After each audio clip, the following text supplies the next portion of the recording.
Test, test.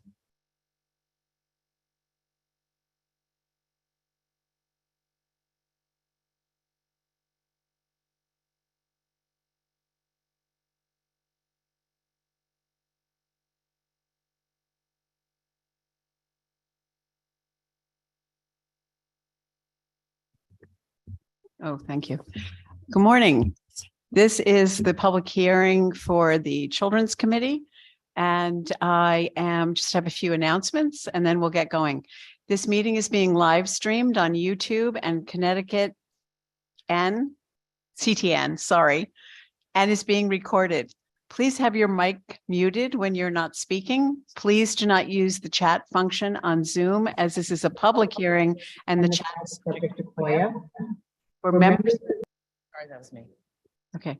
For members and staff, please raise your hand on Zoom by clicking reactions and then raise hand to be recognized. If you are in person, please always use your microphone when speaking. Speakers who have signed up to testify have the option to testify in person or via Zoom. For those on Zoom, you will be promoted to panelist as it gets close to your turn to testify. Please make sure to accept the invitation to be promoted to panelist so the clerk can admit you. If we call your name and you are not present, we will call your name again after the rest of the speakers have spoken. Speakers are limited to 3 minutes of testimony. They will be timed. When your 3 minutes is up, the clerk will alert you and ask you to summarize your testimony. Thank you. So let's get started. The first speaker that we have is Greg Howard from State Representative. Morning, Madam Chair. Morning. Hey, good morning to you. Good morning to your co-chair. Good morning to the vice chairs and the rankings. I appreciate the opportunity to speak briefly to my colleagues. Certainly, I have opportunity to speak with you often, but in this setting, I appreciate taking a few minutes from me this morning. As your co-chair knows, and some of the members of this committee know, that I've worked diligently over my time in the legislature to ensure that youth camps or youth programs are crafted in such a way that we are ensuring the safety of our children that we serve within those camps. In 2021, as a legislature, we passed a pretty significant bill to ensure that youth camp counselors, coaches, et cetera, were subject to preliminary background checks to really catch any person who would do ill to our children in those programs. We were very surgical in 2021 to make sure that we crafted that in a way that it was not going to be cost prohibitive to those important programs that serve our children so well. What brings me here today is House Bill 6574. And I certainly, as do the CEOs of the towns I represent, as well as the rec departments, appreciate the well-intended meaning of this bill. I think it strikes a poor balance from what we did in 2021. What this bill would effectively do is put, although again well-intended, would put unnecessary burden on our rec departments, municipal rec departments and municipal programs that are not just cost prohibitive, but actually could also be prohibitive in the staffing that we would require. And I think it's important to note, without getting overly long-winded, that the changes that are proposed in 6574 would be duplicative at some points, especially when you consider any program that receives funding under the Care for Kids program already has the oversight. So I just wanted to be here today to answer questions and just reaffirm my commitment to the protection of our children and that these programs are safe for them, but also in a way that we make sure those programs are in existence, because not only is it important for the kids for the direction that they get, but especially when we're talking about municipal summer camps, for working families to be able to afford those, and for towns to be able to afford those for those working families during the summer months when our kids aren't in school. I'm happy to take any questions. And again, I'm grateful for the opportunity to be here. And for the new legislators I've yet to meet, I look forward to that. And thank you for your service. Thank you. Do we have any questions? Thank you. Hello, Representative. How are you today? Very well, Madam Chair. How are you? I'm doing well, thank you. Thank you so much for being here. You are a really great advocate for your municipality, and I think you did a really great job of summarizing some concerns that you have within your testimony, and I appreciate you for that. So I think since you were so self-explanatory, it's important actually that I ask you a question about something you said during your testimony, but Sure. it won't apply to the bill. So you said you are always an advocate for the safety of our children. And I agree. I've worked with you many times and you are a wonderful advocate for that. But one bill that you didn't offer testimony on would be 6572, which is an act concerning the creation of a state police sting operations unit to address online sexual abuse of minors. I recognize that because you didn't put in any testimony, you may not have it in front of you or be aware of that. So I'm just going to ask really quickly, without even seeing the legislation, do you support at least the idea of starting to talk about having a sting unit for the online sexual abuse of minors that is manned by police officers rather than relying heavily on the on residents putting together kind of vigilante groups? Yeah, so thank you for the question, Madam Chair. Of course, I would support anything that we could do to interdict, especially pedophiles or online predators that would do harm to our children.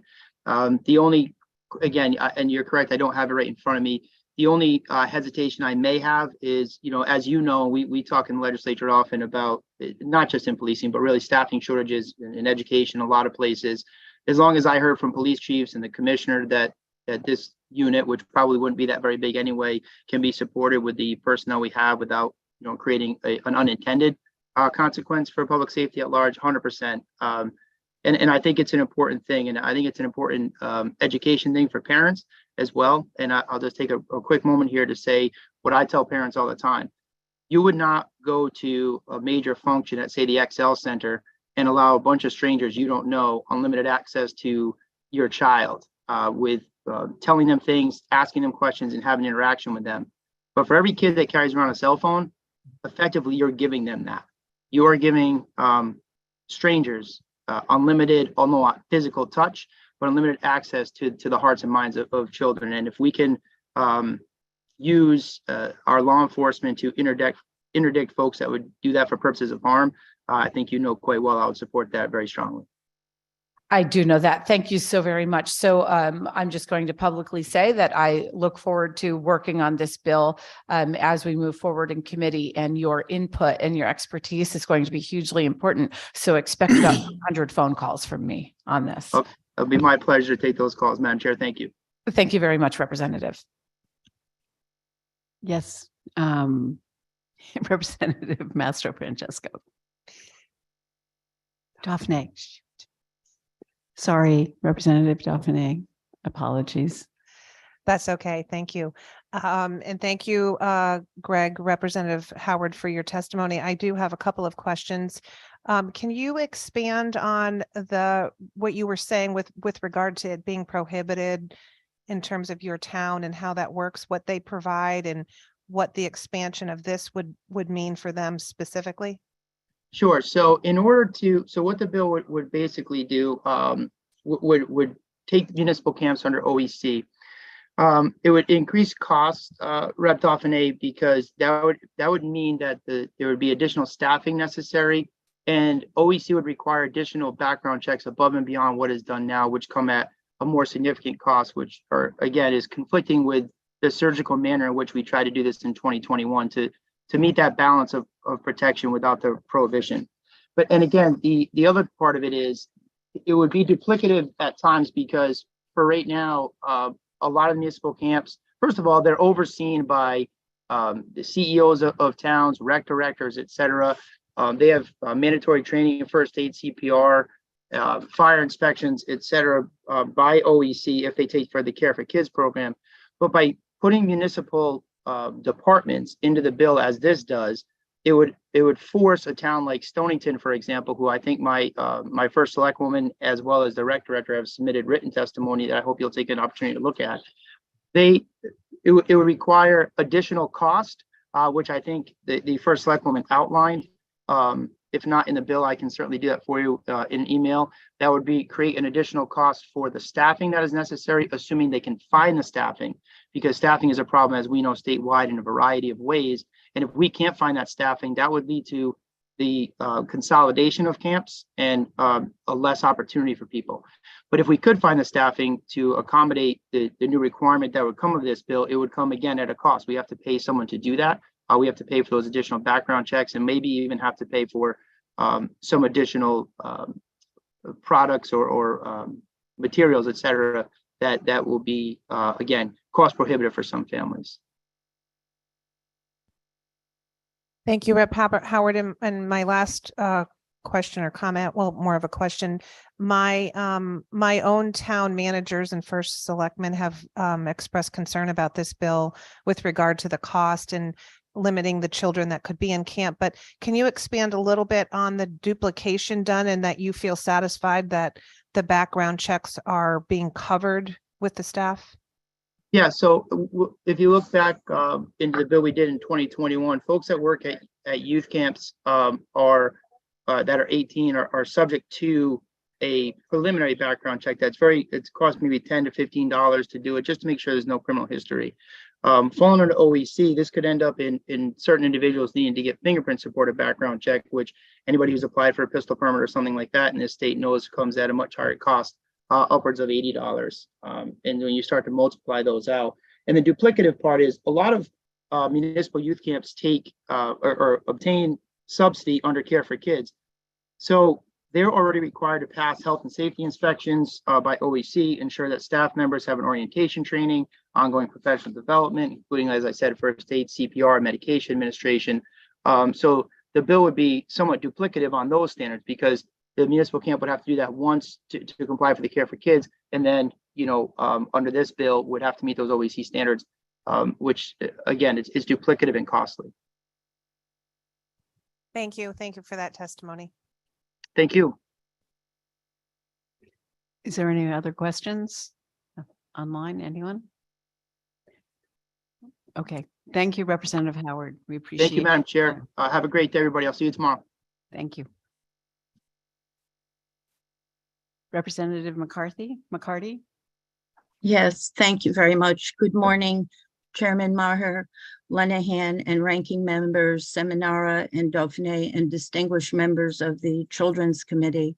I'd like to thank you for this opportunity to speak to you today in support of House Bill 5194, an act establishing a grief counseling program for children. I did submit written testimony, so if you'll permit me, I would just like to cover some of the major points and the intent of the bill. First, let me say that I truly believe there's a need for more grief counseling in our state.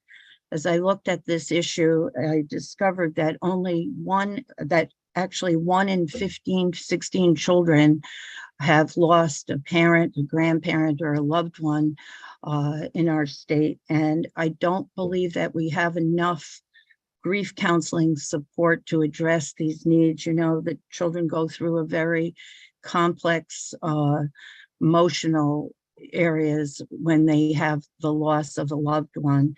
And the intent of this bill was not only to look at what more we can do with grief counseling, but also to look at a specific type of peer-to-peer support program within the grief counseling. So this is really in the formative stages, but I believe that if we could use our infrastructure that we already currently have with our school-based health centers, that there might be a way that we could start a pilot program to start to address some of these needs. I know long-term we would probably have to expand it quite a bit.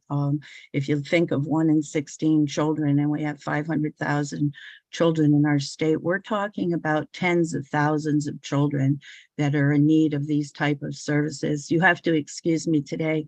I'm actually myself going through a grieving process, having just lost my very best and dearest friend. And I can tell you it's very difficult to process grief. And when you think about our children and how much more difficult it can be for them. So I think it's incumbent upon us to really examine this issue closely as we move forward, to see what can we do as a state, to look to see what opportunities are out there.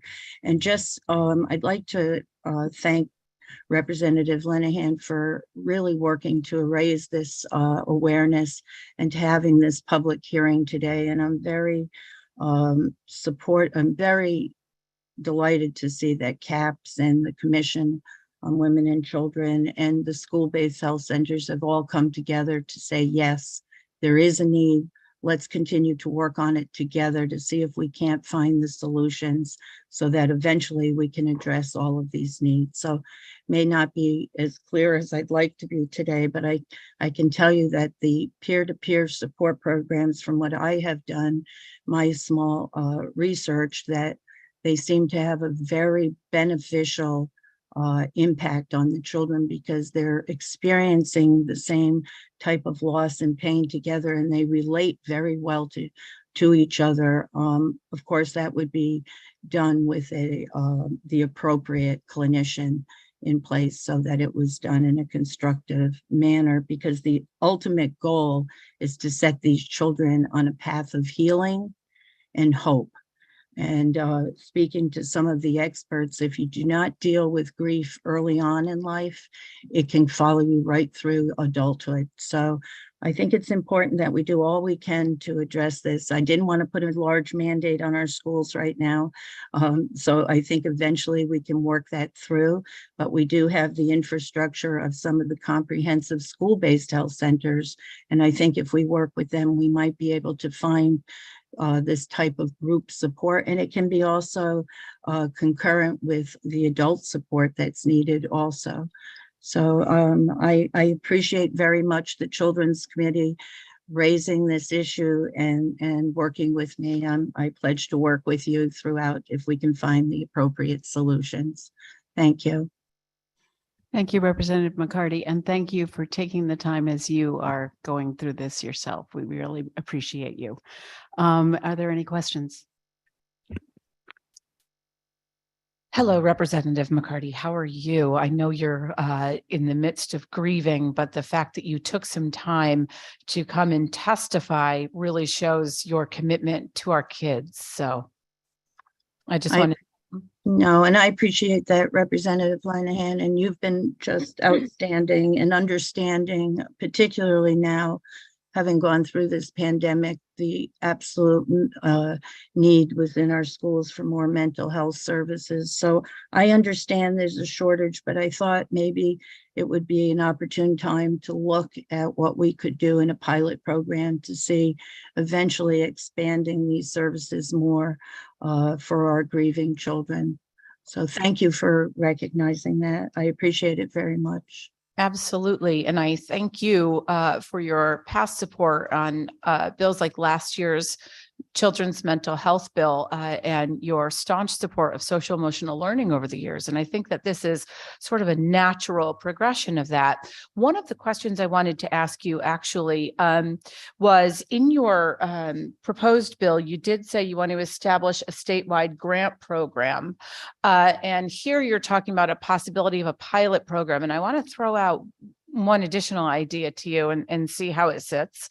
In last year's children's mental health bill, we did create through the RESCs that there is a group of clinicians that are dedicated to trauma-informed practice, and that each area of the state may actually have different definitions of what trauma may be. So, and I think that that actually coincides with grief. For instance, if you have an urban setting that has gun violence, there is grief associated with that.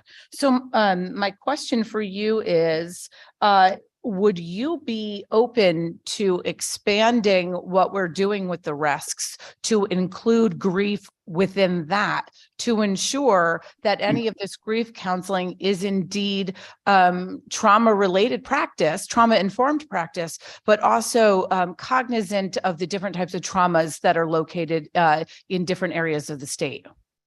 Yeah, thank you very much for that, Representative Linehan.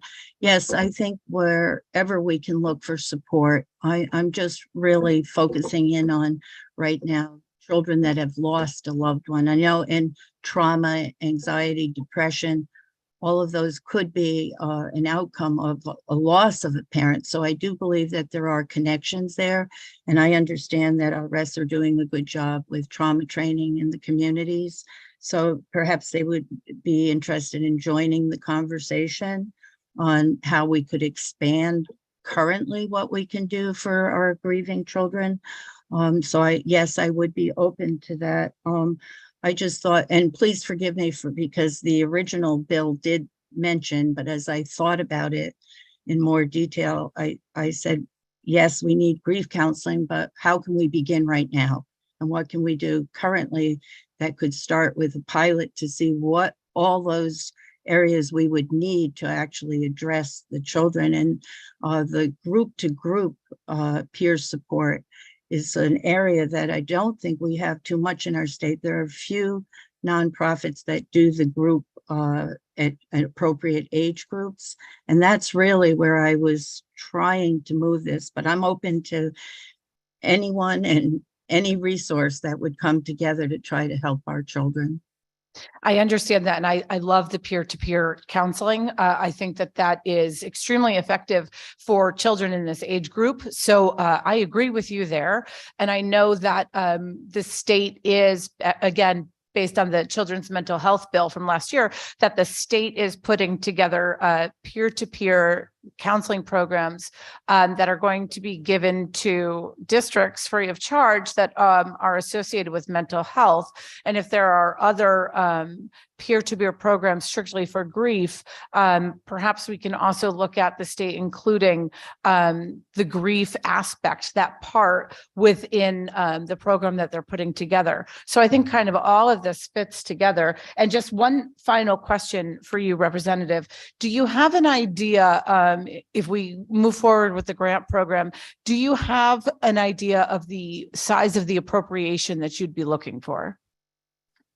You know, Representative Lenahan, I was trying to do this in the most cost-effective way at this time. So I really have not put the numbers together. But if you just look at that figure of 1 in 16 children, we have an enormous amount of children in our state that have lost a loved one. So I would have to give that more thought on what an appropriation would be. I do know that there are more funding coming out for the school-based health centers. And so I appreciate you. You're looking at it even in a broader context than what I was trying to just bring that awareness that we needed to do more with bereavement. So I'll have to give that some thought if you don't mind and get back to you. I don't have a figure to share with you right at this moment. No, absolutely. That's fine. And you know where to find us. So thank you so very much. And that's all for me, Madam Co-Chair. Thank you. Representative Linehan, if I may, I just want to give you some credit because years ago, when we began these conversations, you pointed out to me how early on suicidal ideation could occur. And I had questioned that, but I've come to believe that children at very young ages need this type of counseling, and the group to group programs that I'm looking at support address all different age groups. So I'm hoping that we can keep that in mind too as we go forward. But thank you. Absolutely. I think we're having a little technical difficulty. Oh, there you are. Absolutely. And thank you very much for saying that. And Representative McCarty, I will never forget that conversation that we had. I can picture it right now. Mhm. That was a very emotional conversation. And I thank you so much for always fighting for our kids, especially when it comes to mental health, social emotional learning, and grief. So thank you so much. Thank you. Thank you, Representative Linehan. Thank you. I would like to ask a question, Representative McCarty. Just Yes, sir. you mentioned it being both peer support and you mentioned group work with a counselor. So I was just curious where you saw this coming out because there were two different models, or did you see them combined? No, you're correct. And I think I really was just putting out the concept originally, but then I thought, well, we do need this grief counseling and trying to find a way that children could talk to each other, because the research has shown that there are a lot of there's a lot of benefit to children that have experienced the same loss coming together when it's the right time, because everybody grieves at a different pace. And so it would be when it is the right time, but so that it was done properly, that you would have an appropriate clinician leading the group, so that that those parameters were in place. So you're absolutely correct, Senator, that it kind of started to combine. We need more grief counseling, and then we need more peer support within the grief counseling. So there are two aspects to what I was trying to accomplish.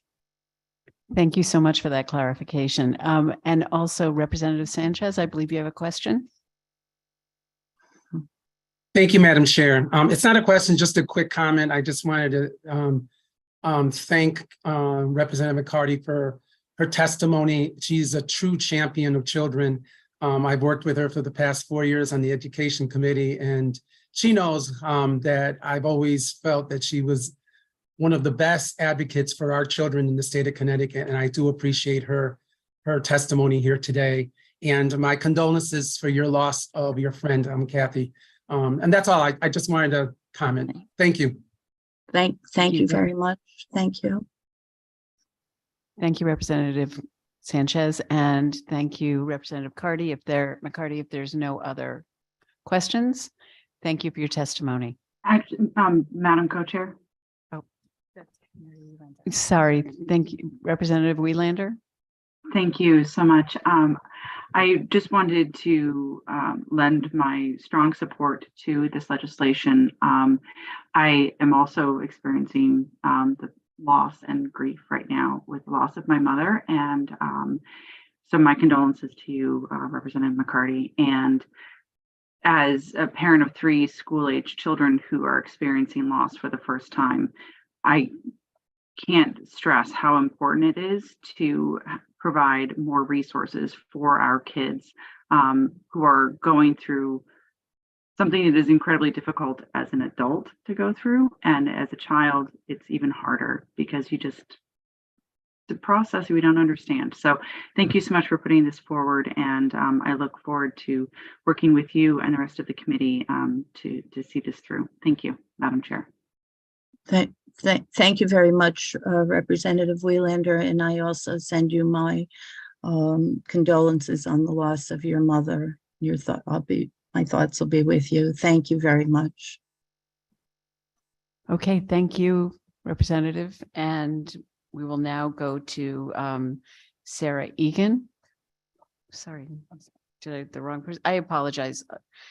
Elizabeth Main from the town of Cheshire, Program Supervisor. Morning, chairs, vice chairs, distinguished members. Can everybody hear me? Hi. Morning. Morning, thank you. I'm Elizabeth Main. I'm the program supervisor for Cheshire Parks and Recreation. I'm also the president-elect and legislative chairperson for Connecticut Recreation and Parks Association. I also happen to have 5 kids and live in the town of Brantford. I am a certified Parks and Rec professional, an American Red Cross instructor, and I've worked here in the town of Cheshire for 20 years. Prior to that, I've worked in other recreation departments, but that was before I became a professional after I had graduated from UConn with a degree in Parks and Recreation Management. I am here today in opposition to House Bill 6574, an act concerning municipal youth camps, and I strongly encourage you to oppose it as well. I have submitted written testimony. We operate municipal camps so that children have a safe, fun place to play, learn, and grow when school is not in session. I appreciate you all wanting to have children be safe. That's our goal too.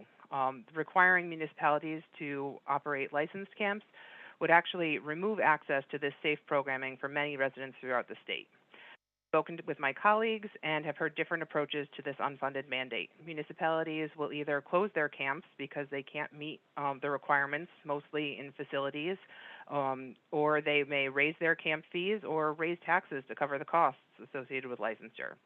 As it stands, there's not adequate staff or resources at the Office of Early Childhood to manage these additional licenses. So there would be added costs passed on to all Connecticut residents. So ultimately, whether the camps are closed, are priced out of affordability, or our taxes go up, it reduces opportunities for youth and people not be able to access. Speaking specifically in Cheshire, we run quality programs at both Mixville and Bartlam Parks.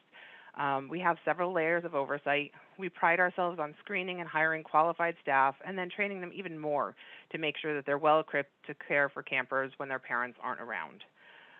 We operate in public parks, and I think that's a really key feature, so I'm going to kind of deviate from what I submitted in writing to talk about. That's one of the reasons our facilities are safe. We're operating in public parks. They need to be safe for the public at all times. It's not just when camp is in session. We have public works and grounds crews. We have risk managers. We rely on all of these folks to help us keep the facilities that we're running safe. We have our water tested. At one of our parks, we're on well water. So that is tested per state requirement 4 times a year. And then our other park is on a public water source.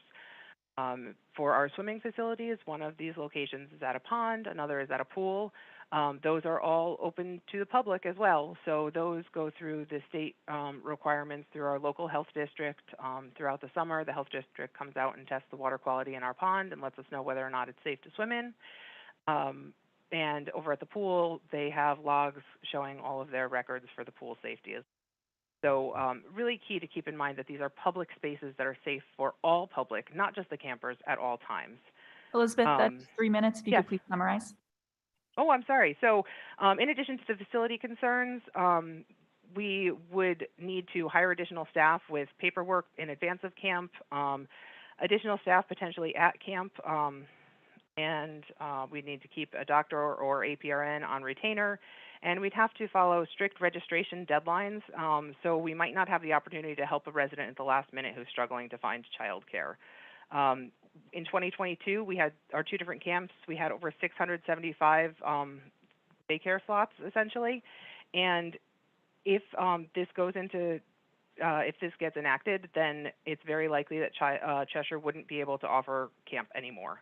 Where would those kids go? That's where I want to leave things. And I'm open to any questions if any of you have them. And I appreciate you giving me the opportunity to speak here today. Thank you so much for your testimony. I would like to acknowledge Representative Comey. Hi, Elizabeth. It's good to Hi, neighbor. see you on Zoom. Elizabeth is also my constituent. So I appreciate you taking the time to come and testify. I have a question regarding how much additional staff do you think, well, how difficult is it now to find staff, and how many additional staff members would you need to hire? So we train all of our staff in CPR, first aid, AED, and therefore all of our staff is always able to provide first aid care. However, having a director of first aid on site from 7 a.m. to 6 p.m. Who is over the age of, or I believe it's 20 or older, would be challenging. I just don't think that we can have that age requirement at all times. If I looked at it, that would be 2 additional staff people there, and to have the camp director there at all times who's 21 or older would potentially have another 2 people. So we're looking at an additional 4 people over the age of 21.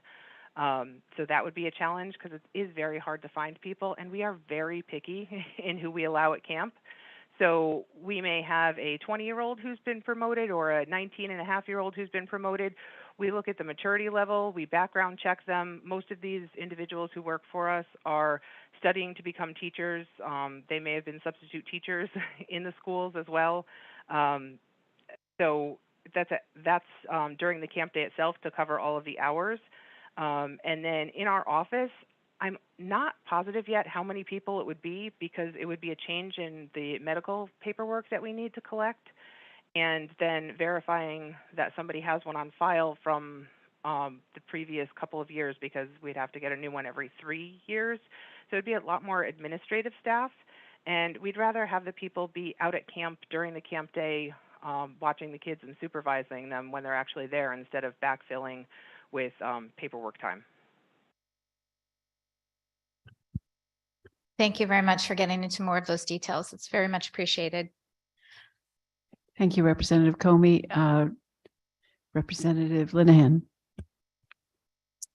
Hi there. Thank you so much for coming out, Elizabeth. I appreciate you being here. But before we get into the questions, I just want to make this, I just want to get this straight. So I'm your representative through work. Representative Comey is your representative through home, and then Senator Cohen is your senator through home. Boy, you are You got represented it. in this committee, madam. I certainly am, and I appreciate that. Having 5 kids, I need you guys, Well, we need you too. And so that's or you ladies. that really opens up questions for me. You know, I'm very familiar with Cheshire Parks and Rec, and my children have gone through all of those camps. So I do know that your commitment to safety is fierce because I've seen it. But what this committee really needs is more numbers rather than just me standing up and yelling, "Go Cheshire." So have your camps, have you had any serious injuries in your camps in recent years? So I've looked at the youth camp incident report on the OEC site through their licensing stuff, and it looks like they would be looking for fatalities, diagnosed fractures, 2nd or 3rd degree burns, concussions, and hospital admissions. And we haven't had those, at least in the past 10 years. So in 10 years, you haven't had any of those issues that would require something like that doctor on call on retainer or sending a child away in an ambulance. It's been a decade at least since there's been any safety issues like that. Just want to reiterate, right? Absolutely. We have plenty of little paper cuts, or somebody scratches off a scab that they got at home, and we do accident reports on every single one of those. We go through a lot of paper there because every Band-Aid gets an accident report, but we've had nothing major, no. And then in Cheshire, there are camps that are held at schools. There are camps that are held at the park, Mixville, with a water source. Are there also camps held at the community pool? So we actually aren't using the schools anymore because of maintenance in the schools. It's really challenging for us to get in there. So we've streamlined our operations, and we operate at Bartlam Park, our therapeutic recreation camp that utilizes the Cheshire Community Pool. And then over at Mixville Park, we operate our much larger camp. That one has about 80 campers at a time. So I just want to say that I am an alumni of the Mixville Park Camp. And I had so much fun there. And my kids have been there as well. What is the length of your camps? Because don't you have half day and full day? We do. We offer half day and full day. That was something we added because we found that parents need that flexibility in today's day and age where kids have a lot of opportunities and parents have different that they're working. So we run for 7 solid weeks throughout the summer, and some kids can be there from 7 a.m. to 6 p.m. Our core camp day is from 9 to 3:30, but we also give people the option of coming just from the 9 to noon or the 12 to 3:30, and then we have those extended cares on either end for the 7-week period. The camp over at Bartlam Park is a much shorter duration because it runs more in line with when the summer school extended school year is running, and that is only a 5-week program, and that meets just in the afternoons from 12 to 3:30.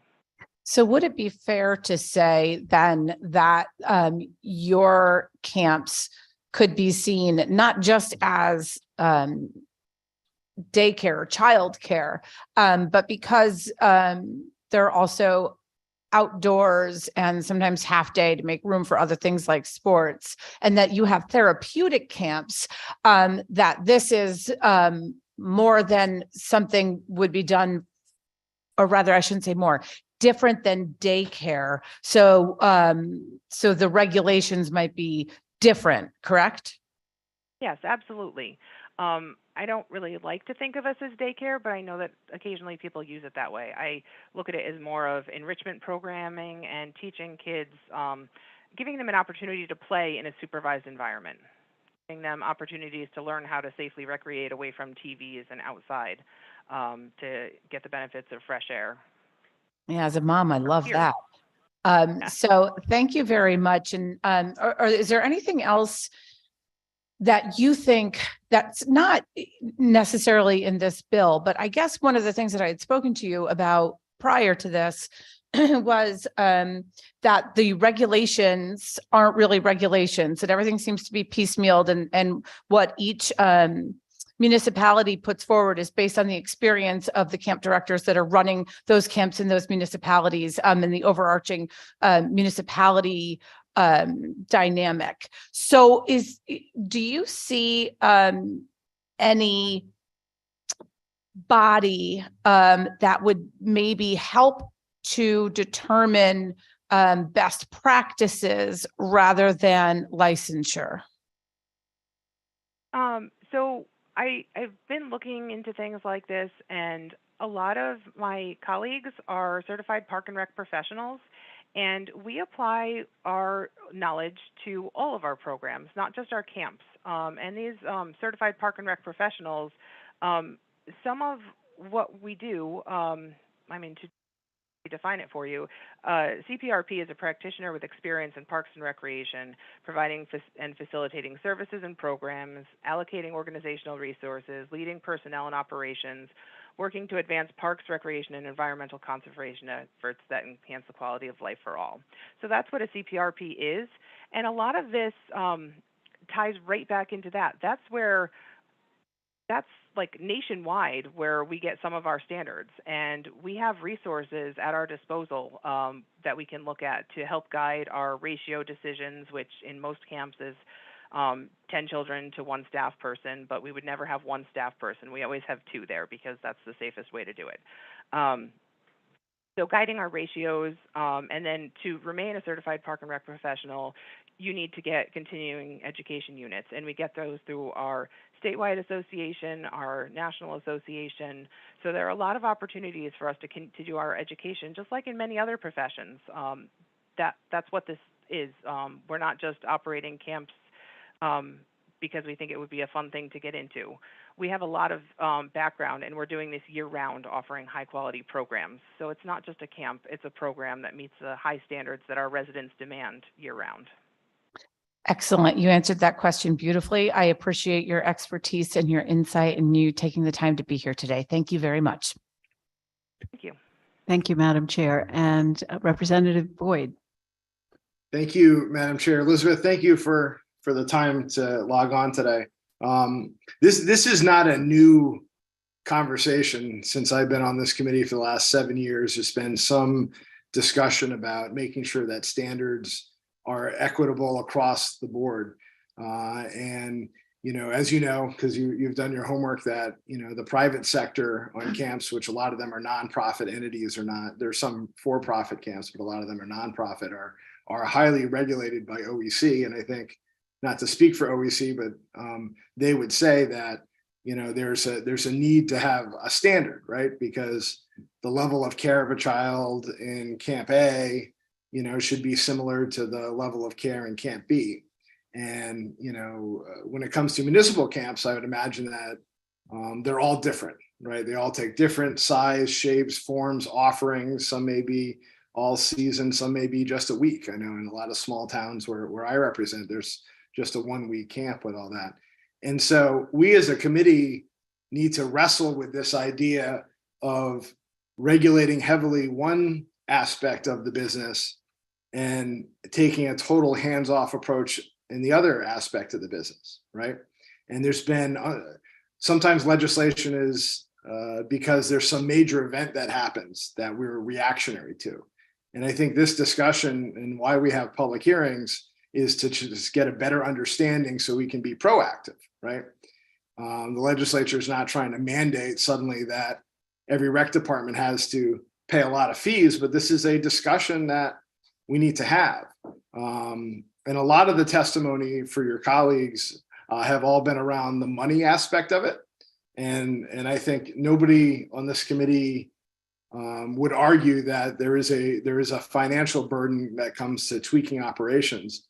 But to follow up really what Representative Linehan was saying is there some standard across the industry, the municipal parks and rec industry, that sets kind of benchmarks?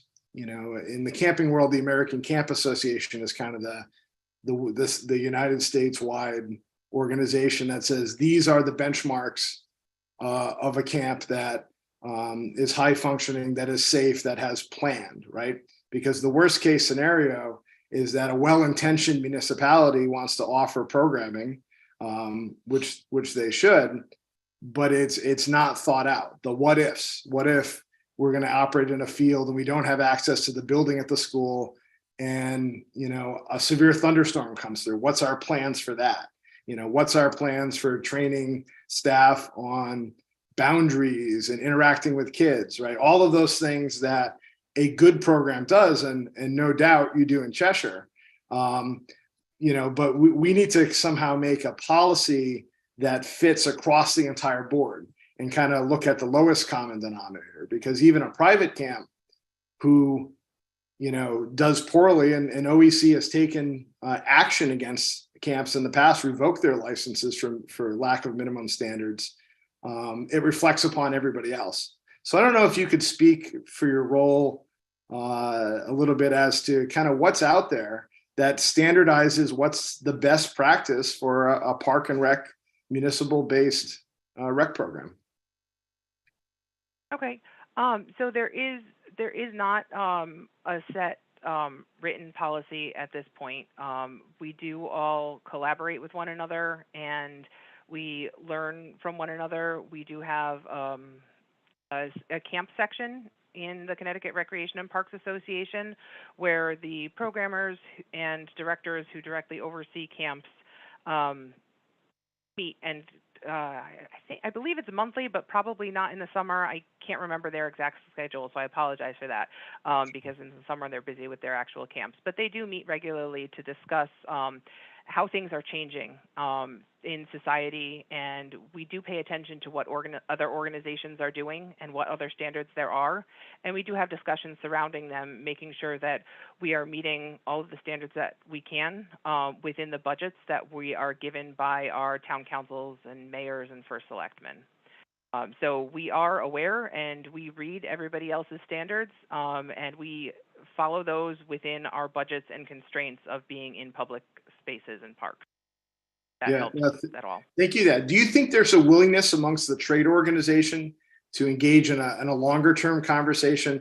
Not so much licensure that leads to penalty if you have to do this or else this happens, but just trying to set across the state some minimum standards. So it doesn't matter if you're operating in Cheshire or if you're operating in Greenwich or in Thompson, right? These are just some basic things around child welfare.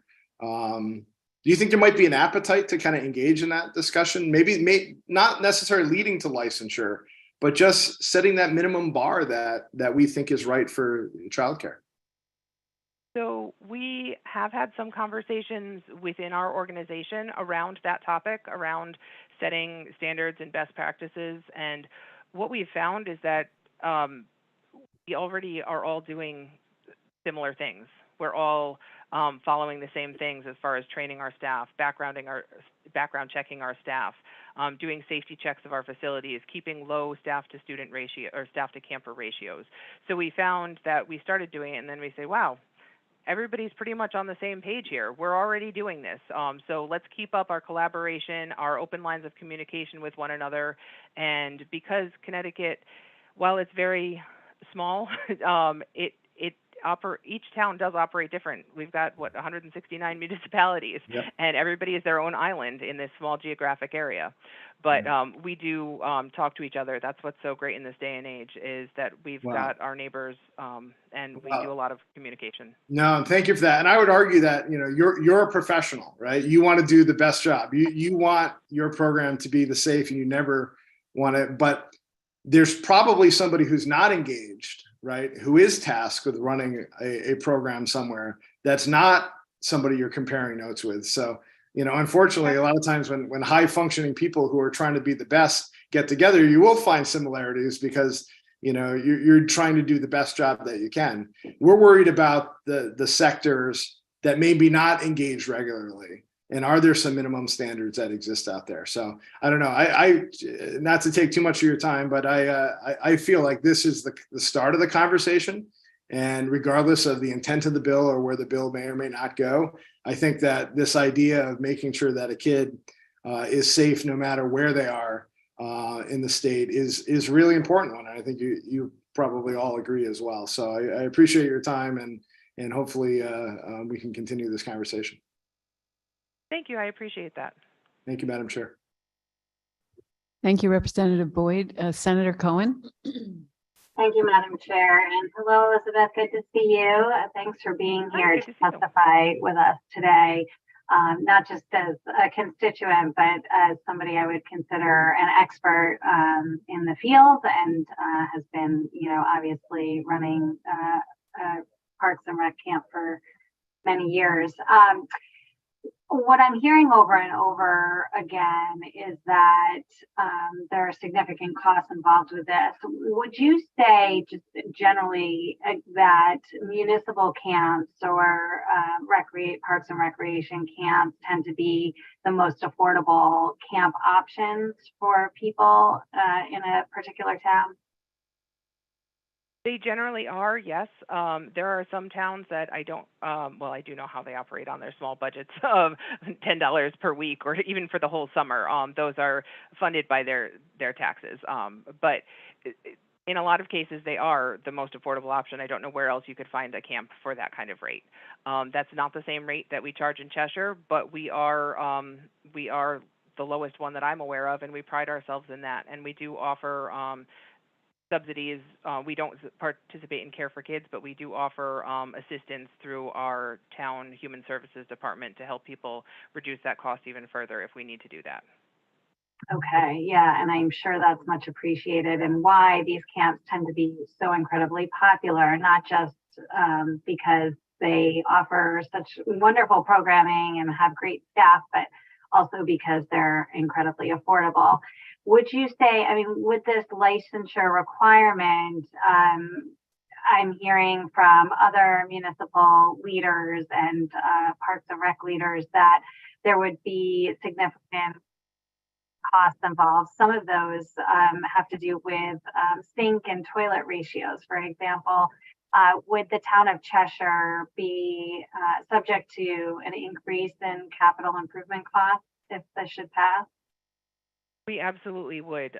We don't have some of the facilities that are required or outlined in licensure.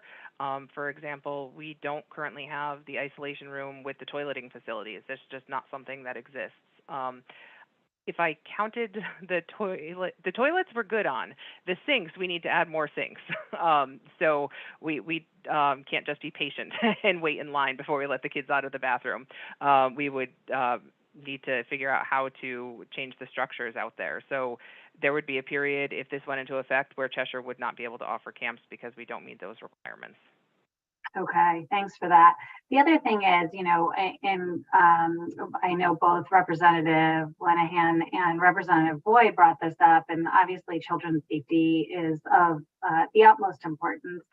But what I'm reading over and over again in the testimony from folks such as yourself, directors of Parks and Recreation, municipal leaders, is that the licensure requirements, while different, don't necessarily mean better.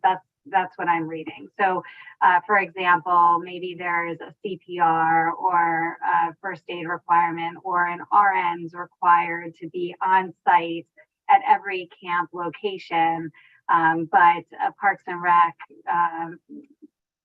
to a particular town may have a requirement that every staff be certified in CPR already. So while there isn't necessarily an RN on site, or the director doesn't have this high level certification, every staff member is CPR certified. So I guess my thought would be, in keeping with what both Representative Lenahan and Representative Boyd have pointed out, are there best practices that could be put into place? Maybe this piece of legislation isn't the right avenue, but is there something that we could do to share best practices and ensure both the affordable, lower cost, while making sure our children's safety is primary? And it sounds like a lot of these practices are already in place across state and just maybe need to be shared widely and, put into place everywhere. So I don't know what your thoughts are on that. I know you articulated some already when Representative Boyd asked the question, but perhaps that's something that we could move towards.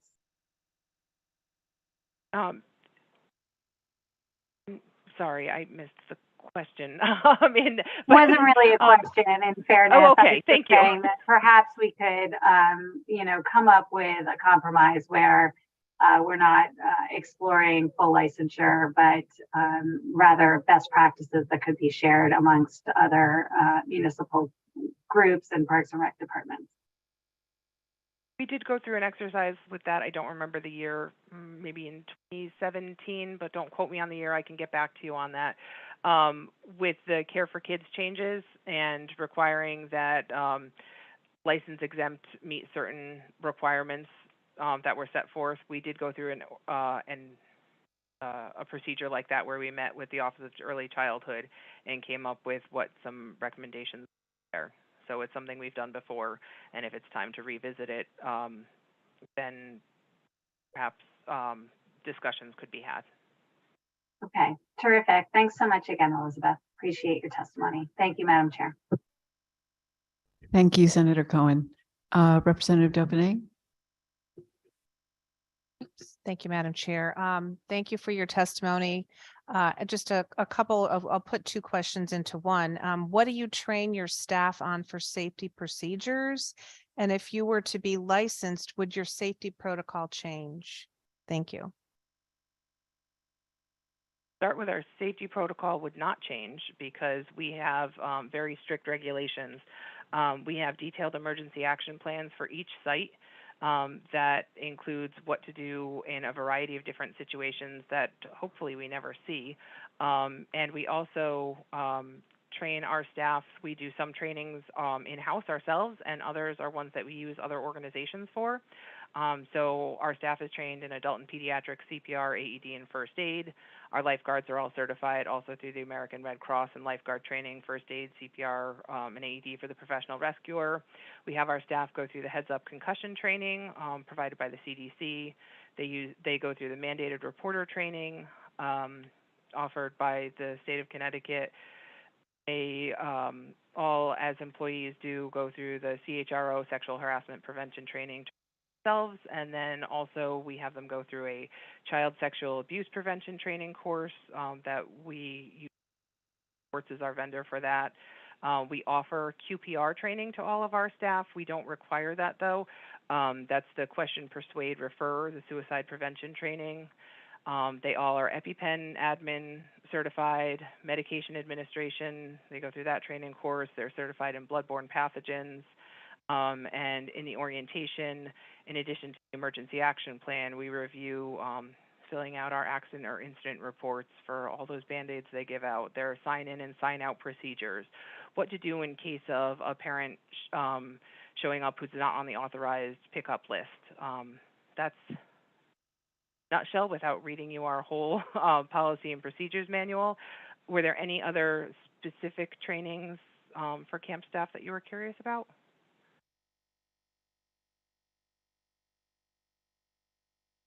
No, no, I think you did a good job describing them. Apologize.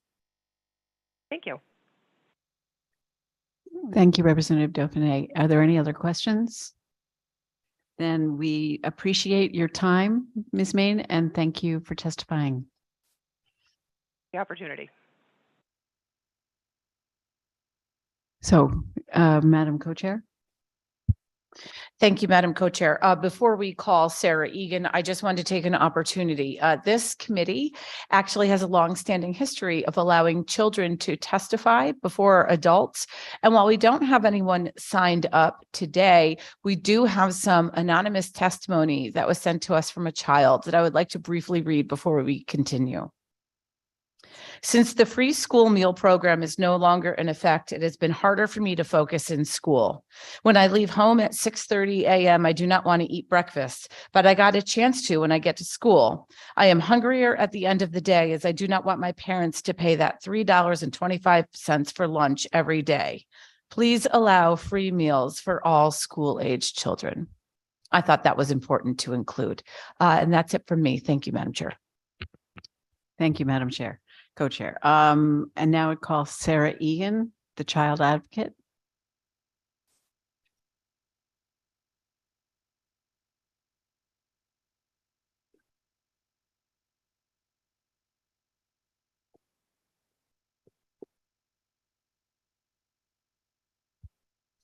Good afternoon, Senator Mar, Representative Linehan, Senator Seminar, Representative Dauphiné, all distinguished members of the Committee on Children. This testimony is being submitted on behalf of the Office of the Child Advocate in support of Bill 929, an act expanding school meal programs to provide free school meals to all students. My name is Sarah Egan, and I run the state's Office of the Child Advocate. And thank you for reading that, Representative Linehan. I mean, I submitted testimony this morning, and every time there is a bill on helping people eat, I want to make sure that the Office of the Child Advocate comes to testify on that. It's not something we investigate. It's not something we usually get intakes about. It's not something we issue reports on, but there are few things as important as meeting the basic needs of children. And we heard that in that statement, and it's something we can do. And at the end of the day, deprivation of children's basic needs is fixable through public policy, including the public policy before the committee today. I saw that there's tons of support. There's tons of written testimony. It's not the most cost prohibitive thing to do that the legislature gets asked to do. And we all know that there are children who don't meet the requirements of free and reduced lunch and whose families are income insecure, food insecure, that school may be the only place that they can access food. You know, I have 3 children.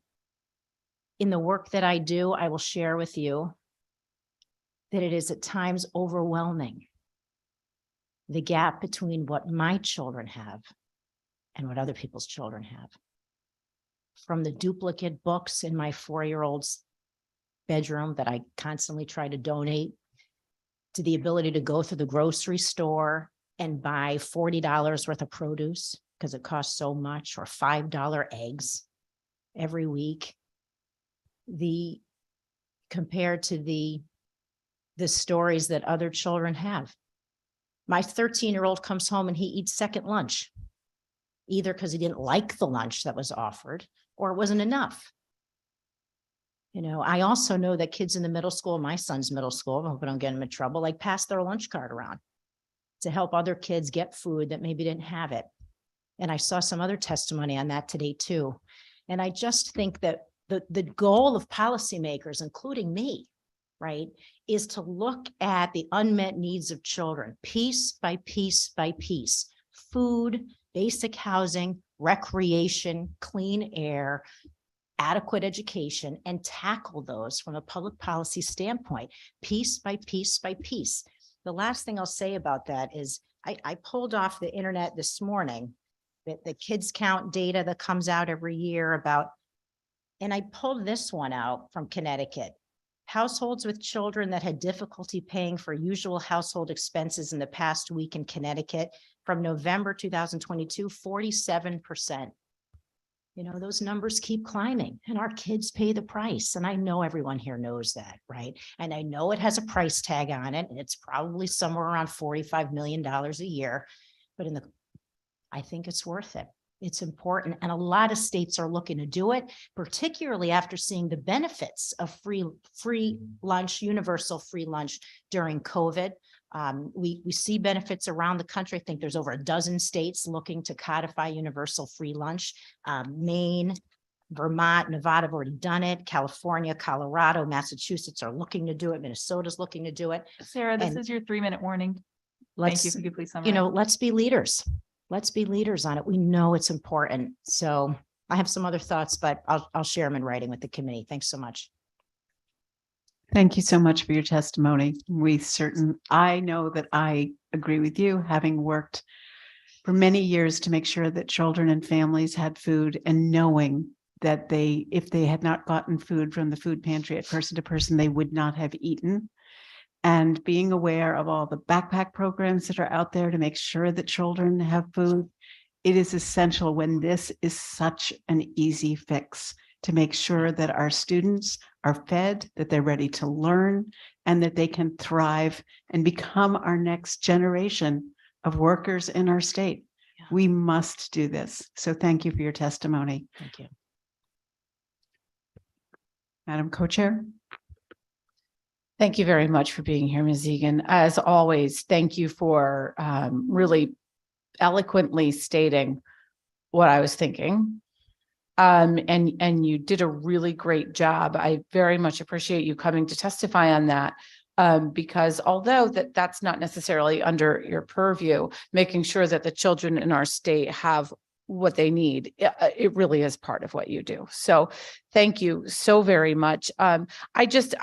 You know what? I just have a very strange question that might put this all into perspective, but I'm going to steal it from my co-chair who said it to me the other day. Have you ever been to a 6 to 8 hour meeting that you were required to go to where they didn't feed you lunch? I'm sure the answer to that has to be yes. But the point is that we require students to attend by law. So we should be feeding them the way, any legislator here would revolt if we were kept here for a long period of time and we weren't offered food, and we make money. Yeah. So, not a lot, but the point is that, it's a long time. Right. It's kind of just the right thing to do, right? Right. Well, I always think, one of my first bosses that I worked for around children's work, Martha Stone, some of you may know, comes and testifies here. I was a law student in her Center for Children's Advocacy. And one of the things that she repeated over and over and over again when it comes to advocating for children and making children's policy is, would it be good enough for my child? And I think that that's the right lens for almost any issue that people are going to be talking about here today, right? If it's not good enough for my child, right, then we got to look at that, right? Would I want my child to go hungry all day? Nobody wants that. And nobody wants to be shamed around school lunch debt. I mean, that's probably partly why there's so many school districts testifying in support of the bill. They know how important it is, right? They know the thousands of dollars that accrue when in debt that they can't really collect, right? So we have to make a public policy response to that. So anyway, I could just keep talking, so I won't. Thank you so much. Are there any other questions for Ms. Egan? Seeing none, I thank you for your testimony. Thank you.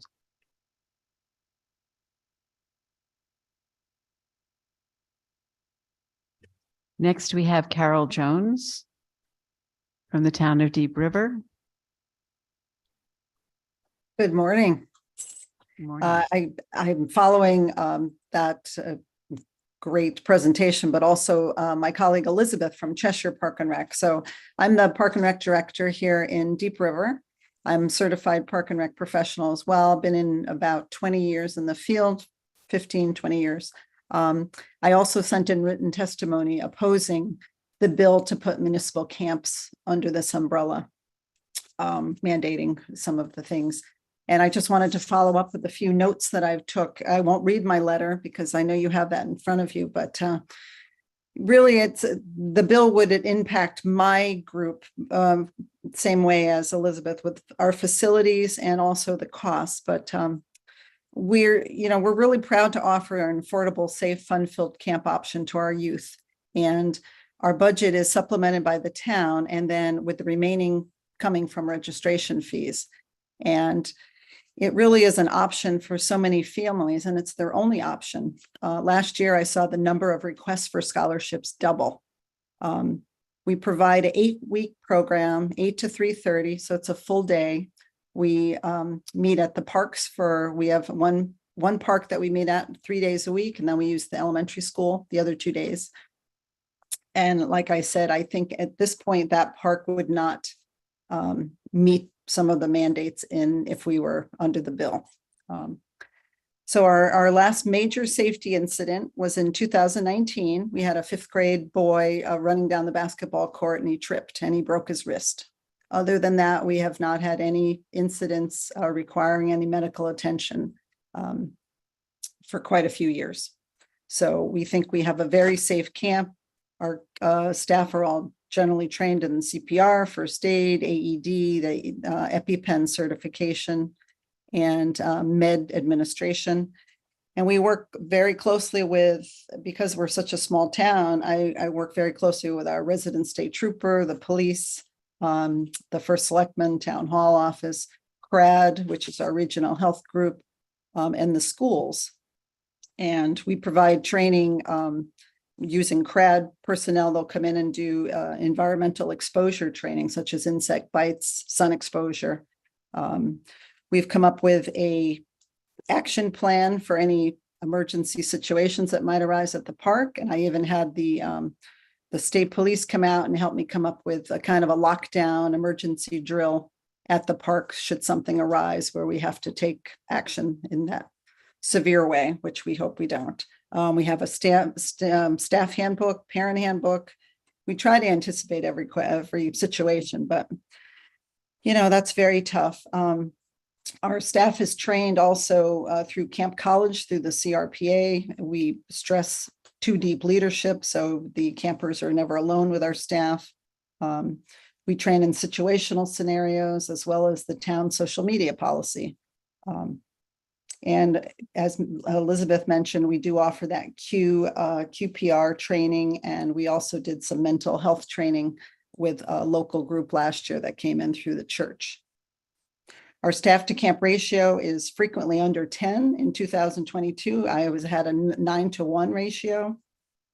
And we have that flexibility to add staff if needed.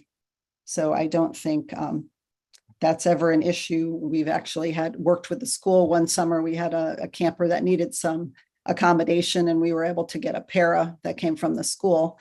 And that really helped because my budget is so tight. And again, we're trying to make it affordable, offer field trips and fun for the kids. We utilize resources such as the Carol, that is CRPA. 3 minutes. If you could please summarize. Okay, so with the minimum wage increases and other costs going up, it's challenging to keep the costs low. So I would say some of the mandates that would be required would definitely cause us to raise our rates. So I would hope you'd consider keeping the municipal camps out of that bill. Thank you so much. Thank you very much for your testimony. You were very thorough, and I thought for a little bit that I wasn't actually going to have any questions, but you did say something that I want to follow up on. Did you say that you're doing QPR training? The question, persuade, and refer. I think it's for the suicide. Yes. Yep. I applaud you. Oh, thank you. Well, I've lost a few friends to that over the years, and it's something that even when I take any of those trainings, I take things away. So it's very important. I'm so sorry for your loss. And I think those of us that have been touched by this carry it with us. And it certainly takes a certain personality to try to move forward and ensure this doesn't happen to someone else. And I can see that you are that person, and I thank you very much. I just want to let everyone who's listening know, because I believe that there are a lot of camp directors who are watching this hearing right now. The Committee on Children has passed numerous pieces of legislation surrounding QPR. And in fact, the latest one that we passed allows for a train the trainer model to be done through your town's health department at no charge to the town. And therefore any camp director, any adult or teenager in the community who has an interest in stopping someone from moving forward with a plan for suicide can actually get this training for free. So please, I'm just going to take this opportunity to plug to, if you have any questions about that, to please contact your local health department and get trained in question, persuade, and refer. So thank you, Ms. Jones. Are there any other questions from members of the committee? Okay, seeing none, thank you very much. We appreciate your time. Thank you. Next up, we have Jennifer Mellett from Southington Public Schools, followed by Diane Lauricella.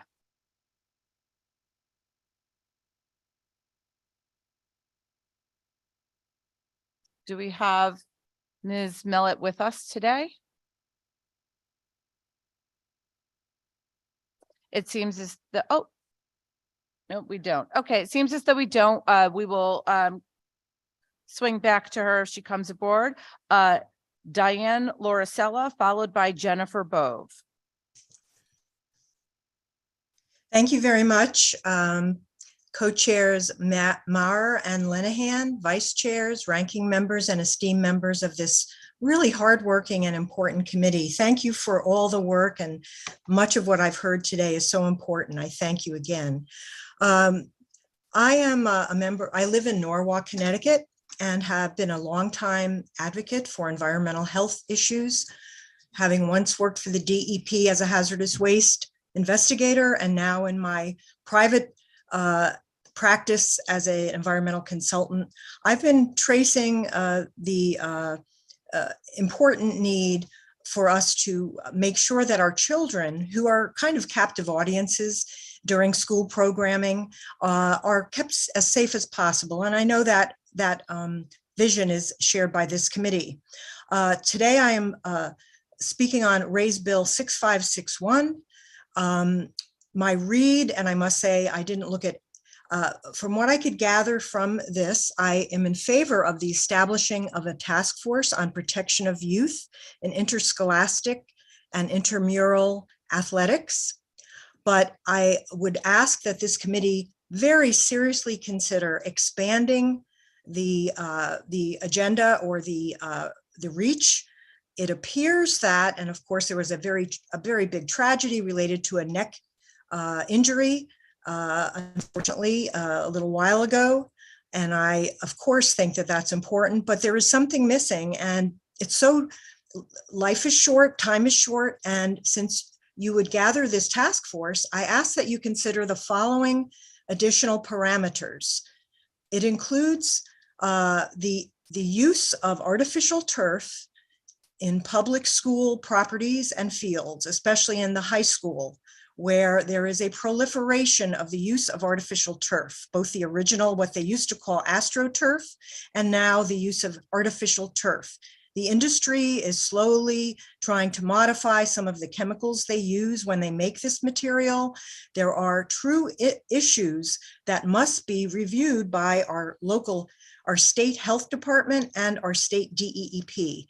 As a brief background, I know I have 3 minutes. There was a 2010 risk assessment done by the UConn Health Center, DEEP, various members of the health department. There was the Academy of Science and Engineering. And I applauded the fact that there was a large group of, I assume, professionals in 2010. But a lot of things have changed since 2010. There was a fact sheet also produced about this 2010 study in a 2015 fact sheet that was 6 pages that I asked that all of you look at.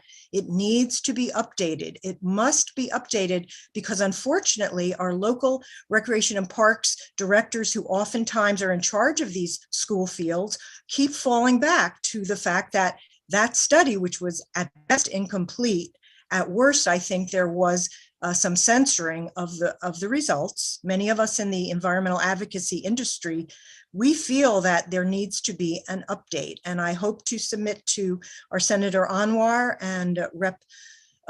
McCarthy Vlahey that this be a committee bill of asking the Department of Public Health to update the study, because this is a huge threat to our children's health.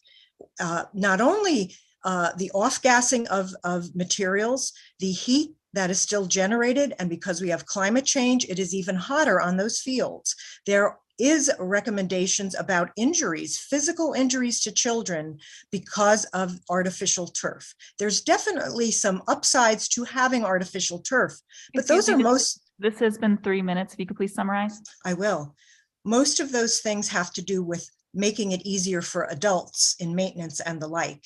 I ask that you consider adding artificial turf and then stopping pesticide use on high school fields outdoors in your deliberations for this task force. Thank you for your time. Thank you very much for your impassioned testimony.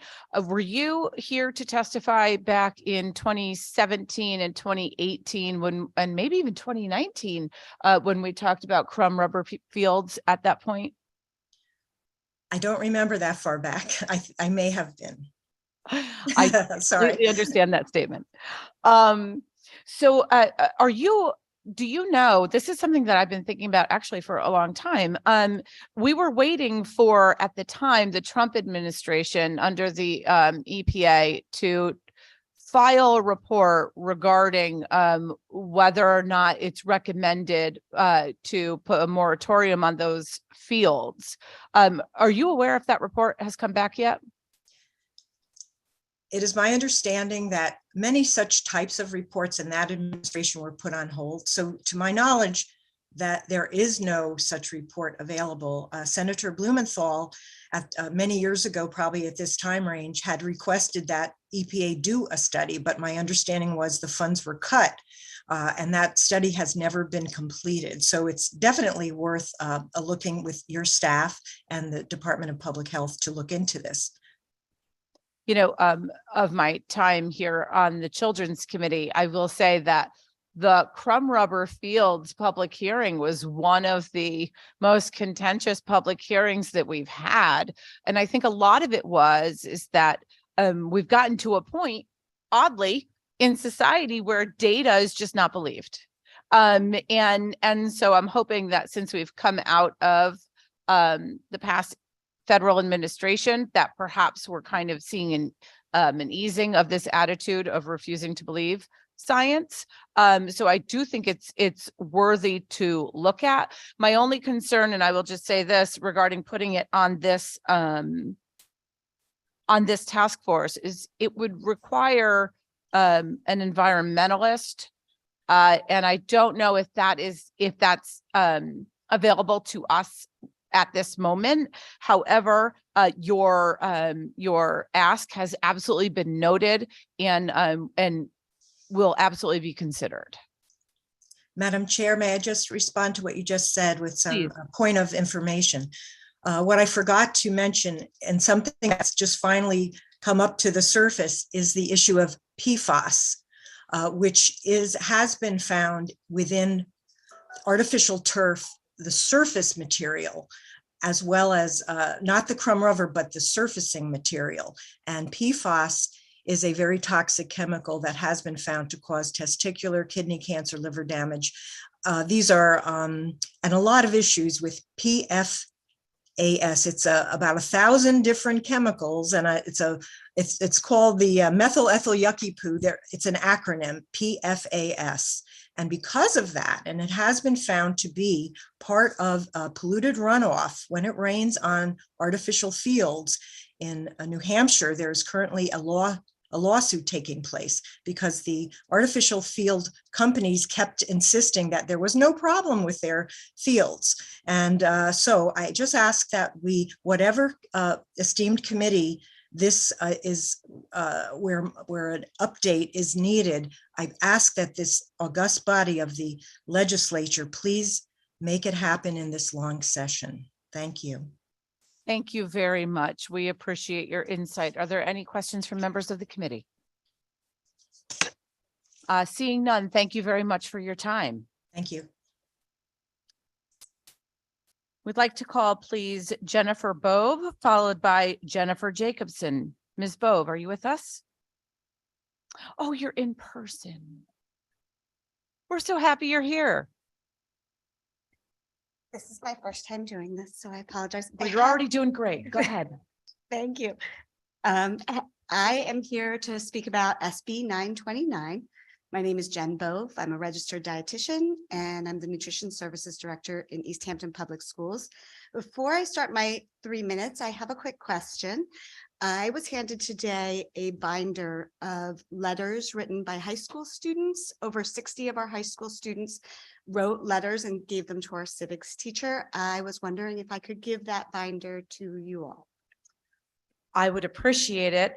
Christian, would you mind grabbing that And just let it be noted that I will, if you've been following the Children's Committee, I'm sure it's going to make me cry, but that will not mean that I won't be listening to what you have to say today. It will absolutely. So make thank you cry. very much for that, and please continue. Thank you. Thank you. I wanted to tell you a little bit about our school lunch program over the past few years.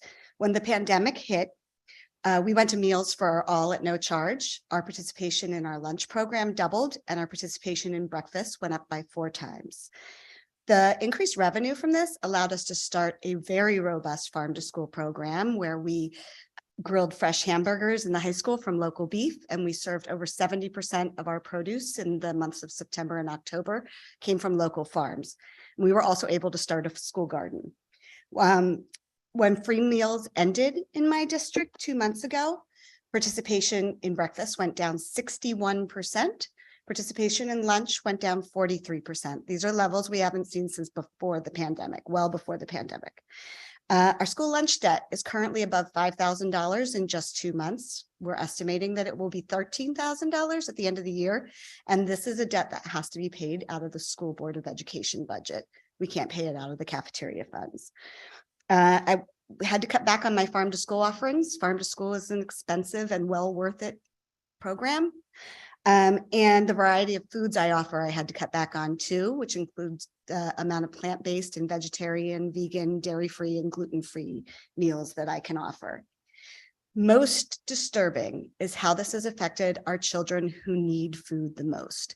Participation among students who already qualify for free and reduced lunch went down 31% for breakfast and 26% for lunch. Think about that. 26% of students with documented food insecurity that used to eat with us every single day are choosing to go hungry because of the fear of stigma in the schools. Going back to paid meals has not only placed a huge burden on parents at a time when food costs are soaring, but it's also stressed out our children.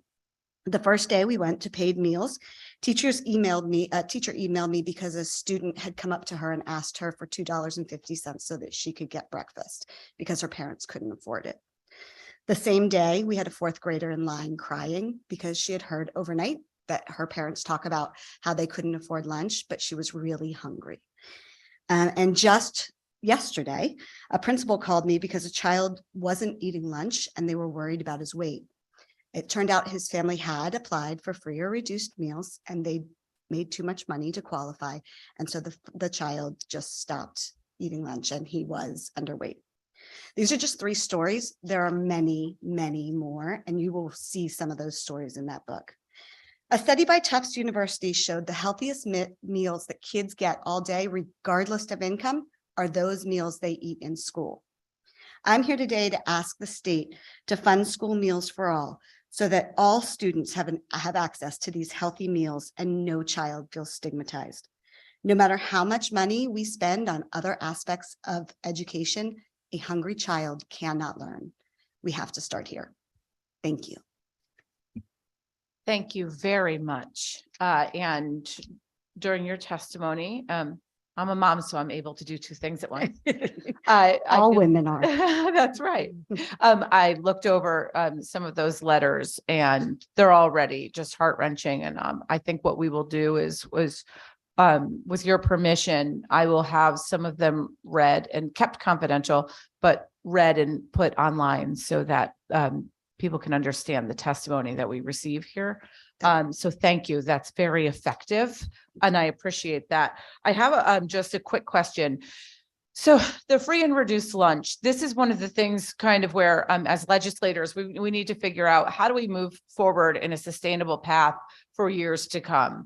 And sometimes we make these big decisions when we're flush with money, and then we have to walk it back. And that's a real big fear of mine. And I'd love to be able to do this all the time. But the reality is that maybe we can't.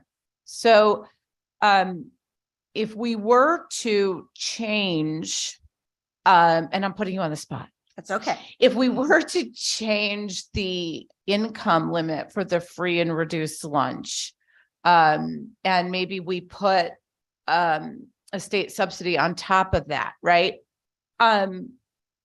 Where do you think the cutoff is. That's another hard question. Well, I talk about Alice families all the time. But here in Connecticut, a lot of times there are families who you think that they should be able to pay for whatever they need because they look good on paper. But in fact, real life is harder than that. So do you now, or would you like to recommend to the committee after having some time to think about it, but do you know where you would think that that income cutoff should be? So I'm going to give you my very honest answer on this. I don't believe that will solve the problem. I don't believe that raising the level of free and reduced will solve the problem. Again, we have 26% of kids who just won't eat because they're afraid of that stigma. We noticed such a big difference in our cafeteria, specifically at the high school, when we had free meals for all. You don't have to eat in our cafeteria. You can eat anywhere in the school, in the high school. So pretty much the only kids who come into the cafeteria are the kids who are buying lunch. And suddenly everybody was in the cafeteria because everybody was getting lunch. And it was friendly and all the kids talked to my ladies. And it was a completely different atmosphere. You are by taking away the free or reduced system, you are putting all kids on a level playing field.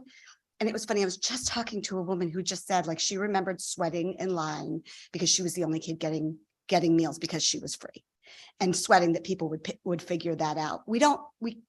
It's not fair to put a child through that. So I honestly don't believe there is a level that will solve the problem. If we want these kids to eat, we're putting food directly in their mouth. It's the best way to solve child hunger. If we want them to eat, we have to take away the stigma. And the only way to do that is to level the playing field. I appreciate the honest answer. And so you said that you saw this influx of students who now were eating, whether it be in the cafeteria or just eating in general. Do you have any information as to whether or not there was then a significant increase in food waste that is not level to the percentage of increase of the kids who were eating? We did notice this. So what we noticed is in the schools, on the days that we could offer, especially like in the fall, when we can offer fresh fruits, fresh vegetables, a wide variety, we didn't have an increase in food waste because you're offering those kids a wide variety of things that they want. We did have some kids who would just eat the entree and throw away the fruits and vegetables. We have it now that they pay for it too. What we have noticed is since we went back to paid meals and we can no longer, well, part of it is we live in Connecticut and it is February. So we don't have as many fresh fruits or vegetables, but we can't afford the farm to school programs that we had. And we've limited the amount of options that we can give now. We're seeing more food waste because kids aren't getting, they don't have as many choices to get what they want. So we're noticing a lot of like, now the canned pineapple is going in the trash, but the fresh pineapple is not. And is this across grade levels? This is across grade levels. I will tell you that interestingly, the food waste at the elementary school mostly we discovered from things that they couldn't open up. So we'd give them a yogurt and they couldn't open up the yogurt, and we'd give them a cheese stick and they couldn't open up the cheese stick. So we switched brands of yogurt, we switched brands of cheese sticks. Like that's actually where the food waste was coming from. And that we figured out and gave them stuff that they could open up. And before I open it up to the committee, I just have one final question. This committee in the past has considered legislation regarding a shared food table. And so the Department of Public Health wouldn't allow us to do fresh fruits and vegetables or allergens. But if this committee were to look at doing more with a shared food table, do you think that would reduce some waste? I do think it would reduce waste. We do it's so limited what we're allowed to do. So basically we're allowed to do apple slices, things that have a skin that you peel. So oranges, bananas. We actually don't do raisins because you can't tell that they've been sealed, but like if we give the bags of carrots that are sealed, we can do that. So we do have them, and that bowl fills up through the lunches and is gone by the end. So it absolutely does reduce food waste. I have parents come to me with this all the time. I think share tables are wonderful. They aren't going to solve the hunger problem by any stretch, but they're a wonderful way to reduce food waste and help some of those kids who do want those things. I wish we could expand it to things like dairy. So I would love to see any expansion of food share tables. Okay, and I swear this is my last question. Do you happen to know offhand what percentage of the kids choose chocolate milk over white milk? It is a very large percent. I would say, okay, so in my middle school, because I had to work as manager there for a little while, we were ordering 12 cases of chocolate milk and 1 case of regular every time we placed an order. And you're are you? I am a dietitian. You're a dietitian. And I am fully in support of chocolate milk. When we weren't serving chocolate milk, when we were serving just white milk, kids stopped drinking milk. You lost me. Really sorry, but as a dietitian, calcium is a nutrient of concern. And it's a problem of youth that becomes a disease in old age. And kids don't drink milk, and they just don't drink white milk. So if I can get it, and our milk is very low in sugar. I think we only have 4 grams of added sugar in our, I could be wrong, 4 to 6 grams of added sugar in our chocolate milk. So it's not the sugar bomb that we drank when we were kids. Okay. It's very reduced, and they're getting protein, they're getting calcium, just a little extra added sugar. It's like I always say, like, if you put like a little bit of sugar on your berries, just a tiny little bit, the kids will eat them. And maybe they wouldn't because they were too sour before. A little bit is okay if it gets those healthy nutrients in them. Nothing is nutritious if it doesn't go down their throat. Okay, fine. You did a really wonderful job. Thank you so much. Are there any questions from members of the committee? Oh, Senator Seminar, please. Thank you, Madam Chair, and thank you for your very thorough testimony. And I am so thrilled to hear that you love chocolate milk, because I do too. So anyway, I did want to have one question answered if you can. You threw out some statistics, one in particular. I think you said it was either 26 or 29% of the children stopped eating lunch as a result of stigma. Yeah. So is that a statistic that you obtained from your own school? And if so, how was that obtained? Yeah, that's directly from my district. And all students have a lunch card. They scan it. So I see who eats, who doesn't eat, and I can pull reports, and I can see how many of my free and reduced students I'm feeding, how many full paid students I'm feeding. So I track those numbers on a regular basis. And so I was able to pull those numbers, and it was 31% of free and reduced stopped eating breakfast and 26% stopped eating lunch.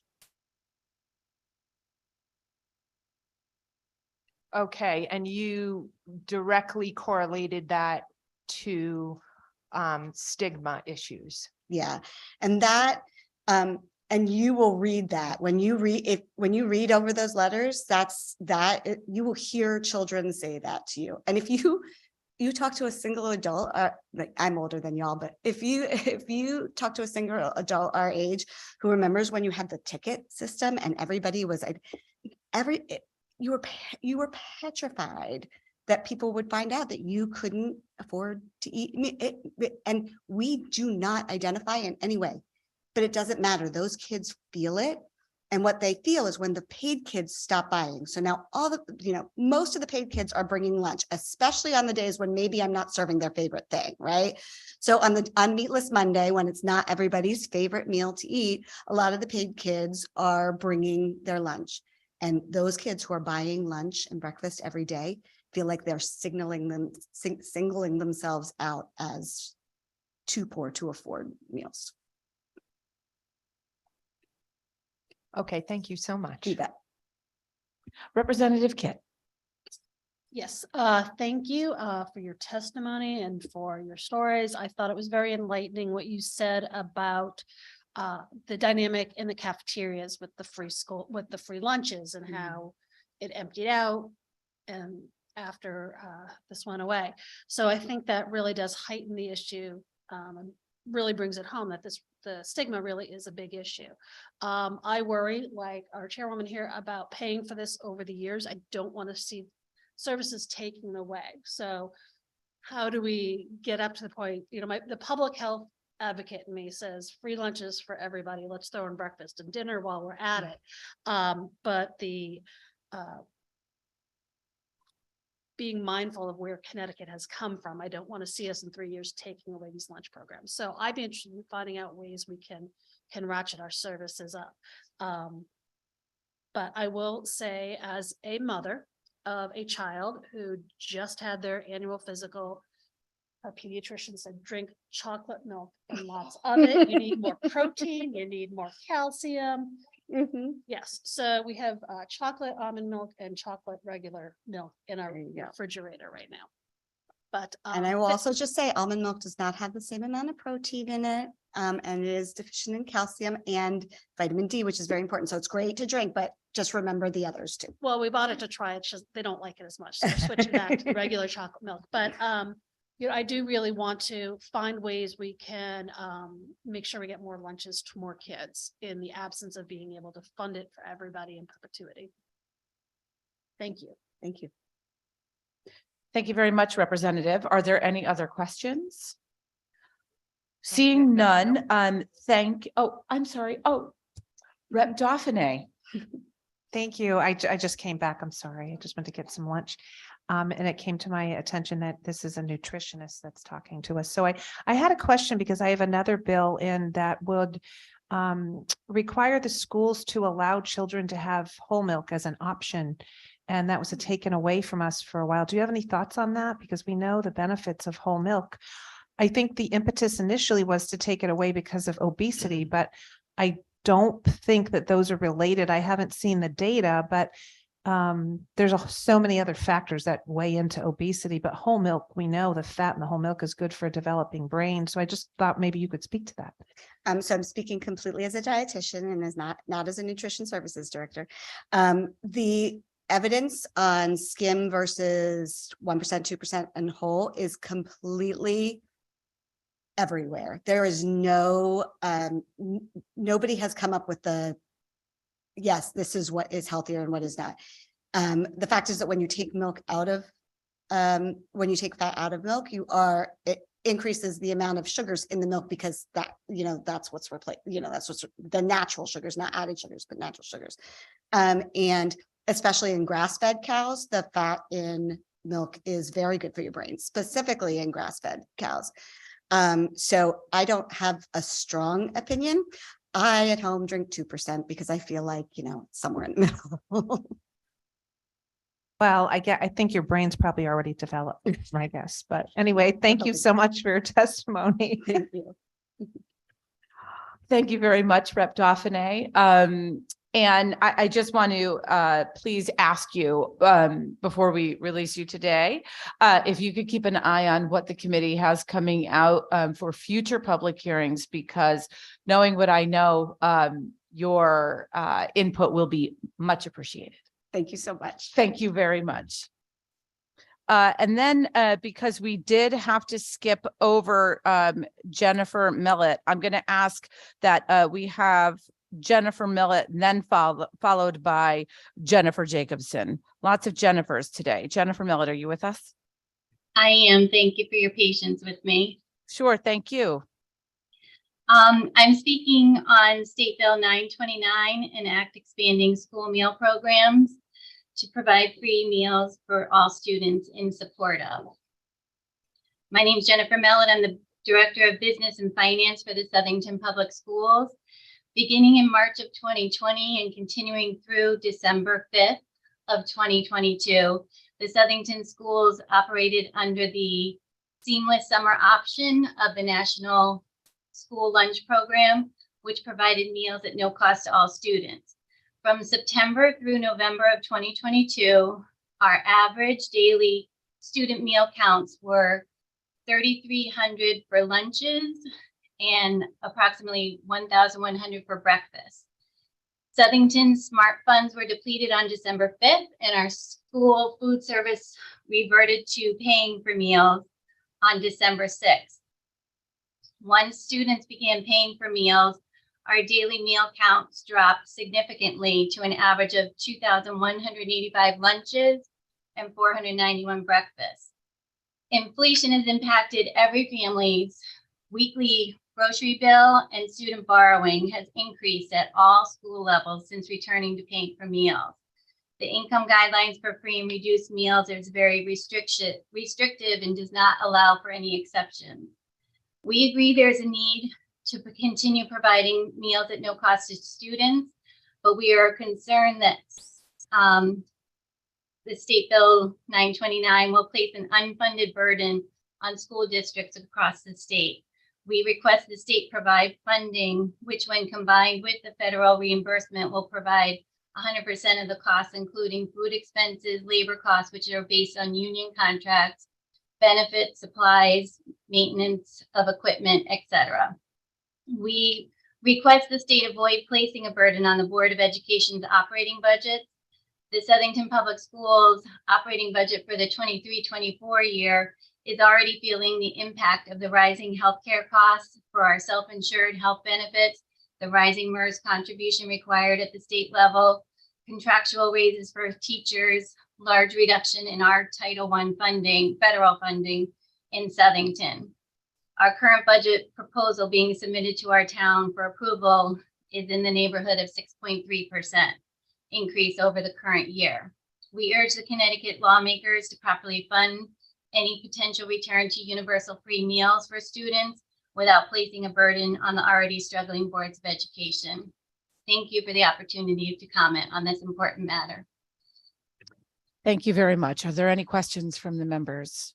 Seeing none, we appreciate your time. Thank you. Thank you. Jennifer Jacobson, followed by Jocelyn Delancey. Ms. Jacobson, are you with us? Okay, we will mark Ms. Jacobson as not with us right now, and we will keep an eye out. We have Jocelyn Delancey from CEA, followed by Jim Williams from the American Heart Association. Good afternoon, Representative Linehan, Senator Mahar, and members of this esteemed committee. I'm Jocelyn Delancey. I am the Vice President for the Connecticut Education Association. We represent over 150 school districts, and I'm also an elementary school teacher from Darien for almost 20 years. I'm going to speak on, I'm in favor of two very important pieces of legislation. I've already submitted written testimony, so I'm just going to kind of speak to each issue from my experience and representing our members. We're testifying in support of SB 929, an act expanding school meal programs, and also HB 5194, an act establishing a grief counseling program for children. You've heard some really compelling testimony for the need for all students to have access to meals during the school day, and I can only reiterate the importance of that. Our teachers oftentimes reach into their pockets to support children so that they can have food. And we know that hungry children cannot access learning, no matter how much we try to make our lessons engaging and fun and supportive. So I would stress the importance of ensuring that every student has access to meals during the school day. And I can speak for the stigma issue myself. Being from Darien, it's an affluent community, but no district really is immune to this issue of food insecurity. And there are many students who would qualify for these meals, but do not accept them for fear of being stigmatized and for fear of being identified as low income. So I really, truly encourage this committee to make an effort to ensure that we provide meals to all of our students. In speaking towards grief counselors, again, all of our school communities have experienced the consequences of mental health traumas and the loss of students due to suicide and other tragedies. And we need to ensure that we have the proper supports so that our students have the access to care that they need, both before a crisis, during a crisis, and then after a crisis for our students who experience loss and then want to make sure that they have the supports that they need. So both of these pieces of legislation are so critical to ensuring that our kids have access to care so that they can have access to learning. Thank you. Thank you very much, Ms. Delancey. I always appreciate hearing your testimony, and thank you for the work that you do. Are there any questions from members of the committee? Seeing none, thank you very much. We appreciate your time. Next, we have Jim Williams, followed by Jason Jakubowski.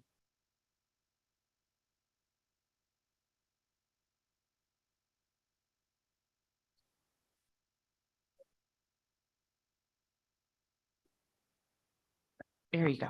Good morning. I'm Good Jim morning. Williams. I'm the Government Relations Director for the American Heart Association. I'm here to speak today in favor of Senate Bill 929. I would like to thank the leadership and members for this opportunity. Federal children nutrition waivers passed during the pandemic decreased child hunger and poverty, allowing all students to have access to free school meals. That funding has expired, and now children who depended on it are going hungry again. States right now are stepping up to fill in the gap and ensure that all children, regardless of family income, can obtain healthy meals throughout the year and have the best chance to learn and thrive in school. California, Colorado, Maine, and Vermont have already passed legislation to ensure no child goes hungry.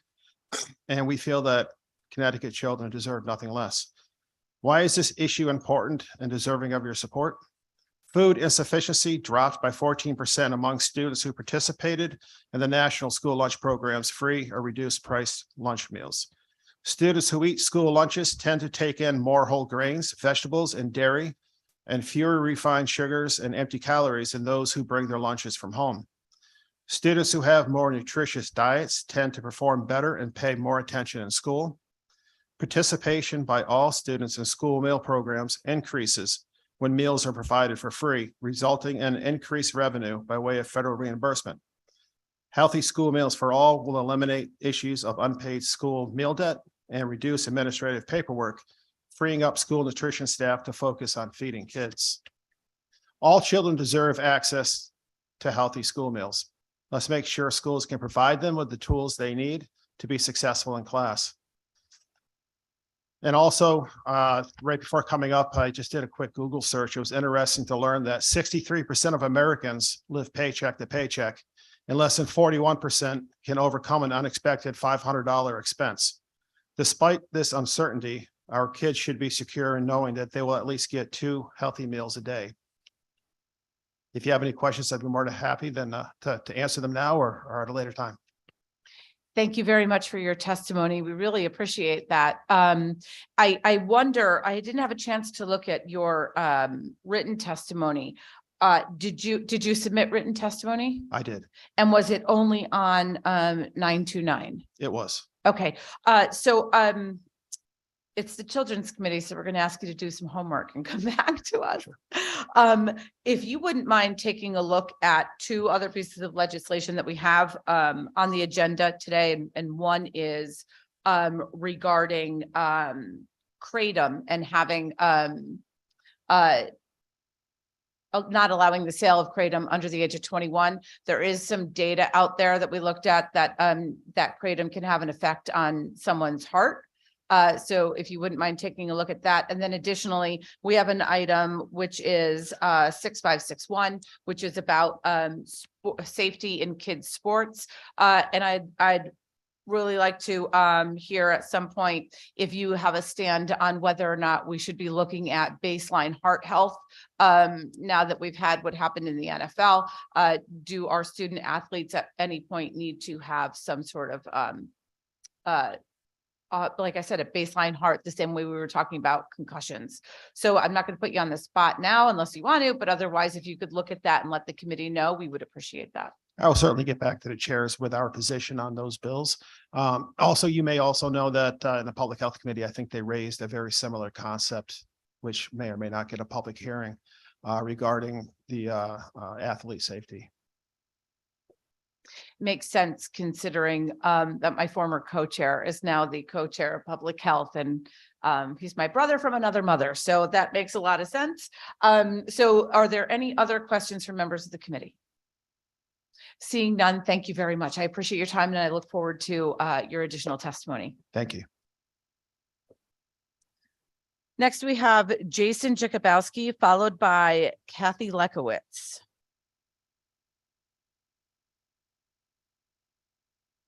It looks like, oh, we do. We're just getting, there he is. Mr. Jakubowski, I hope I have pronounced your name appropriately. If not, I sincerely apologize, but welcome to the Committee on Children. Oh, thank you very much, Representative. I appreciate it. And yes, you did a fine job with my name. That is a good Polish name from New Britain. So that's how we that's how we roll. Thank you, Representative Linehan, Senator Mayer, ranking members, and all the members of the Committee on Children. My name is Jason Jakubowski. I'm the president and CEO of Connecticut Food Share. We're the official Feeding America food bank serving the entire state of Connecticut, all 169 municipalities. And as I like to remind everybody, there absolutely is at least one family in each of the 169 towns that is food insecure here in the state of Connecticut. I'm pleased to submit testimony in support of Senate Bill 929, an act expanding school meal programs to provide free school meals to all students. First of all, we thank you for considering this bill and highlighting this important issue that impacts some of our most vulnerable residents, our children.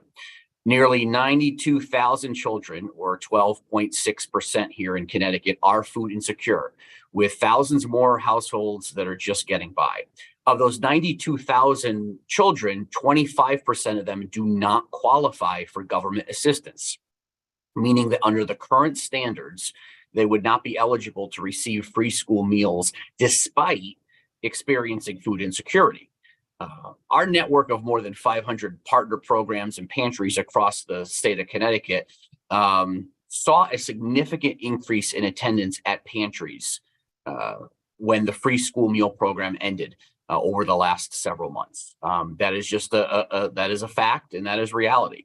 The school meal programs went away, and we saw an increase in demand at both our mobile sites and at our pantries. Through our schools, we're able to provide our children with the space to grow into the best versions of themselves, to expand their understanding of the world around them, and become community members who strive to make the world around them a better place for all of us. When students are fed, they learn better, their attendance goes up, and they're more engaged. By limiting their access to food or stigmatizing them through a program that singles out students experiencing food insecurity, we're only hurting our common cause and our universal goals. Last week, my wife received a call from the cafeteria manager at my children's high school. The manager wanted to alert us to the fact that one of our daughters had been routinely using her lunch card to buy lunches for some of her friends. The cafeteria manager said that this was happening quite a bit since they started charging for meals again, as many families hadn't enrolled in free or reduced lunch programs since the fall of 2019, before the pandemic. My wife and I are certainly proud of our daughter for helping those who are less fortunate than she is, but a 14-year-old shouldn't have to do that. We as a society have both the resources and the ability to feed our school children. And if the federal government is no longer able to cover the expense of those school meals, then we as a state, as a community, need to come together and do that. Again, Madam Chair, I thank you for your time and consideration. My Connecticut Food Share team and I look forward to continuing to advocate in support of this provision and to continue to do all that we can to help families across the state of Connecticut who are struggling with food insecurity. Thank you. Thank you very much for your testimony. Just one quick question from me before I open it up to the committee. What is, do you know offhand, the median income of the people you serve here in Connecticut? Of the people we serve, I don't know what the median income is. I can tell you that there's 425,000 people who are food insecure in Connecticut. The good news is that that's not as many as there were at the peak of the pandemic. The bad news is that it's not back to where it was pre-pandemic. In terms of their median income, it could be all over the place.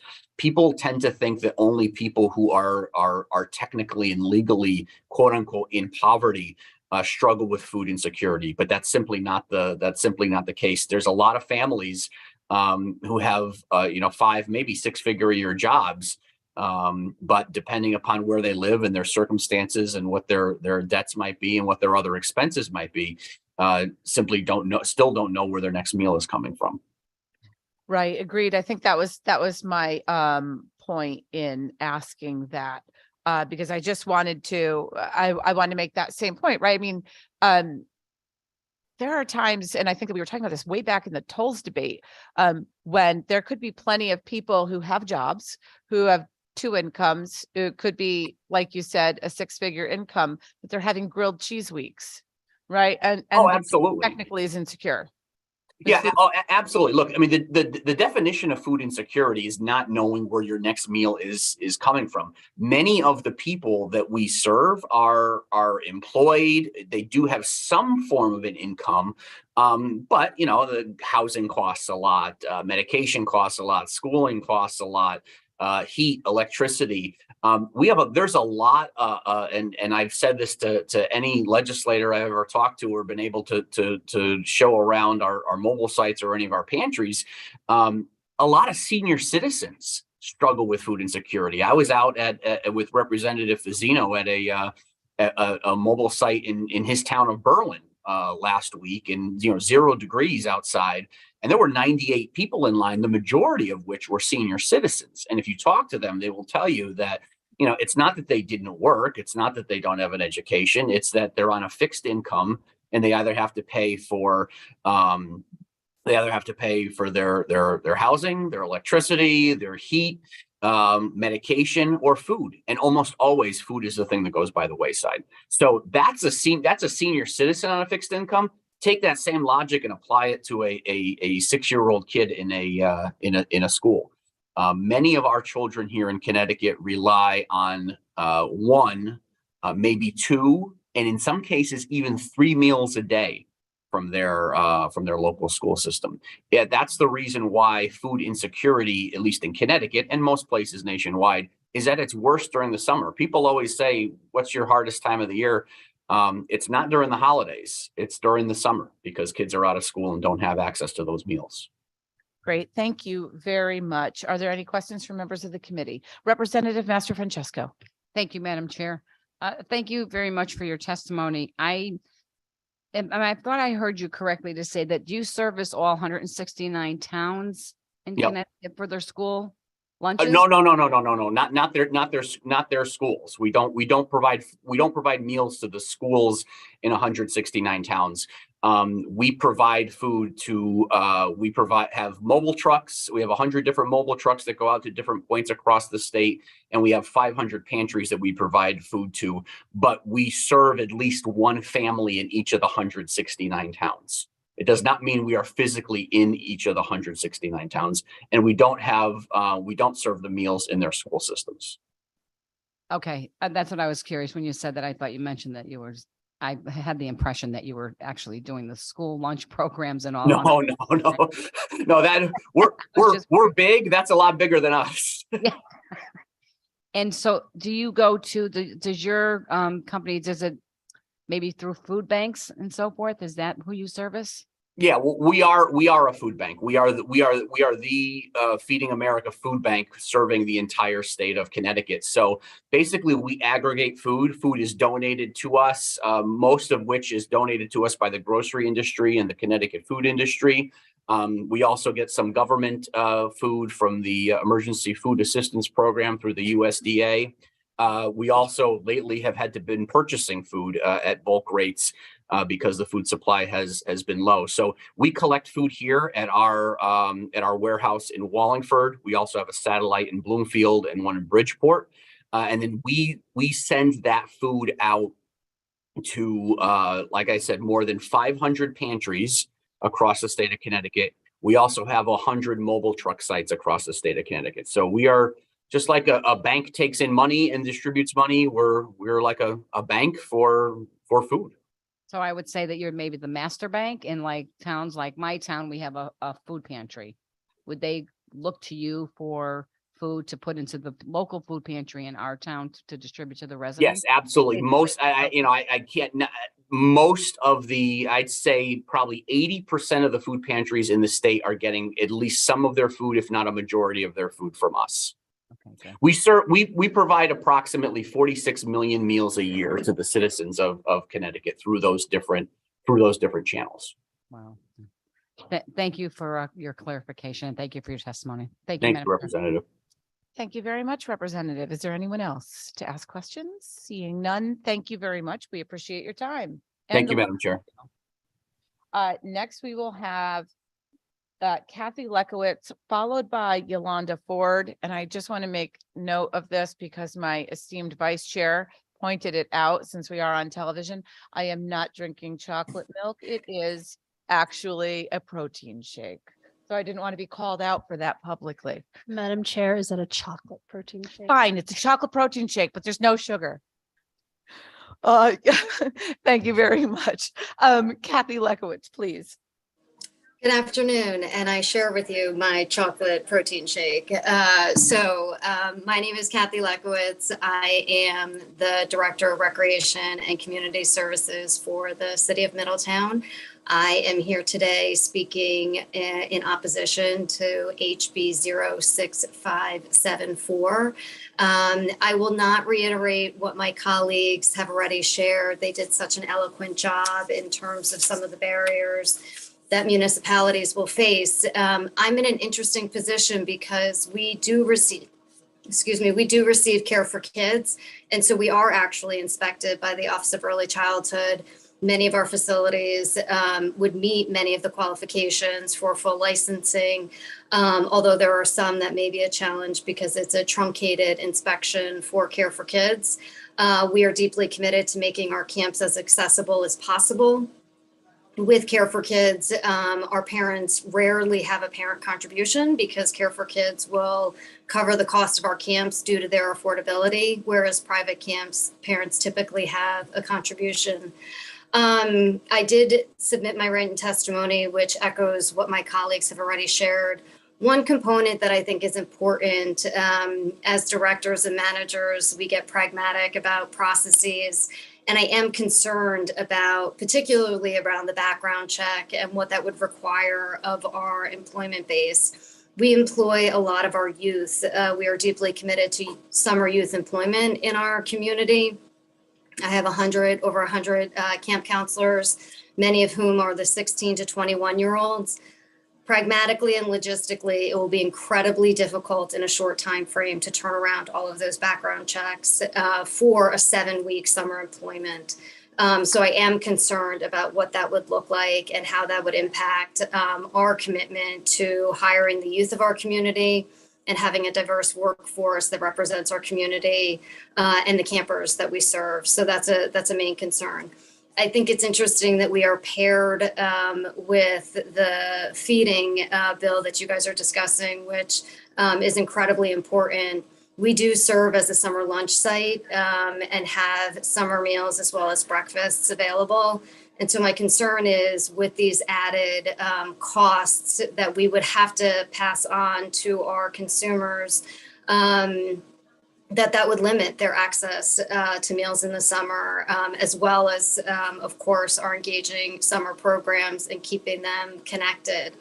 One observation that we've had post-pandemic is the critical importance of keeping our kids in social, safe spaces.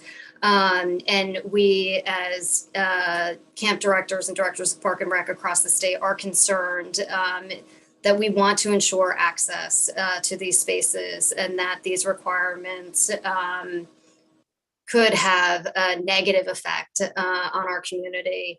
And I applaud you in terms of the dedication, commitment to safety. That is of paramount concern to us.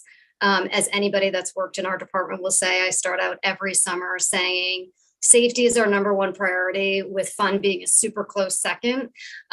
So it is how we structure our camps to keep our campers safe. And we do have many structures in place to do that my colleagues have 3 minutes. shared with you. Please summarize. So I'll leave it with that. Thank you for your time. Thank you very much. And I very much appreciate your statements because you did hit a lot of really great points. Are there any questions from members of the committee? None in person and none online. So thank you very much. We appreciate you being here. Thank you. Next, we have Yolanda Ford, followed by Davina Bakshi.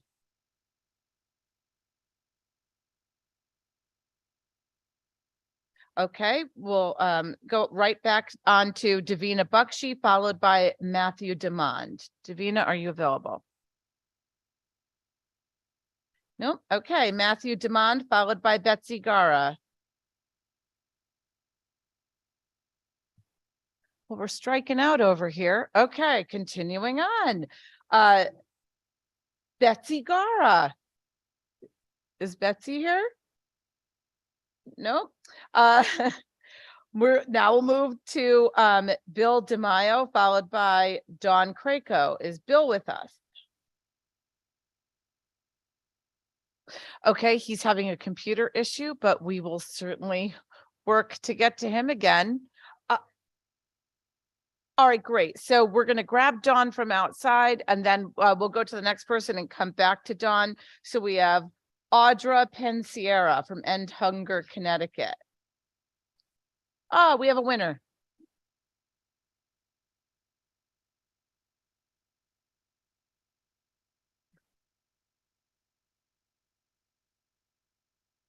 Hi, welcome to the Committee on Children. Hello, Senator, Mayor, Representative Linehan, and members of the Committee on Children. My name is Audra Pansiera, and I'm a graduate student at the UConn School of Social Work and an intern at End Hunger, Connecticut. I am here today to speak on SB 929, an act expanding school meal programs to provide school meals to all students. I support this legislation because I have witnessed and heard about the detrimental effects of hunger, both personally and professionally. This past summer, I was an AmeriCorps member at End Hunger, Connecticut.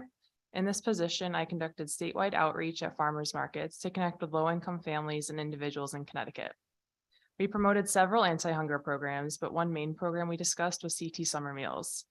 CT Summer Meals is a lifeline to many families, and people were thrilled to learn that these resources were available.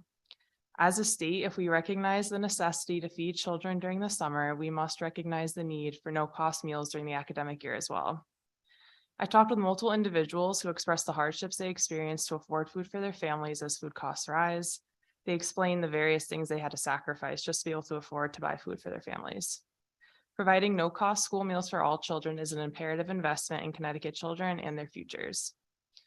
1 in 8 Connecticut children suffer from hunger. Hungry kids cannot focus or learn when they are in the classroom. Studies show that when schools serve no-cost meals for all, there is less absenteeism, more focus, and students feel safer in the cafeteria. If we are going to continue to invest state dollars in education, we have to invest in the programs that make that education possible. My mother, Marcia Pansiera, is a registered nurse in the Wellington schools. She has seen firsthand the effects of children coming to school hungry or becoming hungry as the day goes on. They spend valuable class time coming to her office, looking for a snack or wanting to lie down because they're too tired or don't feel well due to lack of food. My mom, along with countless other professionals in her school, provide snacks as they are able that she buys herself, but recognize the detrimental health effects these children can experience if they continue to go without adequate access to food. A more sustainable solution, such as no-cost school meals, is essential to best support students like the ones my mom sees and the countless others like them across the state. Lastly, in my time with End Hunger Connecticut over the summer, I met numerous local farmers who provide quality food for our communities. With a strong farm to school program, we can bolster local agriculture and connect children with where their food comes from. As a future social worker, I believe implementing no-cost school meals is essential to address the immediate issues of hunger, but including the farm to school component is also essential to create a more equitable and sustainable food system in the long term. Access to food is a human right, and therefore I urge you to pass legislation to ensure this right for all Connecticut children. Thank you. Thank you very much for your fantastic testimony. I just want to point out one thing that I really appreciated is you weren't talking about spending money, you were talking about investing. Yes. And I feel that deeply. So thank you. Are there any questions from members of the committee? Yes, my co-chair. I just want to thank you for being in the field of social work. You know that you are tremendously needed, and we appreciate both your testimony today and the fact that you are becoming a social worker. Thank you. Thank you. Thank you very much. Any other questions? Seeing none, good job. Thank you so much. We do have some people that we've been bouncing around because we've missed. So we're going to go with Dawn Craco, please, followed by Jennifer Jacobson.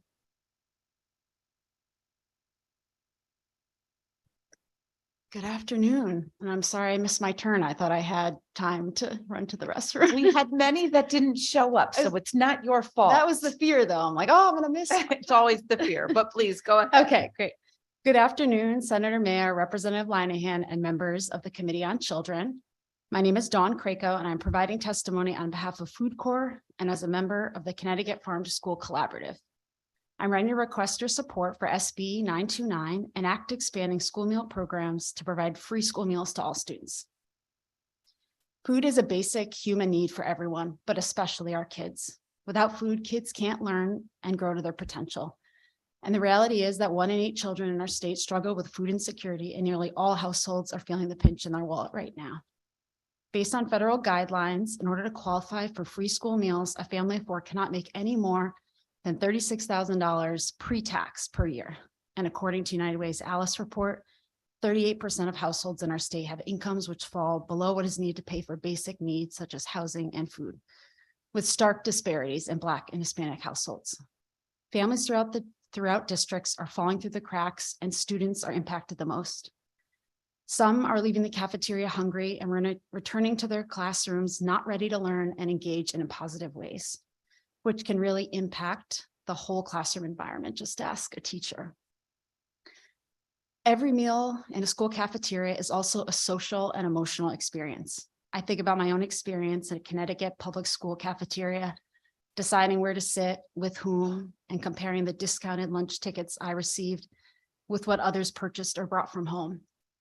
Students who have nothing certainly stand out and can experience feelings of shame and isolation. Additionally, school nutrition programs in Connecticut can be strengthened by investing in farm to school efforts, which support more nutritious local foods in school meals and educational experiences that provide students with the life skills to grow, cook, and prepare foods. There's more detail in my written testimony, but I point to 2 investments we can make to strengthen farm to school in our state.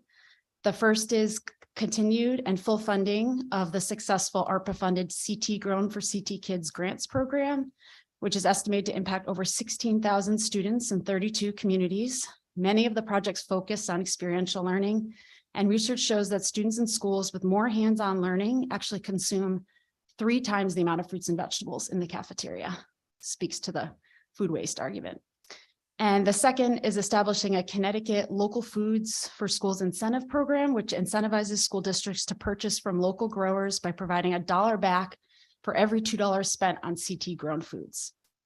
An investment in school meals for all with farm to school creates a cycle. When free meals are served to all students, participation increases and more federal dollars flow into those programs. A local purchasing incentive helps schools invest in meal quality and helps children build a connection to local farms and their community. This causes their excitement to build, which in turn keeps students participating. This bill would be a transformational move for Connecticut schools, students, and families, and one that ensures every child has access to what they need to grow and thrive in school and beyond. Thank you all for your time and for all you do to support our children. Thank you very much. We very much appreciate that testimony greatly. Are there any questions from members of the committee? No, seeing none in person and online. Thank you very much. We appreciate you. And thank you for being here. Okay, so we're going to have to continue to jump around to get to the people that we called and missed. So next, we're going to have Jennifer Mellett, followed by Meg Scotta. Jacobson. Oh, I'm sorry, Jennifer Jacobson. That's okay. It's a popular name. I get it. Hi, good afternoon, everyone. I am Jen Jacobson. Thank you so much. And I apologize for missing my earlier time a little bit ago to this morning. I am here to testify on SB 929 and Act expanding the school meal program. I am, in full disclosure, I'm a member of the Fairfield Board of Education and its chair here in my own capacity today, but I'm going to be providing testimony on the technical components and the language that you've included in the bill, seeking some clarifications if possible post-public hearing.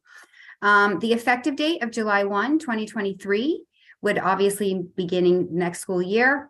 And I'm sure for us and for many others, our budgets are already out the door at this point for next year and with other town bodies. So this appropriation, unless 100% funded by the state, at least for next year, isn't accounted for in our budget for the 23-24 school year.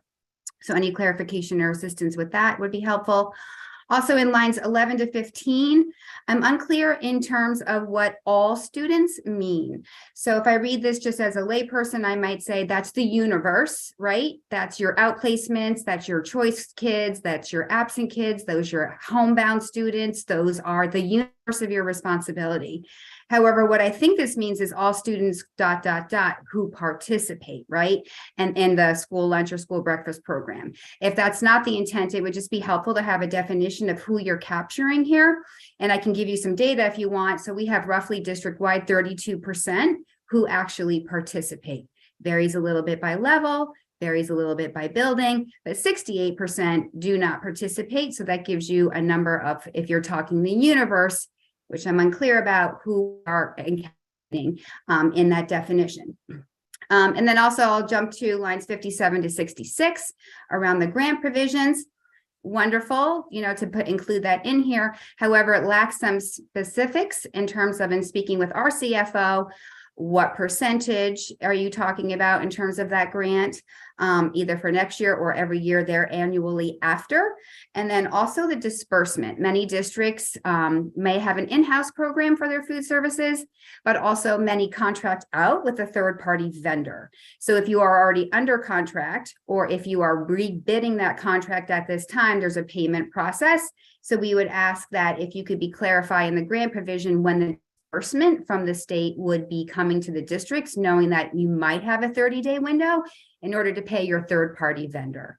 So just some clarifications. It's not a do it or don't do it. It's if we can be more specifics about who you're talking about, and would be 100% funded by the state next year, and just some technical clarifications on the grant disbursement would be helpful to the language of the bill. And that is my testimony for you today. Thank you very much for your testimony. We recognize that you do have questions. That's the purpose of this public hearing.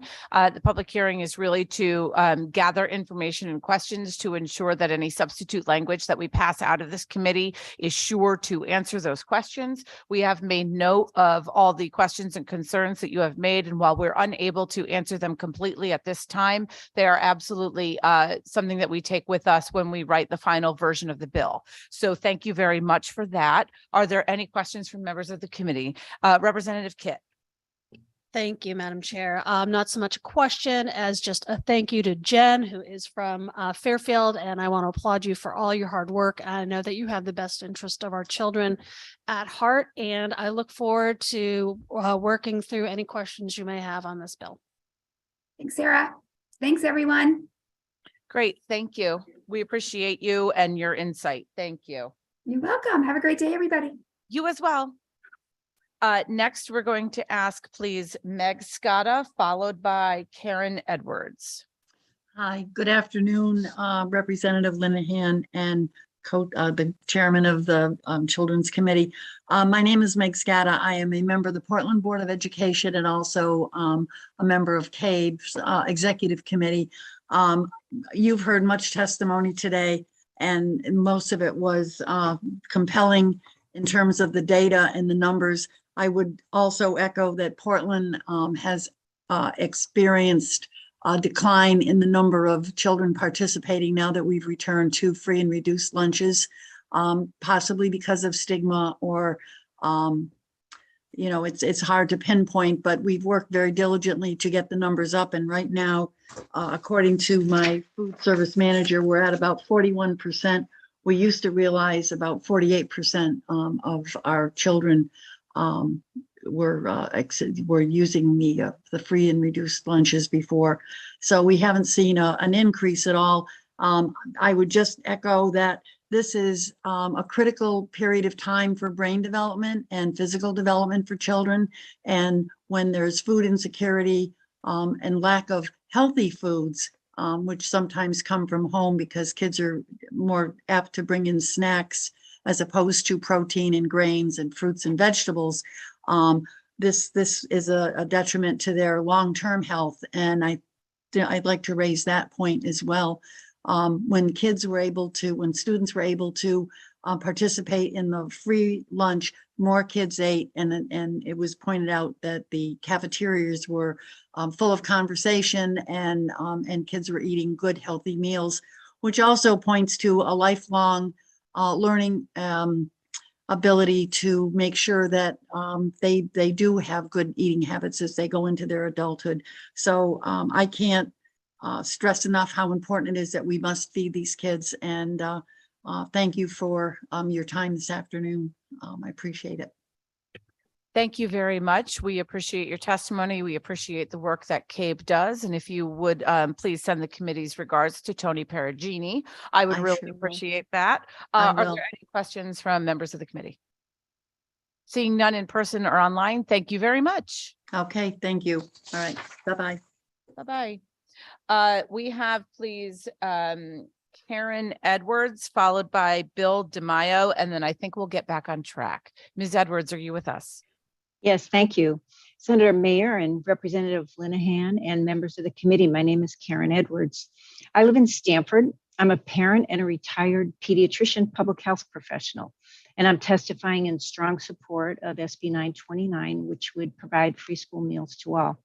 In my family, my generation has never experienced being hungry, but as recently as my parents' generation, my family depended on government and community assistance to stave off hunger, and we are really forever grateful for that. Now, the short and long-term academic and health benefits of free school meals for all students are very well supported by the literature. And aside from that immediate priceless benefit to children themselves who would no longer be hungry and who would be doing better in school, free school meals benefit schools by decreasing the costs of administering free and reduced cost meal programs, and benefit the state by increasing the readiness of tomorrow's Connecticut workforce and by increasing the purchase of food for school meals from Connecticut businesses and farms. Now, honestly, from my viewpoint, it would be benefit enough just to keep the 92,000 food insecure Connecticut children from being hungry, but there are these other benefits. In 2021, the center-right American Action Forum Policy Group concluded its report on the evidence for free school meals with this recommendation. They say, research suggests that policy targeting student nutrition, particularly through the increased provision of breakfast, may be one of the more cost-effective policy approaches to improve student learning outcomes and test scores.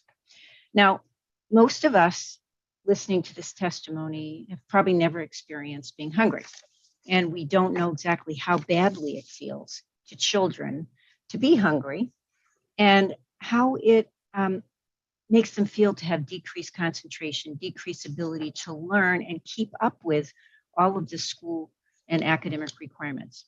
So let's make sure that Connecticut children do not experience the pain of hunger or hunger's other negative short-term and long-term consequences.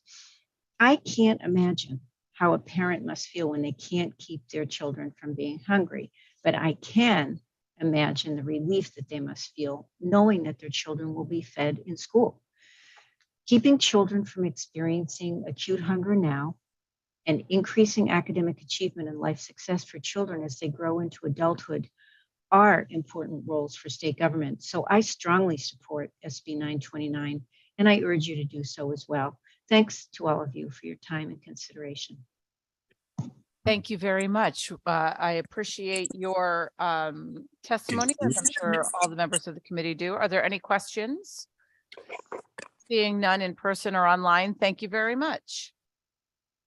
The next person will be Bill DeMaio, followed by Tita Infasang, and already I apologize if I pronounced that name wrong, and I would recommend that you absolutely correct me. Bill DeMaio, please. Yeah, it's Bill DeMaio. That's fine. Just don't call me late. Just don't call me late for supper. It's I'm Bill DeMaio. I've been in the Parks and Recreation business for over 44 years. Went to Springfield College with a Parks and Recreation degree. I've been working in Rocky Hill, 31 years in New Britain, and now 8, 9, 11 in Newington, and I'm the superintendent. And I'm here to speak in opposition, strong opposition to Bill 6574.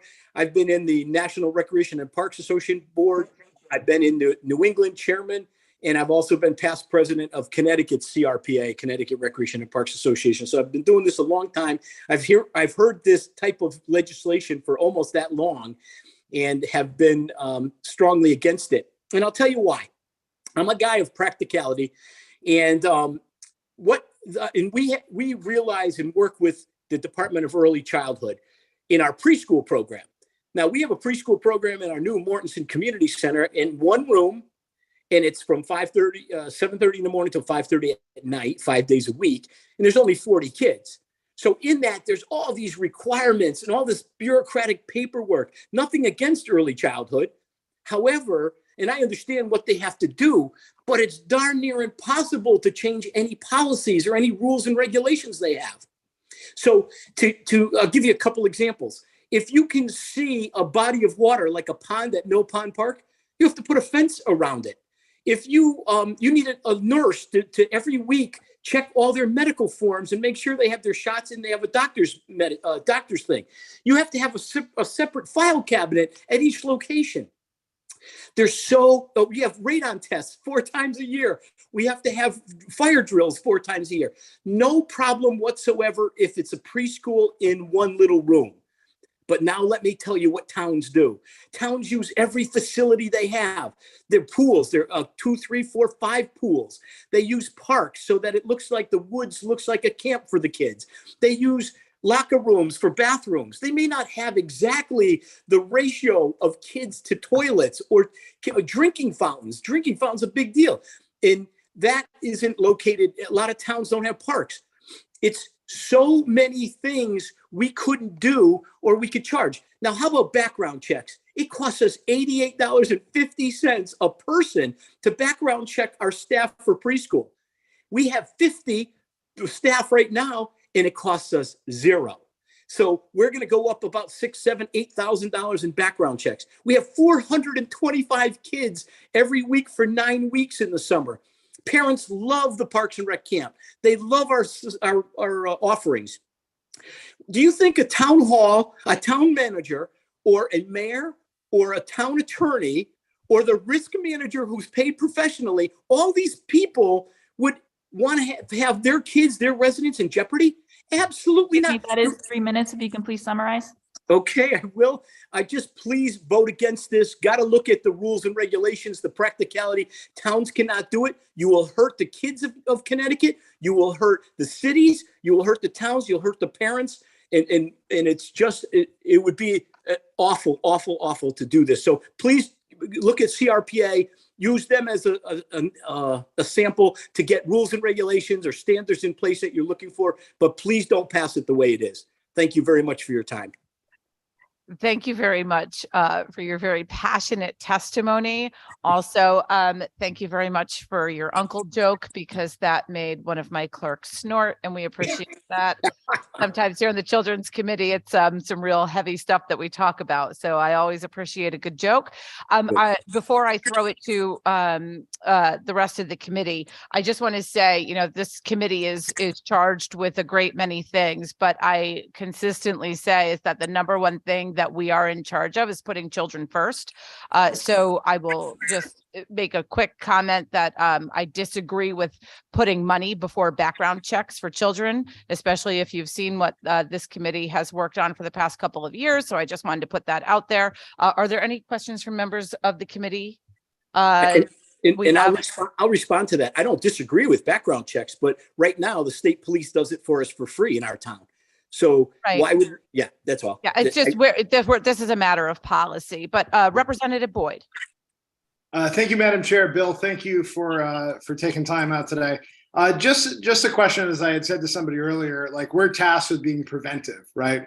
And the public hearing process, amongst other things, is to get more information on a topic. And I think having so many rec professionals and advocates come forward has been really helpful to the committee. And we've taken up regulations around camps and schools to a lesser extent in the past. And frankly, a lot of times private or non-profit or for-profit camps have come forward to us with the same arguments that you're making, saying, hey, it's cost prohibitive, all those things. Now, some of those proposals have gone forward. Some of them haven't, they've been adjusted. I guess my question is, do you think there's a desire amongst the industry to engage in some type of minimum standard? Not saying it's through licensure, not saying it's to take what currently is the OAC regulation and making them apply. And I realize that's what the bill's for, but recognizing that there is a great disparity across the state of how rec programs are run, how they're supervised, and the standard of care may be different. And no indictment of your programs, because I'm sure you do a really good job. And that was the argument that the OAC had brought to this committee about private camps, is some of them are very good on their own in certain areas, right? Because of their governance, because of the people, and others will do the minimum, right?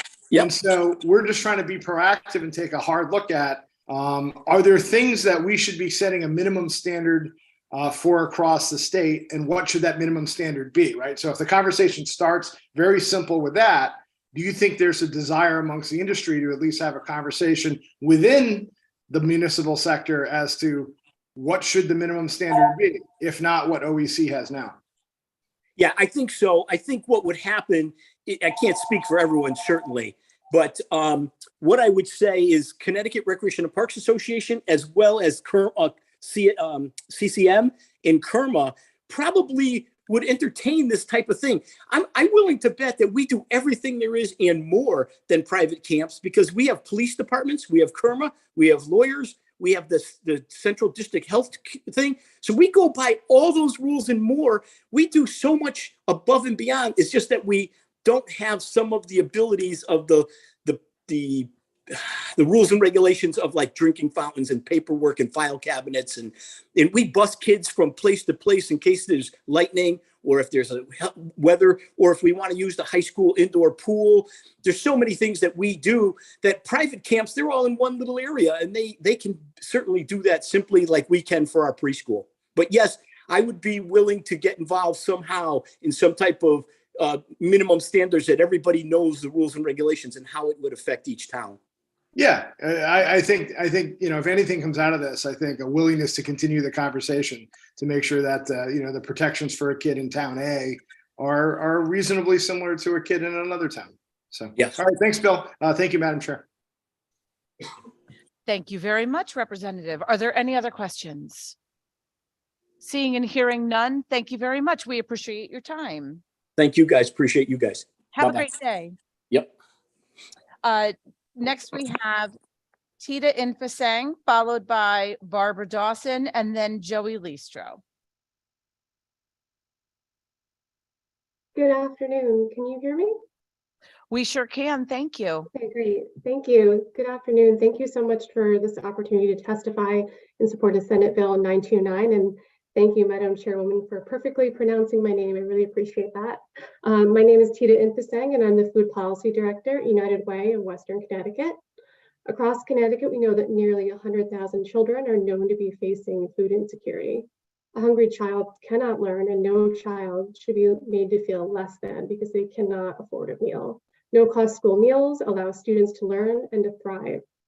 Continuing no-cost school meals is a priority for our 15-town region that spans Stamford to Greater Danbury to Southern Litchfield County, encompassing urban, suburban, rural, and other communities of varied socioeconomic and demographic makeup.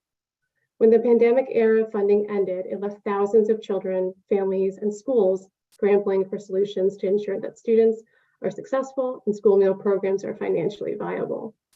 No-cost school meals for all students are critically important to the health and well-being of our entire communities. We know that access to universal school meals improves academic performance, attendance, and classroom behavior. Kids feel safer in school when the meals are made available universally.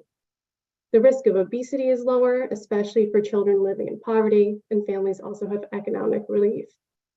In 2021, 41% of ALICE, asset-limited, income-constrained, and employed households in Connecticut experienced food insecurity. These are families that are employed, yet often can't afford necessities like food, housing, transportation, and healthcare. In our region in Western Connecticut, more than 1 in 3 ALICE families live paycheck to paycheck. They They make more than the federal poverty level, which means that they are ineligible for free and reduced price meals and other types of programs. SB 929 responds to this economic reality of Western Connecticut families.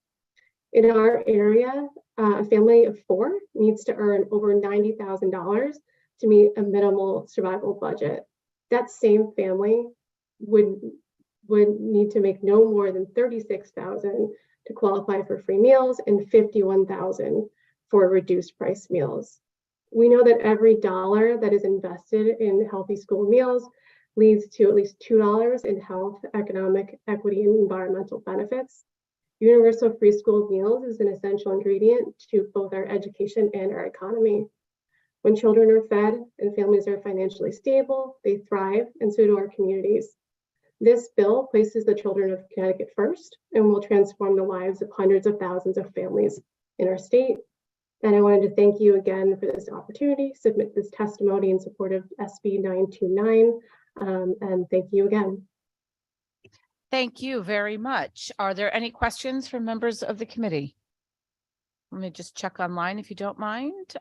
Seeing none, thank you very much for being here today. Thank you.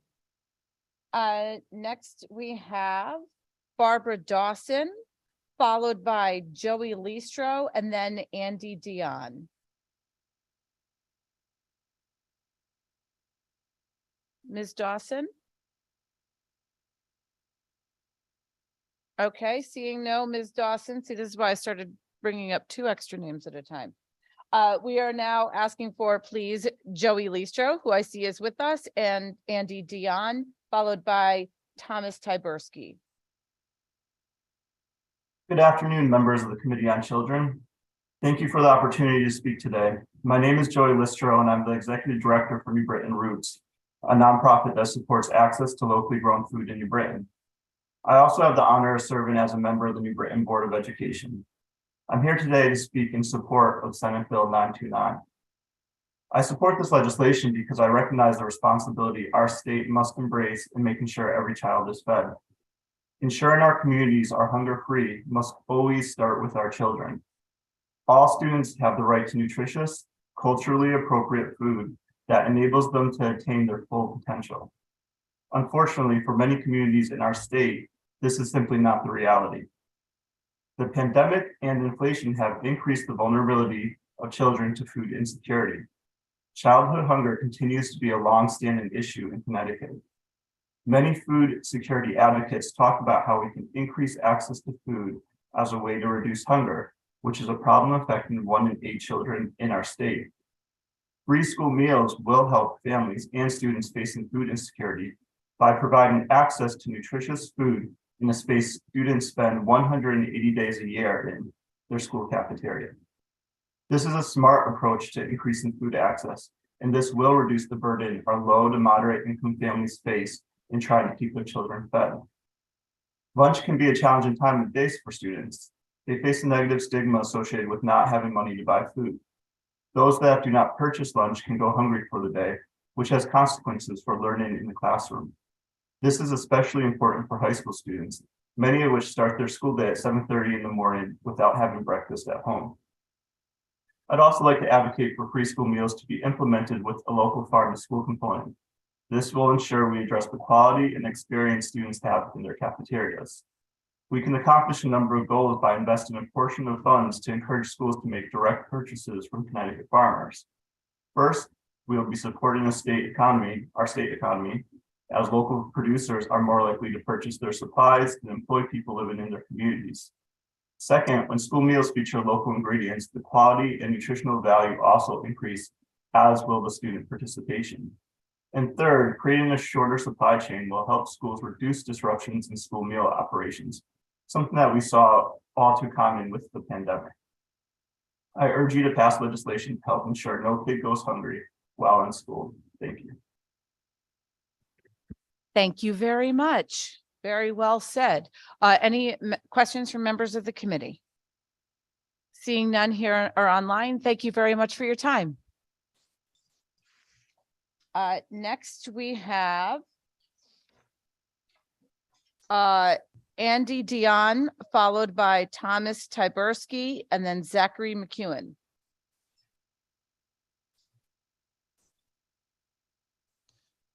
Hello, chairs, vice chairs, and distinguished members of this committee. Thank you for allowing me to speak today. I submitted written testimony, but I won't be able to read it all in 3 minutes. So I just want to summarize by saying that I am not in favor of House Bill 6574. If passed, this bill would negatively impact the town of Portland's ability to provide safe and affordable childcare to Portland residents. In order to ensure that our Summer Quest program for children entering grades 1 through 6 meets the licensing requirements, I would likely need to cut the Kiddie Camp program for children ages 3 to 5 and the Teen Camp program for children entering grades 7 through 9. I would also need to reduce the hours of operation of our Summer Quest program from 10 hours a day to 7, while also increasing the cost of the program. This bill would also eliminate our ability to accept registrations for Summer Quest up until Thursday of the week prior.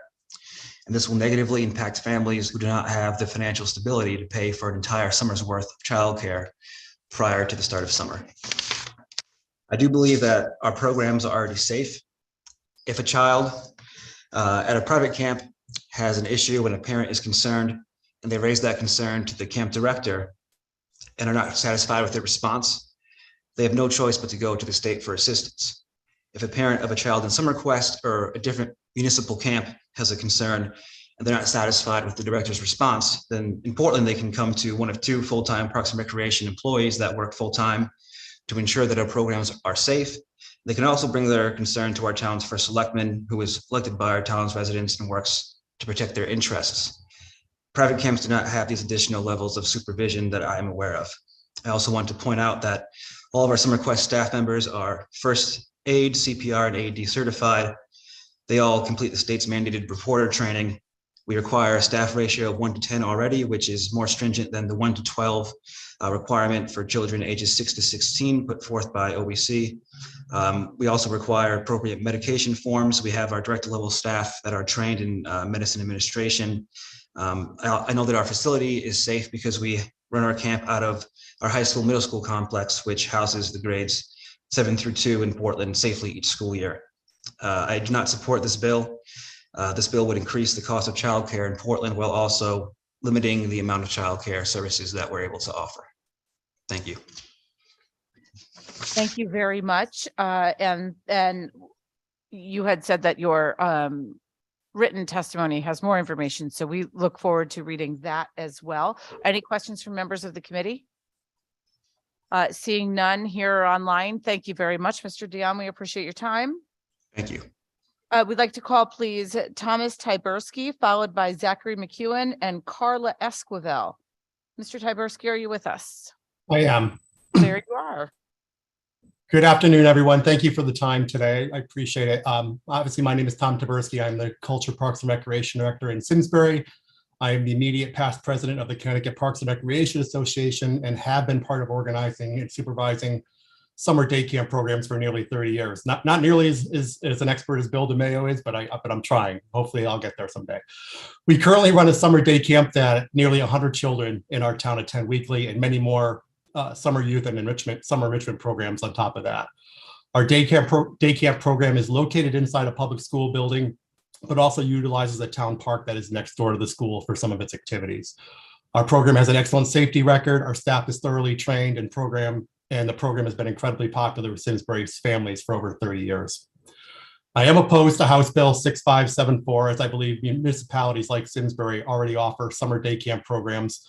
And this bill does little to improve safety, but could greatly affect the affordability, as others have said, of these type of programs for working families. Our summer programs are well supervised with an organized chain of command. Every layer of supervision, from our camp counselors to our camp directors, our program coordinator, the Parks and Rec director like myself, our HR director, risk manager, as well as our town manager and board of selectmen are all focused on providing a safe and enjoyable program for the residents of our community. This is much more oversight than what we would be required to do under the OEC state guidelines.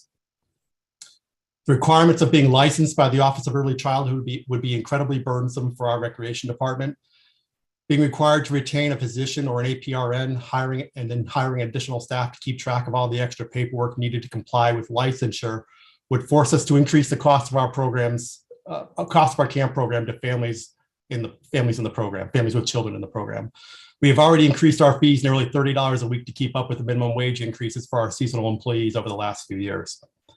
I don't believe that House Bill 6574 does anything to improve the safety at a typical municipal summer camp program.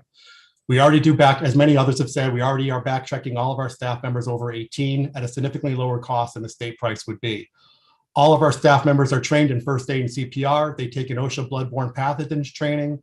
They are DCF mandated reporters, and our senior staff is also certified in EpiPen and medication administration. They also do sexual harassment training and other town trainings as well.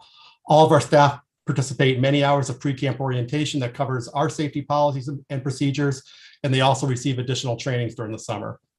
That's all I have, and I welcome any questions you may have for me. Thank you very much. I wouldn't say that's all you have. That was a good deal of stuff. So thank you very much for your testimony. Are there any questions from members of the committee? Seeing none in person or online, you're free to go, sir. Thank you so much for your time. I appreciate you. I appreciate you as well. Next, we have Zachary McEwen, followed by Carla Esquivel, and then Paul Smith. Mr. McEwen, you're on. I hope I pronounced your name correctly. Yep, it's McEwen. Good afternoon, members of the Children's Committee. My name is Zachary McEwen. I'm a senior legislative associate with the Connecticut Conference of Municipalities. I see some, a couple of unfamiliar faces from committee members. So for folks that don't know who CCM is, we're the statewide association of towns and cities. I'm here to express concerns on HB 6574 enacts concerning municipal youth camps. I know we've heard a lot of testimony today on this and the concerns from different parks and recs directors and other stakeholders, but I just kind of wanted to give a little bit of perspective on CCM and what our concerns are as well. HB 6574 would require license exempt municipal operated camps to become licensed by OEC. Specifically, CCM has concerns with the increased cost through additional staffing, additional administrative burdens, facility requirements, and other mandated functions. We have concerns with passing increased cost to families. We have also concerns on potential reduced hours of operation of these camps, consolidation and or closure of these programs. And with those potential closure of programs or consolidation, we have serious concerns with the reduced ability of essential childcare opportunity. We also are concerned about the ability for the camps to comply with these mandated requirements, and also the ability of OEC to handle the influx of these licensees and the ability to perform inspections. I think the concern there, and I was looking at OEC's testimony, is that there's going to be a lot of resources that are going to be needed through OEC, and there was also an acknowledgement from OEC that this is going to be a large fiscal push for municipalities to comply with. And I think the concern here is leaving, municipal programs in limbo as we go forward. And so that's a concern for our members. Currently towns and cities oversee these programs. There are several layers of oversight, including, town managers or the mayor or first selectmen and elected officials. However, the town runs their legislative bodies. There's obviously parks and rec departments that are overseeing this. HR departments, municipal buildings and facilities are subject to local and regional health directors, building officials, facility managers, and fire marshals. So there is a level of oversight and accountability, with these camps. So we would urge the committee to consider these concerns. We would urge the committee to oppose the bill, and happy to answer any questions. Thank you very much. Are there any questions from members of the committee? Seeing none in person or online, thank you very much. We appreciate your time. Thank you. Thank you. Next, we have Paul Smith, followed by the one and only Lucy Nolan, and then Mr. John Catlin. Paul Smith, are you available?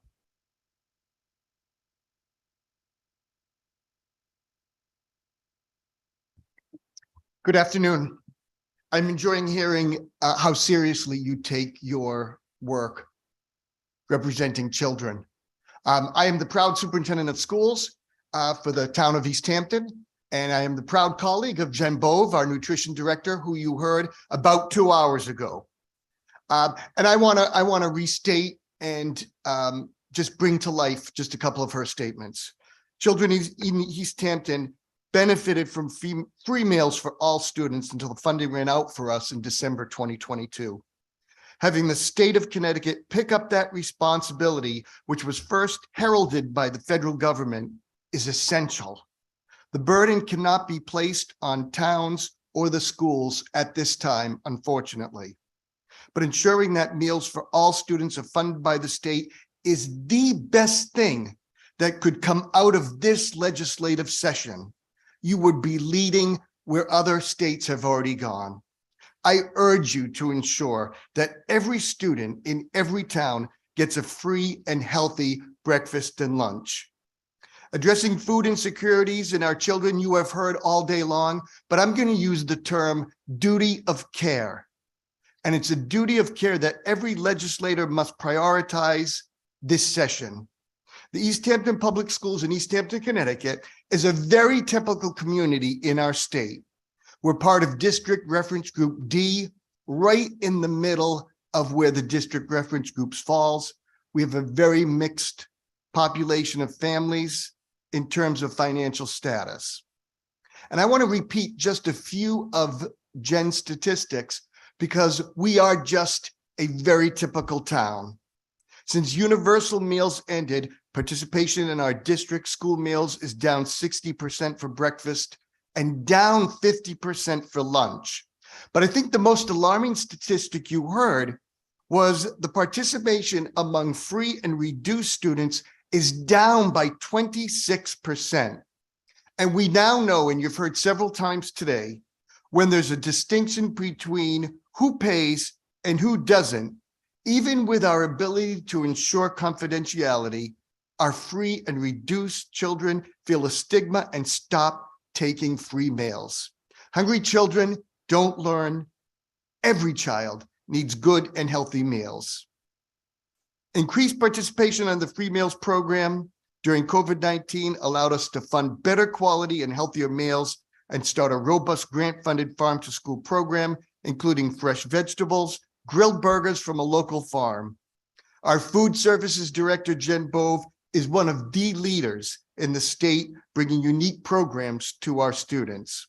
She cites many times at our board meetings, and you heard her say today, the healthiest meals kids eat all day are those in school, regardless of income. I'm going to repeat the phrase duty of care, because duty of care describes our commitment not only to the academic achievement of students, but the absolute commitment to mental health and wellness of our students. So I hope you as committee members feel that duty of care as it describes perfectly your obligation to children in the state of Connecticut who are relying on you to be their voice and their vote on this important commitment for state-funded school meals. Thank you very much. Thank you very much for being here. Thank you for your passion. And I have to say, the children of East Hampton are quite fortunate to have both you and your colleague. It's really amazing that you both of you took the time to be here and to really give such an impassioned plea. We appreciate you greatly. And so, like I said, keep an eye on the schedule. There might be more things you want to come and talk about. Thank you very much. Well, wait, we might have some questions. Are there any questions from members of the committee? Anything online? Okay, I guess you were just so perfect that no one had any questions. Thank you very much.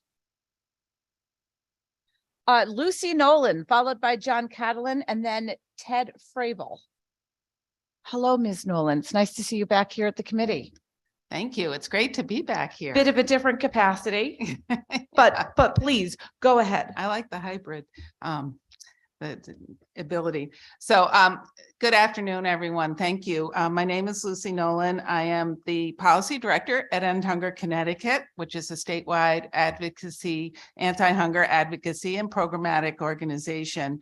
And I'm here to testify in favor of SB 929, an act expanding school meal programs to provide school meals for all students. And I also have at the end of my testimony, language that we would like to see added into the bill. So recognizing that this is right, the role of this particular hearing. And I just want to mention that I came out of semi-retirement to work on this program.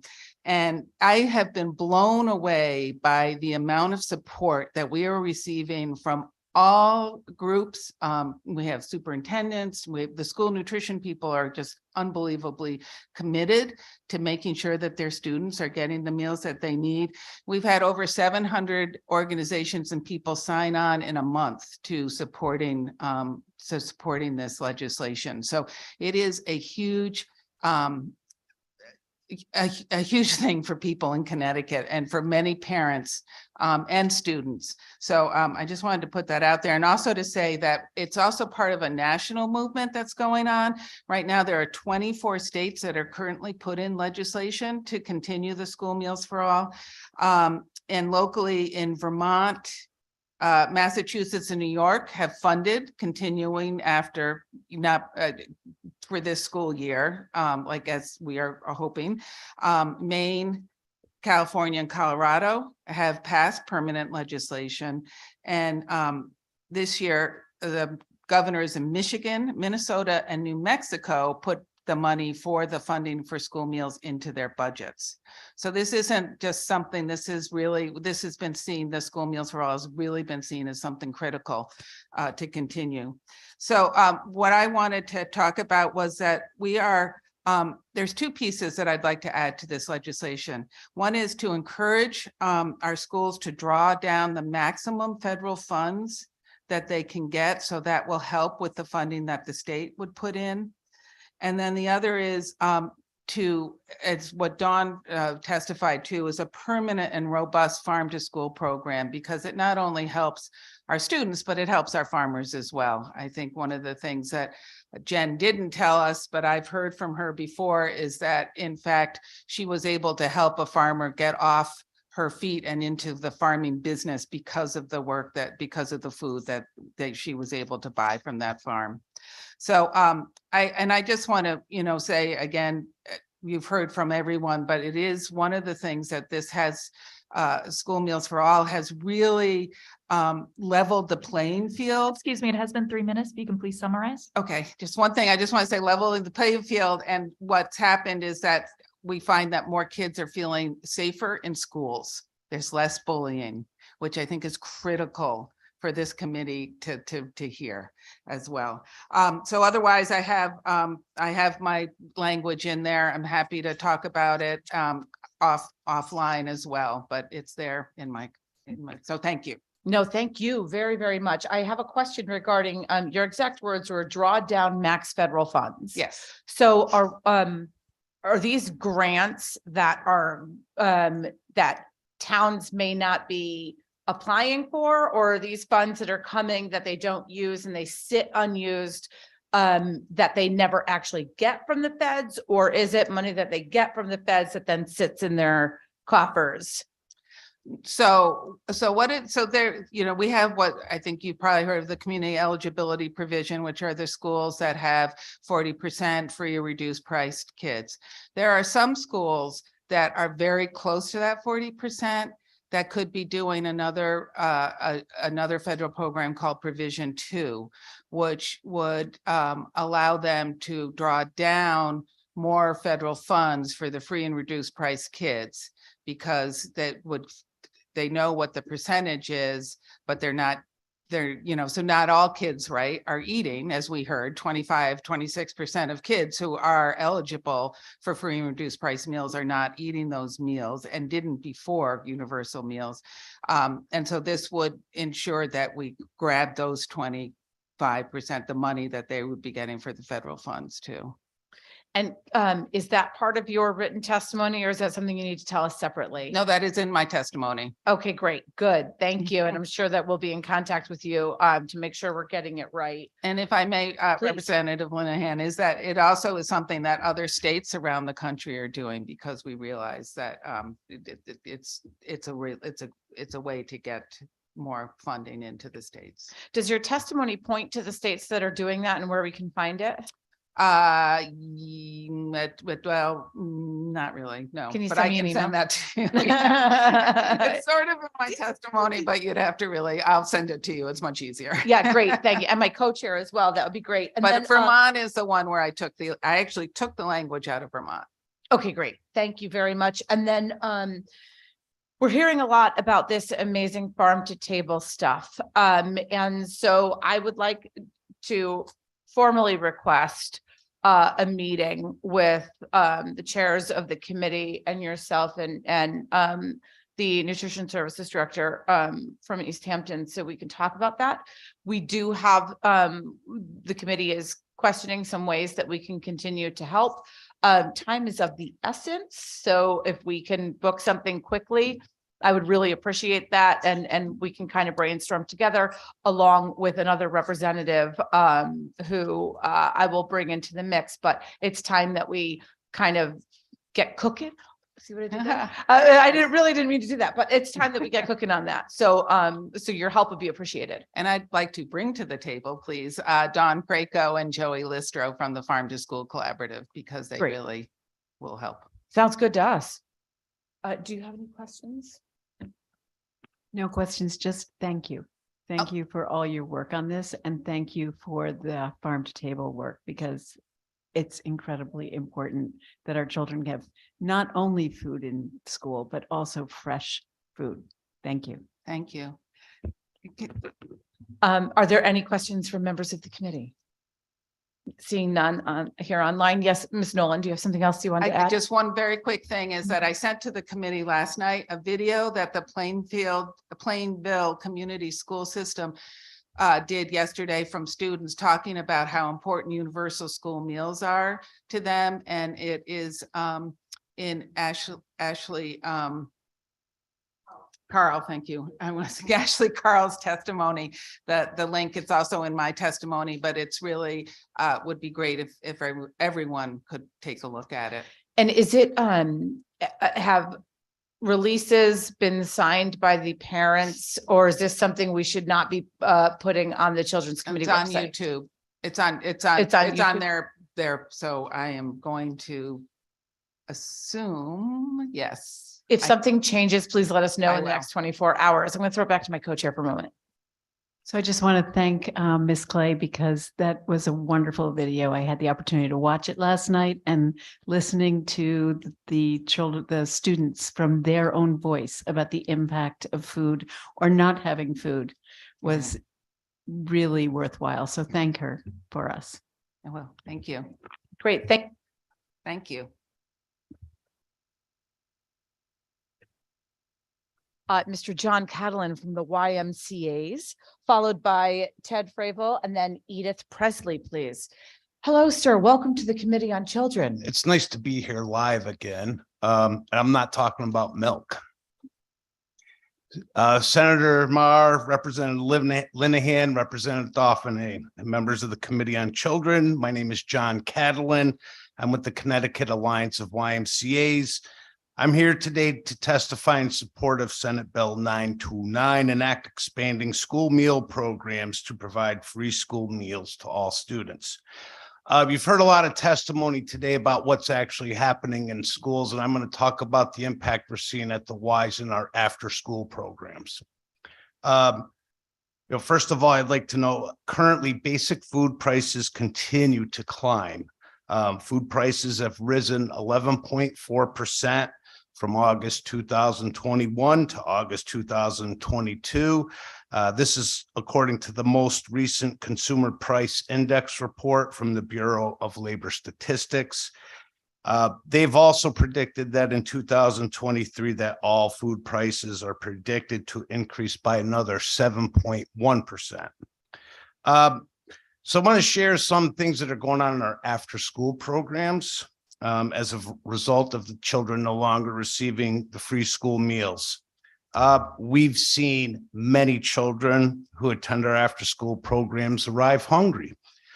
They're requesting additional snacks and sharing comments with their teachers about how hungry they are.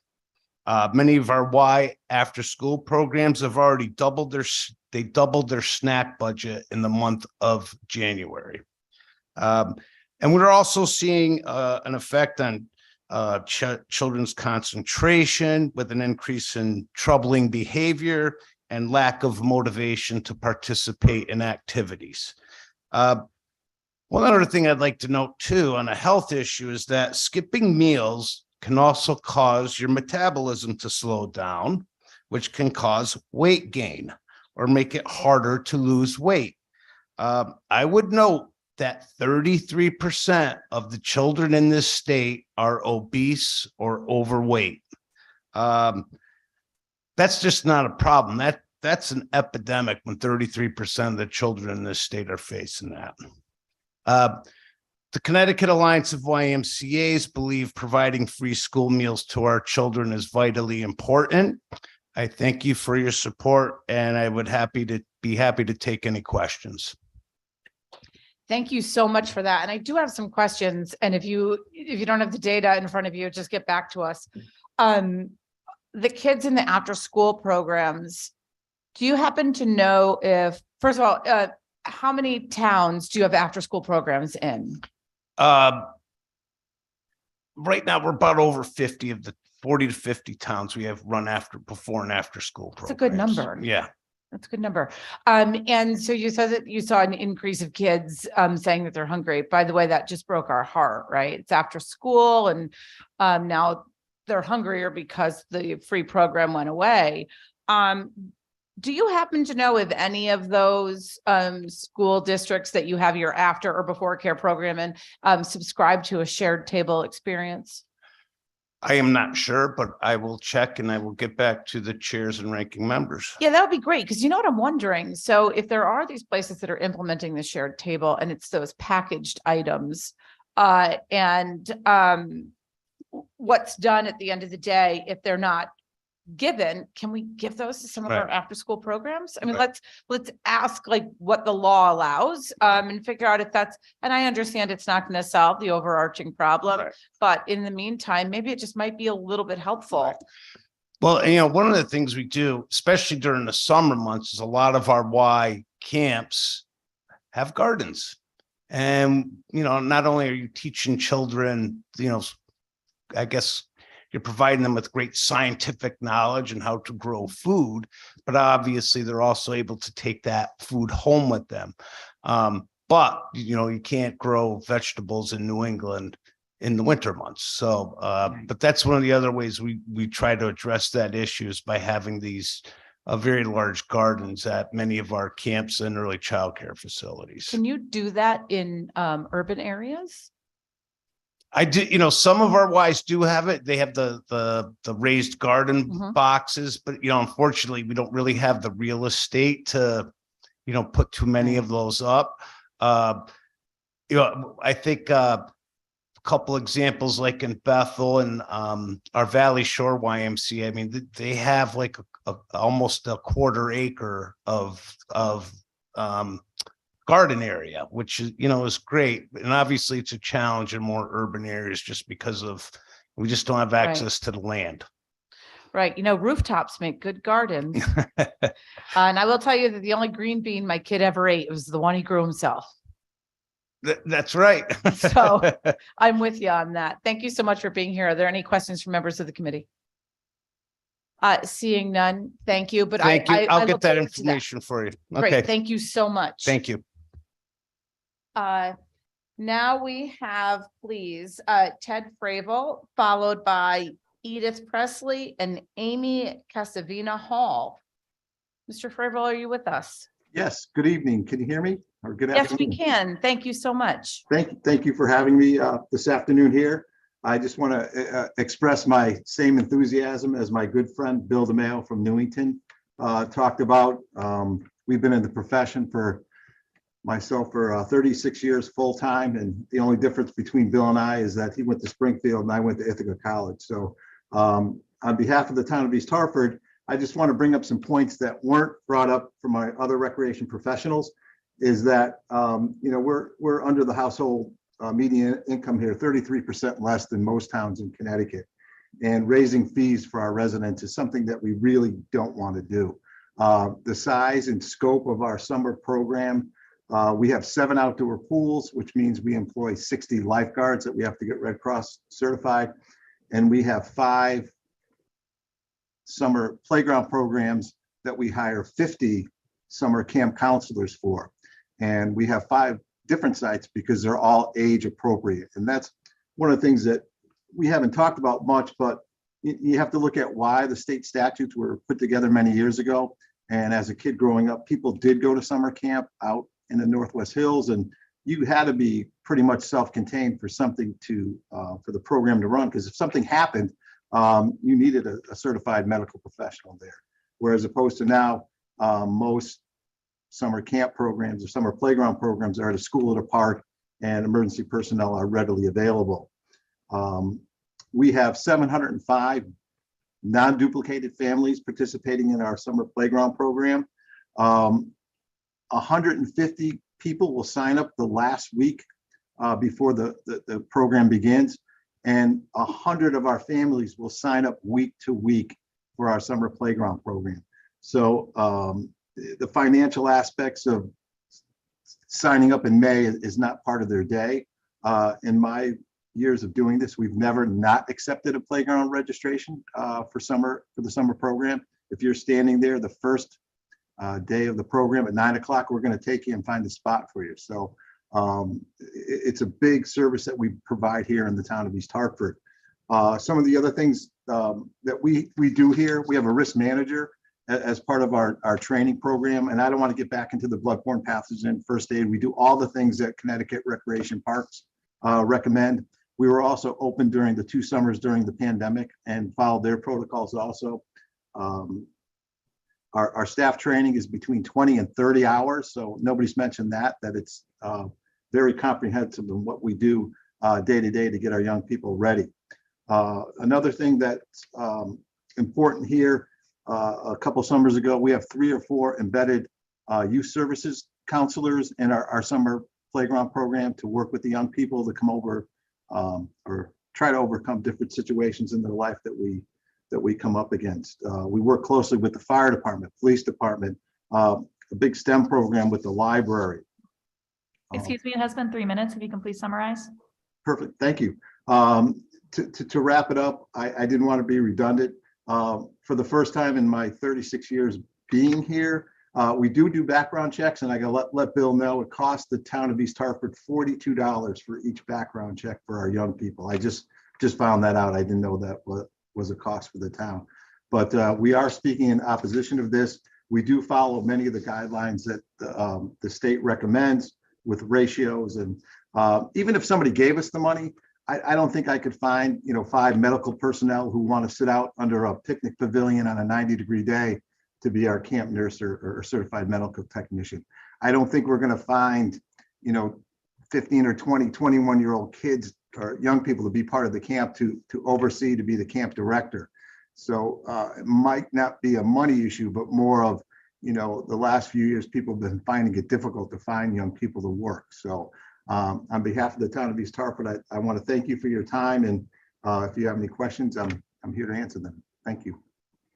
Thank you very much. We appreciate your testimony. I will say that you have an incredible delegation from East Hartford that represent you, and someone who has really been vocal for the town of East Hartford is on our committee. So Senator Saud Anwar. Thank you, Madam Chair. Ted, good to see you. Thank you for your testimony.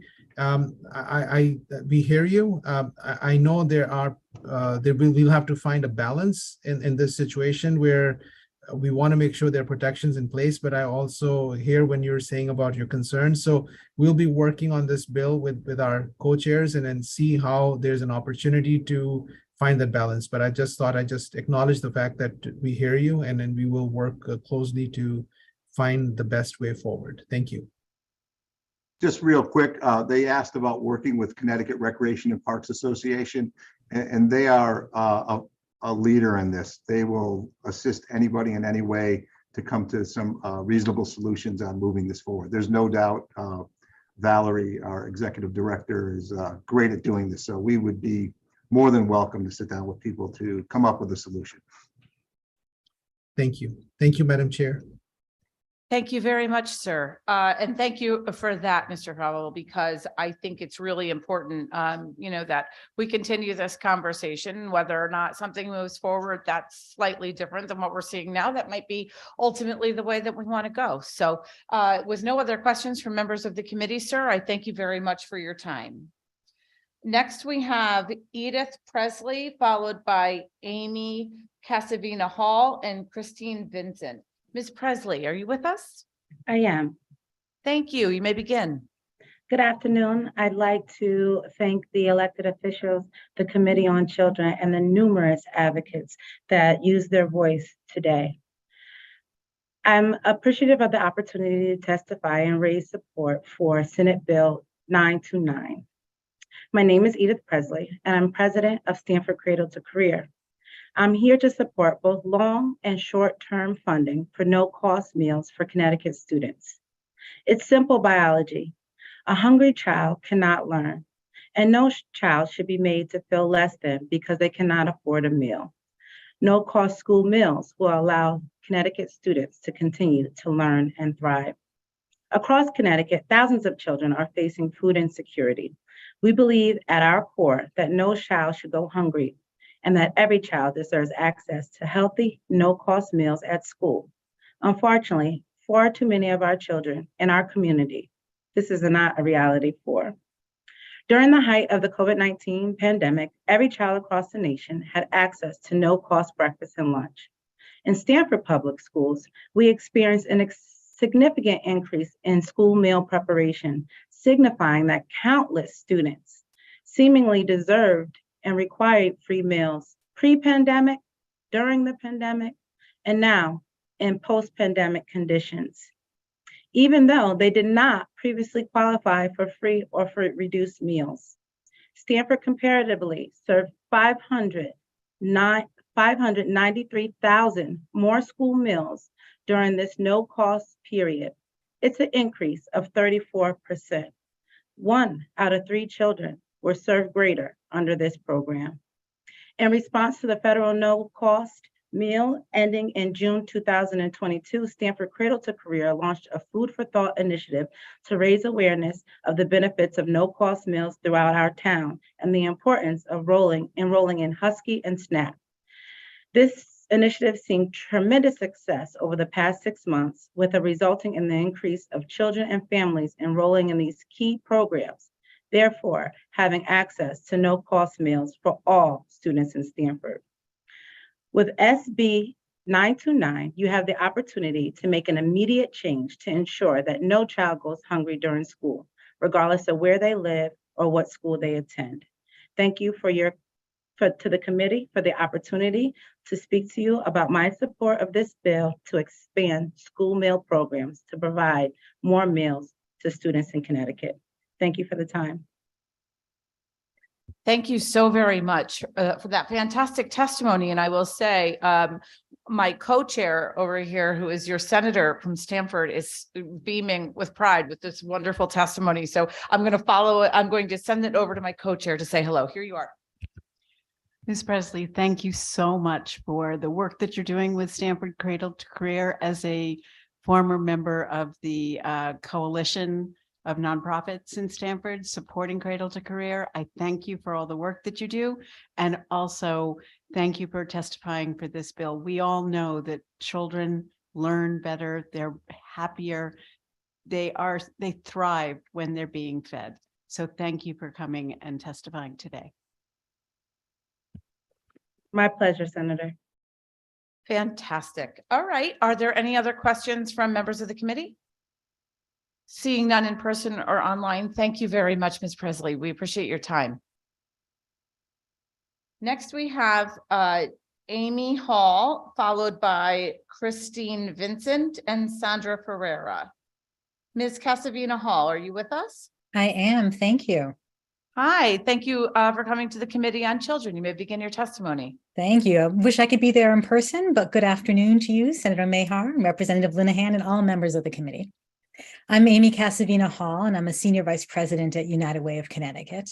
And I'm so pleased to be here to offer testimony in support of Senate Bill 929 to expand school meal programs. You've heard such great testimony about the academic and the health impacts of no-cost school meals, but I'd like to focus on how school meals provide tangible financial relief to Connecticut ALICE families. Now, Representative Linehan, I was so proud to hear you mention ALICE earlier in this committee.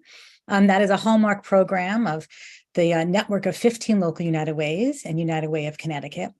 And ALICE stands for Asset Limited, Income Constrained, and Employed. ALICE is a data-driven approach, which we do with our partners at Rutgers University, to provide reliable and realistic information on the real cost of living in Connecticut. And the data help us understand how critical no-cost meals are to kids and families. So a family of 4 in Connecticut, that's with 2 adults, an infant and a preschooler, needs to earn over $90,000 annually to meet a household survival budget. That's what we call the ALICE threshold. In Connecticut, nearly 40% of households were living at or below the ALICE survival threshold before the pandemic. ALICE families are in every city and town in Connecticut. In fact, more than 85% of Connecticut towns have at least one in five households who are ALICE. And this is urban, suburban, and rural Connecticut communities. But on issues like food insecurity, ALICE families can be invisible. Now, the same ALICE family of 4 that needs to earn over $90,000 a year will stop qualifying for reduced, not even free, but reduced school meals for their children when their annual income exceeds just over $51,000. Now, that's a federal standard, and it's not adjusted for regional cost, and they do not align with the real costs that Connecticut families are facing. Senate Bill 929 responds to that economic reality of Connecticut families. The lifelong negative and costly impacts on childhood food insecurity have been well documented, and you've heard so many of them today. But like so many of the things we deal with, like fortunately, it's been demonstrated that free school meals are an excellent response. They lower the risk of obesity, they improve academic performance, and they reduce absenteeism. I've never questioned providing children transportation to school or tools like the Chromebooks that my children receive to complete their schoolwork, kind of in class or at home. These things are now considered the essential ingredients of a modern education. And I would also say that school meals are also an essential ingredient to education. And for this reason, as you've heard, neighboring states in New England and far away are adopting free school meals as part of what education is in their communities. The need in Connecticut is widespread, particularly often for the invisible but hungry children in ALICE families who earn too much to qualify for assistance, but too little to afford rising costs. Not all children will go hungry without no-cost school meals, but all who opt in will benefit from nutritious food and the documented positive academic and health outcomes. United Way of Connecticut and our network are fighting for the well-being of children and families in our communities, and I ask that you fight with us by supporting SB 929. Thank you for this opportunity to provide testimony, and I've also provided written testimony. Thank you very much for your testimony. It's funny, you thank me for bringing up ALICE. I have to tell you that I reference the ALICE numbers all the time. I just think that when we're talking about Connecticut, that's what makes sense. Because so often you talk to people who, whether they're from out of state, whether they're policymakers nationwide, and we look at income. Connecticut is, we all know, a more expensive state to live in because the Northeast is. I mean, it's not just only in Connecticut, let's be clear, but so many of the things that the federal dollars that we get, they aren't adjusted for the regional cost of living. And so I always look at things that are coming in, programs, possible tax cuts, and they talk about median income and they talk about all these things. And I always say, what about our ALICE families? Because you look good on paper, you look like you're doing fine on paper, but in reality, you're in need of some help. And we should be focusing a lot on helping those ALICE families. So thank you very much for your work. Thank you for your testimony. I do wonder, do you have something that you can send to our clerk about ALICE families that we can distribute to our committee members so that they have a greater understanding of what it is that we're talking about? Oh, nothing would bring me more joy. Thank you. In the written testimony, I did include some more specific information, but I'll follow that up with a brief. And I think what you just said just nailed it. I mean, the reason ALICE was developed was when we look at things like the federal poverty measure, it has little to do with the reality in Connecticut. So ALICE was a deliberate attempt to say, using real costs in Connecticut, and they break down regionally. And in fact, if you go to our website, you can look at the percent of ALICE households in your district. What are the actual costs of living, right? And that difference between a family of four at the FPL at around $25,000 and a family of four based on 2020 ALICE data, which was actually the 2020 report was 2018 data, over 90,000. Now, we don't have an economist on staff, but when we've used kind of common tools to do a conservative estimate of how that budget would increase in the last few years, it now looks over $110,000 a year for that ALICE household of four, right? Will you be putting forward anything regarding the governor's proposed tax cuts and how they would affect ALICE families? We're looking at that. Of our policy agenda, no cost school meals is one of the items. The other two items are the child tax credit, making that permanent and increasing the amount, and expanding the earned income tax credit. And you know what I love about these three things, so many of the things that are being talked about are so important right now, right? And I would hate to think of this as an or situation, because it's not, and I don't think it can be.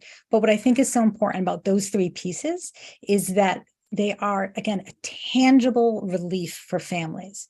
No cost meals puts that $3 and something cents back into the wallet of that family, right? Maybe it doesn't need to be spent on food, but maybe that's needed to be spent on rent this month to make it through, or gas to get to work every day, right? We have the members of the committee here all nodding our heads and saying, and medication. And medication. And we've had people testify to say that, you know, they've used it to buy, you know, special therapeutic shoes for their child, right? These are real expenses, and the CTC, the EITC, and no cost meals, they make those flexible dollars available back to families that won't qualify for SNAP, and they won't qualify for almost any other food assistance or really federal assistance that's out there. So in Connecticut, you know, we tend to need to do more because of our high cost of living. But what I love about these things, and particularly no cost meals, is we have this incredibly pre-existing infrastructure in our schools that's been working effectively for decades to deliver healthy school meals to kids. We don't have to create something new. We just need to give an injection of resources to allow it to do what it does so well for more kids. And that's a great opportunity. That's a very great point. Thank you very much for that. I'd also like to thank you for giving a shout out to making the child tax credit permanent. I do have a bill in for that, so testify on that too, please. But I'm pretty confident there's probably like 100 of those in the legislature right now. We do have a question from my co-chair, Senator Mar. Thank you so much. It's not really so much a question as a point that you mentioned $3.51 for a meal, and that doesn't take into account that what if a parent has more than one child, and you start multiplying that out and multiplying it by the days and the weeks and the months of the school year, and it becomes insurmountable for some families. So thank you for pointing out the cost. Thank you. And thank you for the opportunity. Absolutely. Are there any other questions from members of the committee in person or online? Seeing none, thank you very much. Next, we'd like to call, please, Christine Vincent, followed by Sandra Ferreira, and on page 2, Keith Garbart. Ms. Vincent, are you with us? Yes, I am. Thank you. Hi, welcome to the Committee on Children. Thank you. My name is Christine Vincent with the Town of Granby Parks and Recreation Department. I have over 24 years of oversight full-time with municipal day camps in the towns of Suffield, Newington, East Hartford, and the past 5 years with the town of Granby. Granby Parks and Recreation opposes HB 6574. Our summer camps serve over 2,300 children throughout the Farmington Valley each summer. And that's not only our traditional day camp program, but also, and I don't think anybody mentioned this, it also includes all of our 1 week, our summer basketball camps, our chess camps, our Lego camps, our enrichment camps. So it includes all of that as well, because those fall into the guidelines for our licensing requirements. I'm not going to go into all of the layers of oversight that we have, because many of my colleagues already mentioned that. I would add that in Granby, we do follow ACA, which is American Camping Association benchmarks. And since I've been here, we have not had any serious injuries. And I will say in the 4 towns that I've worked in, all of our policies are very, very similar. There's really nothing that stands out that all 4 of those towns didn't already have in place. We do 34 hours of staff training. That includes all of our staff being CPR, first aid, and medication administration AED certified. Again, we do emergency procedures, sexual harassment. We meet with our police department to go over trainings. We also have extensive emergency management plans in place, and we've done those in cooperation with our emergency management director for the town. So that's been very helpful. We provide in-service trainings throughout the summer, and we do extensive background checks on our staff. And when I say staff, we're talking about 16, 17-year-old kids. We're not talking about, anyone older than the age of 21, 22. It's really high school kids that we're employing. Our camps reach capacity every summer. The very popular private camp in our town is $582 for 1 week. We are currently $215 per week. So you can imagine the associated cost with increasing our program is very, very high. Our summer camps are fully funded through program registrations. So what that means is that if these costs go up because of state licensing, I have to pass all of those costs onto the Farmington Valley families, which is maybe a little bit unique in Granby's situation. Let's see. If this bill passes, it would create barriers to affordable childcare, unfunded mandates, and backlogs in the system in place by the Office of Early Childhood Education. I encourage you to review the systems municipalities already have in place to realize that they are very unique as opposed to a private summer camp. And then lastly, if you can please summarize. Yes. Again, the town of Granby opposes HB 6574. Thank you. Thank you very much. We appreciate your testimony. Are there any questions from members of the committee? Representative Lanu. Thank you, Madam Chair. Ms. Vincent, good afternoon to you. Thank you for your testimony. I just have one brief question for you. You mentioned that you guys do extensive background checks on specifically 16 and 17-year-olds. I know a couple of years ago when we worked on the background check bill for private camps, one of the challenges were how do you properly do a background check on somebody 16 or 17. So I was just wondering if you could give me a little more insight on how do you do that? What's those some of the criteria and mechanisms you use to properly check 16 and 17-year-olds, if you could. Yeah, everything goes through our HR department, all of the background checks. So they treat that as they would any town employee that they would hire. They go through the same checks and balances system. And then we do background checks on all of our 16, 17-year-olds in terms of, contacting their references and all of that. But they go through the same HR process that any town employee, part-time, seasonal, or full-time would go through. Okay, could you extrapolate on that a little bit? Could you just give me some examples of what it is other employees go through then? We use a company where we do a background check, and it gives us back state and federal convictions on any type of employee. Okay, thank you very much. Senator Seminara. Thank you, Madam Chair. Hi, Christine. It's good to see you again. And Hi there. How are you? Good. Okay.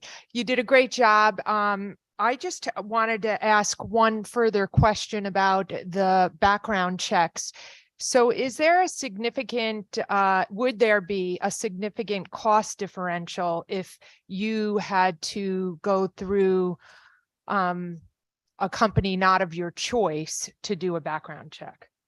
Yes, right now we're charged $8 per employee, and the Office of Early Childhood Education only has 2 companies that we would be able to go through. And the minimum amount on that is $88 per person. Thank you so much. That is a significant cost differential. So I appreciate you making us all aware of that. And I appreciate your testimony today, and it was good to see you again. You as well. Hi, I just want to clarify a couple of things. So when you say background checks, are they fingerprinted background checks? No, they are not, but Right, many so- of our, I'm sorry, go ahead. Yeah, so when we're talking about the cost differential, the fingerprinted background checks are the reason why they're more expensive. But I just want to point out to people watching that the state of Connecticut does not require fingerprinting background checks for those under the age of 18. So you are going kind of one step beyond as far as those age groups. So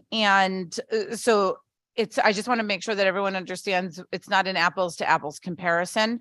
But I do commend you for wanting to do more and better. So we appreciate that. But there was some very clear reasons why, as one of the authors of that legislation of the background checks for camps, that we actually didn't include it for children that young, that they needed to be an adult, and that fingerprinting is really what makes the difference there. But thank you. I really appreciate you. I think it's great that the town goes to such lengths to keep kids safe. So that's great. Are there any other questions from members of the committee? Seeing none, then you're all set. Thank you very much for being here today. So next we would have, please, Victoria Sklapinski, followed by, oh, did I skip one? I'm so sorry. Sandra Ferreira, my sincere apologies to you. That's We've been okay. For a while. That's okay. That's okay. But please go ahead. Thank you. Thank you. Good afternoon, Madam Chair and the ranking members. My name is Sandra Ferreira Molina, and I am a resident of the town of Southbury. I am testifying against House Bill 6574. My 2 kids have been attending the Southbury summer programs for the past 6 years. When we talk about equity, it is not giving everyone the same. It is allowing our municipality to continue to provide the services they have been providing to our community based on their needs and their residents. Putting policies and regulations that straddle across the state is not equity. Putting these mandates on our community in Southbury would increase costs and decrease access to good quality camps to many of our children. This bill will cause our municipality taxes to increase in order for our town to reach these mandates, which will result in many families to not have any options for their children and cause a financial barrier. This will also cause children to be left at home alone because parents do not have the ability to enroll their kids into these programs due to the increased costs. Summer camps are important because it offers structure opportunity for children to grow. Isn't that our goal? To reduce the barriers so that everyone has access to affordable summer camps? If this bill is passed, it does not guarantee better. The Southbury Parks and Recreation's municipal youth camp system is not broken. Currently, the town of Southbury already implements many of the guidelines the OEC has in place for their licensed camps, such as counselor to camp ratios. Staff undergo training on risk management, first aid, and safety practices. Staff train on how to interact specifically with children in regard to safety guidelines, as well as additional policies and procedures. All staff are background checked. All staff go through mandated reporting training through DCF. They are mandated reporters. All staff review and follow minor abuse prevention policies. All staff are certified in administering first aid, CPR, and automated external defibrillators. All of the 4 camp supervisors are certified in EpiPen administration and administering prescribed medications. Even though there are many of these boxes we can certainly check off, some of these mandates set forth in this bill will require funds to be able to be met, such as increased staffing needs at the municipal level for administrative staff, increasing costs for nursing and physician consultants, This will also affect the state agencies that are not at capacity to inspect the increase of applications. This will put more pressure on the OEC background check system. This bill would overload an already overloaded system. Overall, it will require more costs to the public to attend youth camps if this bill is passed. As a person that worked for the state of Connecticut for over 15 years and seeing firsthand how these mandates increase costs to many towns in our state, which increases the barriers we should be reducing. I believe that opinions don't change anything. My contribution would be to take a closer look at municipalities that have high substantiated DCF cases to specific camps and support those programs that are failing kids, building capacity to support those camps that have issues and are unable to protect and care for their children. I support. Spend 3 minutes if you can please summarize. Yes, ma'am. I support our town's independence and ability to operate and safe, enriched camping without additional oversight and cost requirements. I also believe that rather than having our town invest in a system that is working, invest to ensure that our children have free lunch. That is equity. Thank you for your time. Thank you very much. That was a job well done. Are there any questions from members of the committee? Yeah, well, really, Representative Lanu, you were so excited to raise your hand. That thrills me. Please go ahead. Thank you, Madam Chair, again. Good afternoon. Thank you for your testimony. I very much appreciate it. Now, you had mentioned that your staff is all certified in EpiPen and how to use an EpiPen if necessary on one of the children. Now, that's the requirement for your town. Now, the concern is now say that's not the requirement necessarily for other towns or other camps. So am I correct? Sir, I am a resident of the town of Southbury. I do not work for the town of Southbury. Okay, I'm sorry, I misunderstood you. Okay, but my concern would be, again, let's say there's a child who is allergic to bees, has a severe reaction. If I'm in a community where an EpiPen is required, we know that everybody's certified. It's required that all staff is certified to administer an EpiPen if necessary. And then if you go to another community, that may not necessarily be the case. So I think there's certain things that we need to make sure there's uniformity on to make sure there's consistencies. As far as the background checks, I know you made a comment about the background checks, how it will requiring all these additional background checks will overload the OEC system. Did I understand your testimony correctly on that? That is correct. Okay. I don't know if you were aware, under the legislation that me and Representative Linehan have been citing that we worked on pretty aggressively over the last few years.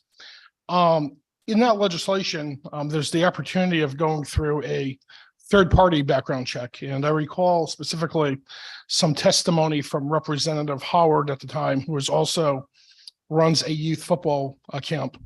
And his testimony was there was the third-party background check he has. It costs $17. You can run the background check. And literally the turnaround time is 24 to 48 hours, assuming everything is in the green. So I'm not understanding how that would. I'm just trying to understand your testimony, how that would somehow backlog or somehow delay, somehow bog down the OEC system. Would you mind just explaining your testimony a little further on that, if you could, please? Absolutely. So if it's supply and demand. So if you increase applications, you increase applicants. Therefore, there's going to be a lot more people needing if you need to increase capacity within your camps, that means that the individuals that are applying need to go through the same system. And so if you multiply that by 162 towns, if a system is already working and you already have the ability to do background checks on your current employees and be able to show that, then why overload the OEC, a state agency, to be able to have to process something that can already be done? Well, a lot of them are done through a third party check where you have to conduct you could pay a third party to do the check. You have to keep it on file, and then it would simply be subject to a an OEC inspection. That's my understanding under the current law. If that's the case, and if that's what would apply to youth camps, municipal youth camps, would you be more agreeable to that, where they'd be subject to an inspection to say, okay, let's see if you have a roster of employees, there's a random inspection that's done by an OEC inspector, and they say, let's see the roster of employees, and I want to look at the background checks that were conducted and just compare the two, as opposed to having to file it through OEC. Would you be more open to that sort of a process? Make it easier, right? Not make it harder. Right. Would you find that an easier process? I guess I would, ask the director of Parks and Recreations. Okay. Well, I very much appreciate you coming forward and testifying. I appreciate the conversation, and I have nothing further at this time. Thank you, Madam Chair. Thank you. Thank you very much. Are there any other questions? Seeing none, thank you very much. We appreciate your time. Next we have Victoria Sklepinski, followed by Don Woods and Aaron Perpetua. I'm so sorry on the pronunciation of the names.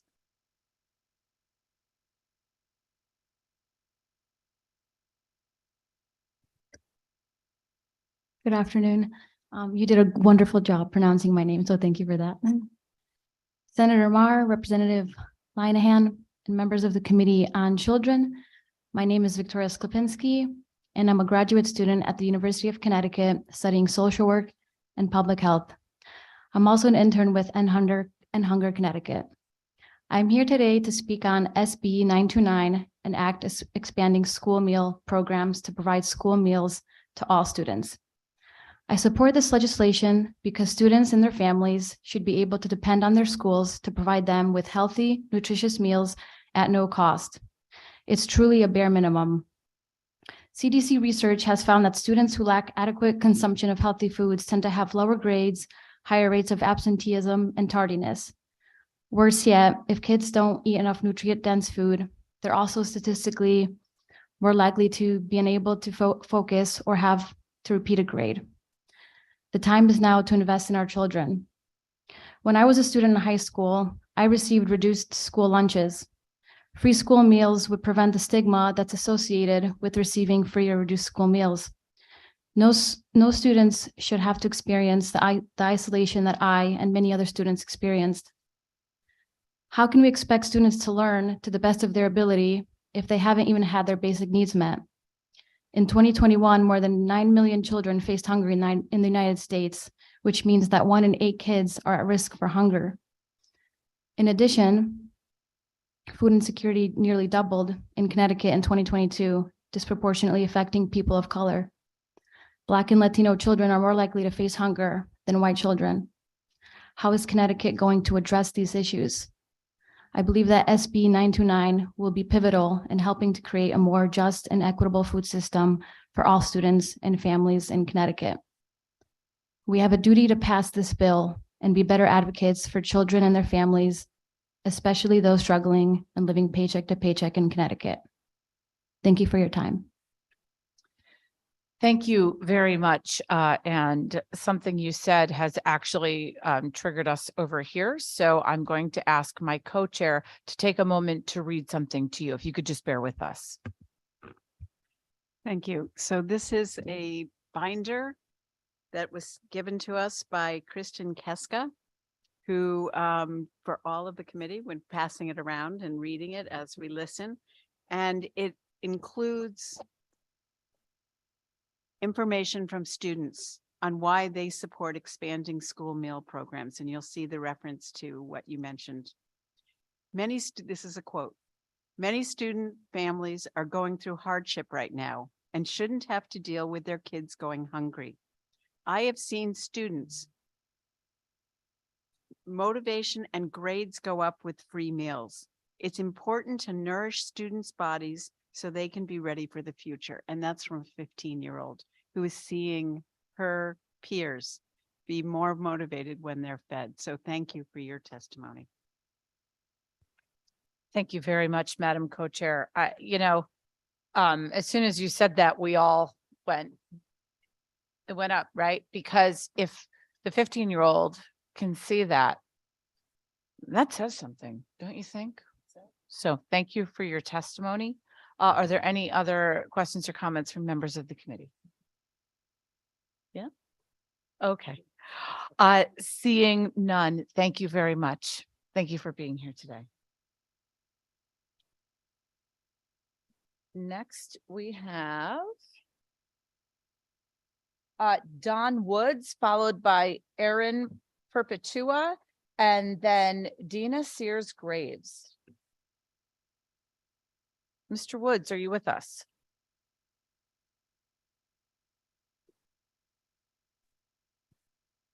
Yes, I am. Can you hear me? Yes, we can. Thank you very Okay. much. Good afternoon, Madam Chairs and committee members. My name is Don Woods. And I am the Vice Chairperson of the Newington Parks and Recreation Board. I am here today to speak on behalf of the entire 11-person board. We voted unanimously to take a strong stance against this proposed bill number 6574. We do not believe that enough thought and study has gone into this unreasonable proposal. There are over 150 parks and recreation departments in the state of Connecticut that host hundreds and hundreds of youth each summer. In Newington, we host over 425 youth each week for 9 weeks.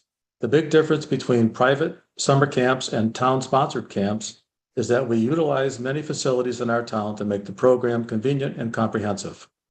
We have some children at the community center, some children at the parks to make it more camp-like, and some children at the schools. The schools offer such amenities as indoor pools, air conditioning, large cafeterias, and large gymnasiums. When there is a threatening storm predicted, we quickly take action and bus children to safe areas like the nearby schools. At this time, the State of Connecticut Office of Early Childhood, OEC, does not have the ability to inspect all these facilities. Fire drills, radon testing, file cabinets for each camper's medical records, etc., cannot be maintained or conducted in these, in these different facilities. The program is just as safe or better than summer camps that are held in one private facility. We are in total opposition of the state putting more unfunded mandates on our town. We wish for you to conduct a study or form a committee to analyze the negative impacts that proposed bill number 6574 places on the towns. Please vote no today because it will hurt parents, children, and local government staff as it relates to our summer camp program statewide. Thank you. Thank you very much, Mr. Woods. Now, you had said you are a member of the board of the New England Parks and Recs Association. Is that correct? Newington Oh, Parks the and Rec Board. Newington. Oh, Right. okay. Well, then that renders my question moot. Okay, thank you. So never mind, but thank you very much. Let me open it up to members of the committee. Any other questions? Seeing none, thank you very much for your time. Okay, have a good day. Thank you. You as well. Ms. Perpetua, followed by Ms. Sears Graves and a Mr. Mark Simmons. Hi, and welcome to the Committee on Children. Hi, thank you for having me. My name is Erin Perpetua. I am the president of the School Nutrition Association of Connecticut, as well as food service director of Norwich Public Schools. I submitted written testimony, and I don't want to repeat what everyone else has said. I don't. You don't want to hear it again. But I'd like to summarize it and also bring up other points. With pandemic meals, when they were served at no cost to our families or our students, we saw the benefits. We saw that there was no stigma. We saw increased participation. We also saw how much it helped our families and our students. In return, it helped our employees. We were able to provide them with jobs, security. It also provided our families, our local farmers, and our Connecticut businesses increased business. And that includes our food distributors and as well as our milk companies. Our current free reduced paid system does not work. It might work in other states, but here with our cost of living, it doesn't work. We feed our students, but we're not feeding as many as we did before once we went back to that model. School meals help build student confidence in the cafeteria, they rely on these meals, knowing that a lot of these kids, these are the only meals that they will receive. In my district, I have breakfast, lunch, and suppers. Yes. I don't want to say I'm fortunate because I am, but I'm not. I'm a CEP district. So all of my students eat for free. But when I switched over to no applications, there was no free, no reduced. I was able to expand, say, my farm to school program. I now have the only school state licensed production kitchen. I'm able to take local produce, process it, and then serve it throughout the school year. That was one of the benefits because we had more participation, so we had more money, so we could reach out and get more local produce. With free and reduced students, if they eat and they don't have money, we're never going to turn away a child. So if a student eats and they're free or reduced, full pay or reduced, excuse me, that's a negative debt if that family never pays. We can try to collect it, but we're not bill collectors. Our job is to feed the students. So that then goes to the Board of Ed. The Board of Ed is not there to collect funds, and they're not there. They didn't allot for that money to have to go and hunt down and find where they're going to get these thousands of dollars from. Their school districts now, they're getting $500 a day in negative debt. There's some, like I think Jen said, $13,000 by the end of the school year. Where is this money going to come from? They didn't allot for this. Basically, we just want to feed our children and as many as we can. And we don't want to impact our Board of Ed. I don't want to have to be, which I won't be, but I don't want to be that director that has to go to my business manager saying, I'm negative and the Board of Ed has to pick this up. They're not going to feel comfortable going to their boss, and it's not their fault. Excuse me, it has been 3 minutes. If you can please summarize. Basically, I just hope that this necessary steps are taken for appropriation of funds so all schools can provide free meals for their students. Thank you so very much. And as you can see, as you were testifying, we're all kind of chatting back and forth because what you're saying is making sense and we're trying to figure this out, right? So what you were talking about was what Lucy Nolan had said about drawing down the maximum federal funds, correct? That's what helped you Yes. to get that fresh produce. Yes. And I would like to say, my district did not receive any SMART funds that the state set up. So I didn't receive any money that other districts that have reduced or full pay students received. I was not impacted by any funds from the state other than my federal reimbursements because all of my students are able to eat for free. So can I ask a question, right? So and I'm trying to figure it out based on my past experiences. It's just kind of how I learn. So when I worked with the Cheshire Food Pantry, and I did the SNAP challenge, which by the way was very difficult. And I gained 3 pounds. I was hungry and I gained 3 pounds. So what does that tell you, right? And we need more nutritious foods. But anyway, I digress. So that the cash donations that come in allow them to buy the fresh produce, and that because you can't get the fresh produce really donated because they buy it based on need. And so it winds up being something like for every dollar that's donated, it's actually worth more than that dollar because of their ability to feed. I don't know what that math was, but there it worked out. Yep. So the question is then, is there something out there that maybe other districts don't know that you know that they can utilize in order to do that, to get these fresh fruits and vegetables, or to be able to get something more nutritious in, or to be able to get things at a reduced cost in order to feed more kids? Either way, tends to be more expensive.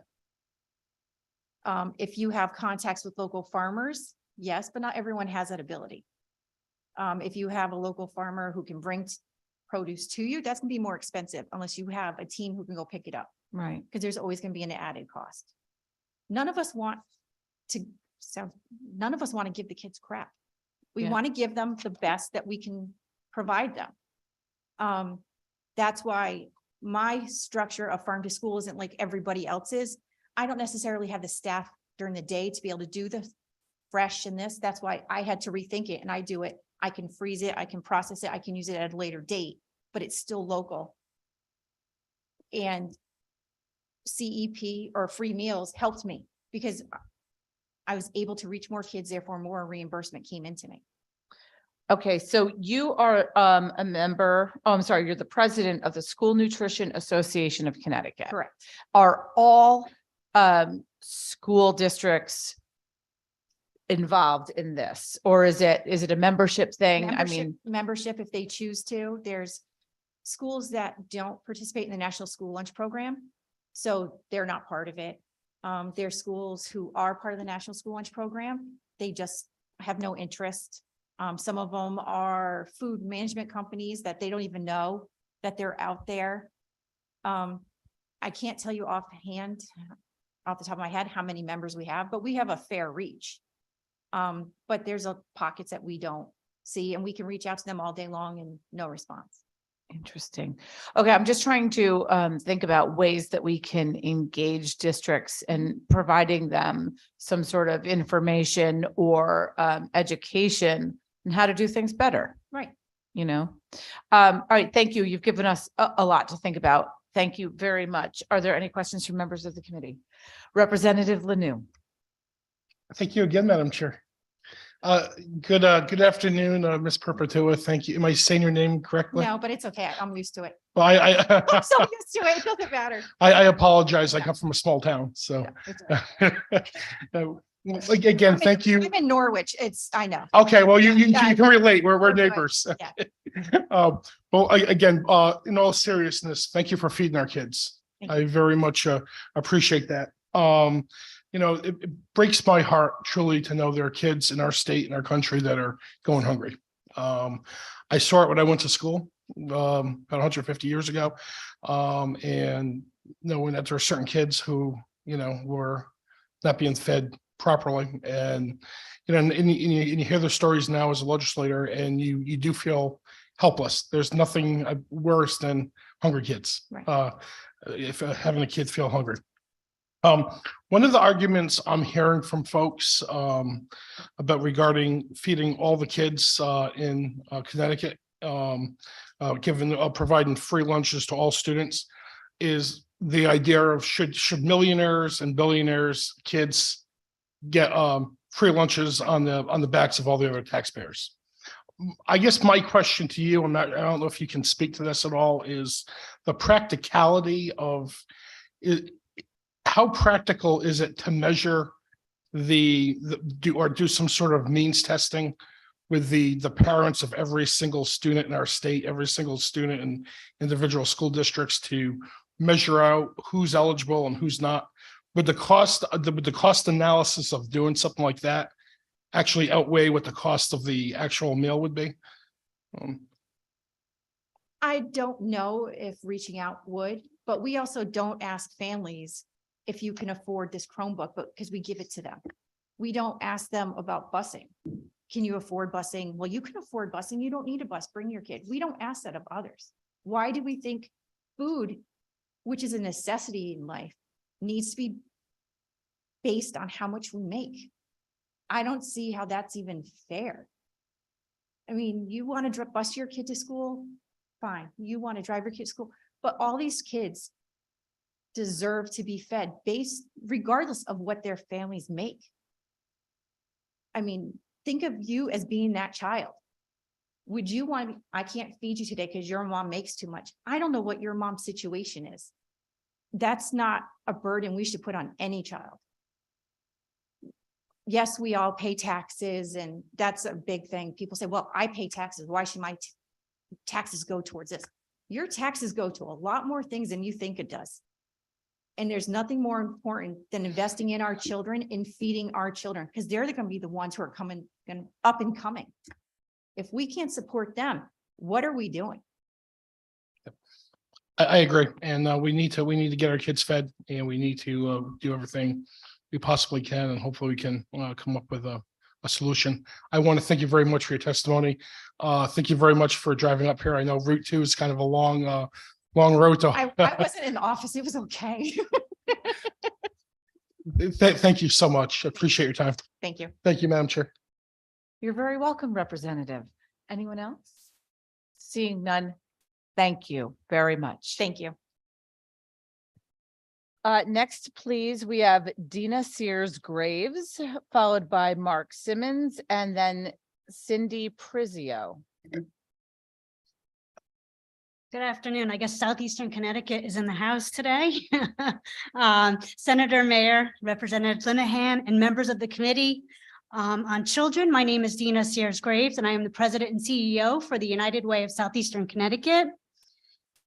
And I am here today to speak on behalf of SB 929, an act expanding school meal programs to provide free school meals to all students.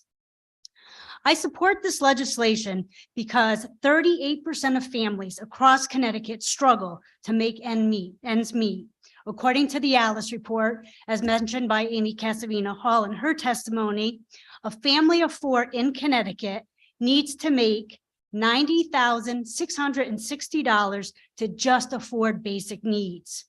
Connecticut's high cost of living, which is significantly impacted by high housing and childcare costs, affects the abilities for families to pay for food.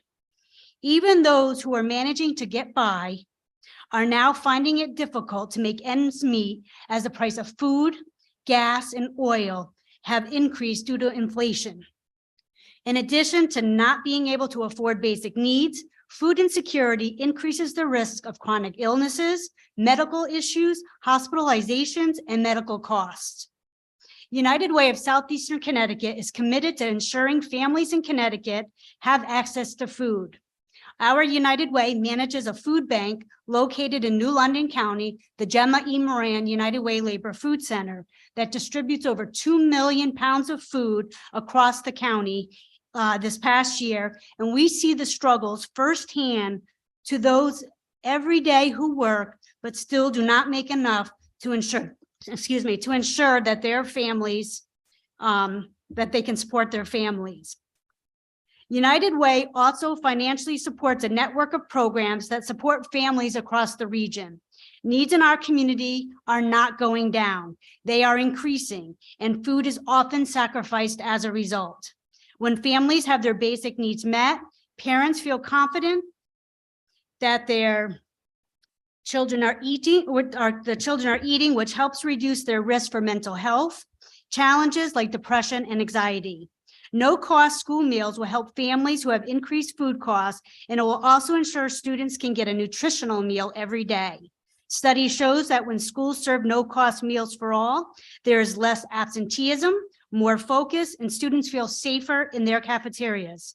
No-cost school meals not only supports a child's learning and nutrition, but reduces stigma and meal serving patterns, lessens the administrative burden on school food service staff, and relieves financial stress for families. I urge you to pass legislation to equitably feed our kids in our schools. No child should go hungry. Thank you. Thank you very, very much. You said some really interesting things that have triggered some questions in me, and I'm sorry if you don't have the data on hand. Do you have any data that says how, like by percentage, how many children become food insecure during the winter months recently instead of year round because of the high price of oil? Well, we see that data. We used the map, the meal gap that Feeding America provides, and that does change. So we do track that. They don't always change it month to month, but we do keep an eye on that year to year. But one of the things I will say, because we run a food bank and we do mobile food distributions, we have seen since the price of things have gone up significantly, the number of people accessing our mobile food pantries and our pantry system has increased significantly. Yeah. And so we definitely are seeing that firsthand, and we do have data to support that. And so the data that I asked for was kind of that crossover and how one affects the other. But have you seen, as more kids are food insecure, more families are heat insecure? Yeah, Yeah. Yeah, we are actually seeing that. We actually also, our United Way has a program called Project Warm Up. And so it's the fuel of last resort. So in addition to Operation Fuel, for people that don't qualify, they can actually use our program. So our Alice families actually can utilize that program. And so we are seeing numbers, you know, again, this past weekend with it being so cold, you know, we see those numbers rising considerably. Can you please send me every single piece of information you have on that program for Fuel for Alice families? Absolutely. Thank you. welcome. There's no such thing as too much information on that for me. I'd really love to be able to get that information out to our families and then provide it for members of the committee and also provide it for members of my larger caucus who can get that information to their constituents. I'd really like to do that. It's a local program. It is for New London County. That is the area that we But we serve. can make it bigger. But I We can make will it say bigger. that maybe we can talk to our United Ways throughout the state of Connecticut and see if they have any similar programs. I would love that. Thank Yeah, you so I will. very much. I appreciate that. Are there any questions from members of the committee? Seeing none in person or online, thank you Thank very you. much. I really appreciate you. Okay, moving on, we will have Mark Simmons, followed by Cindy Prizio, followed by Hadil Majdoub.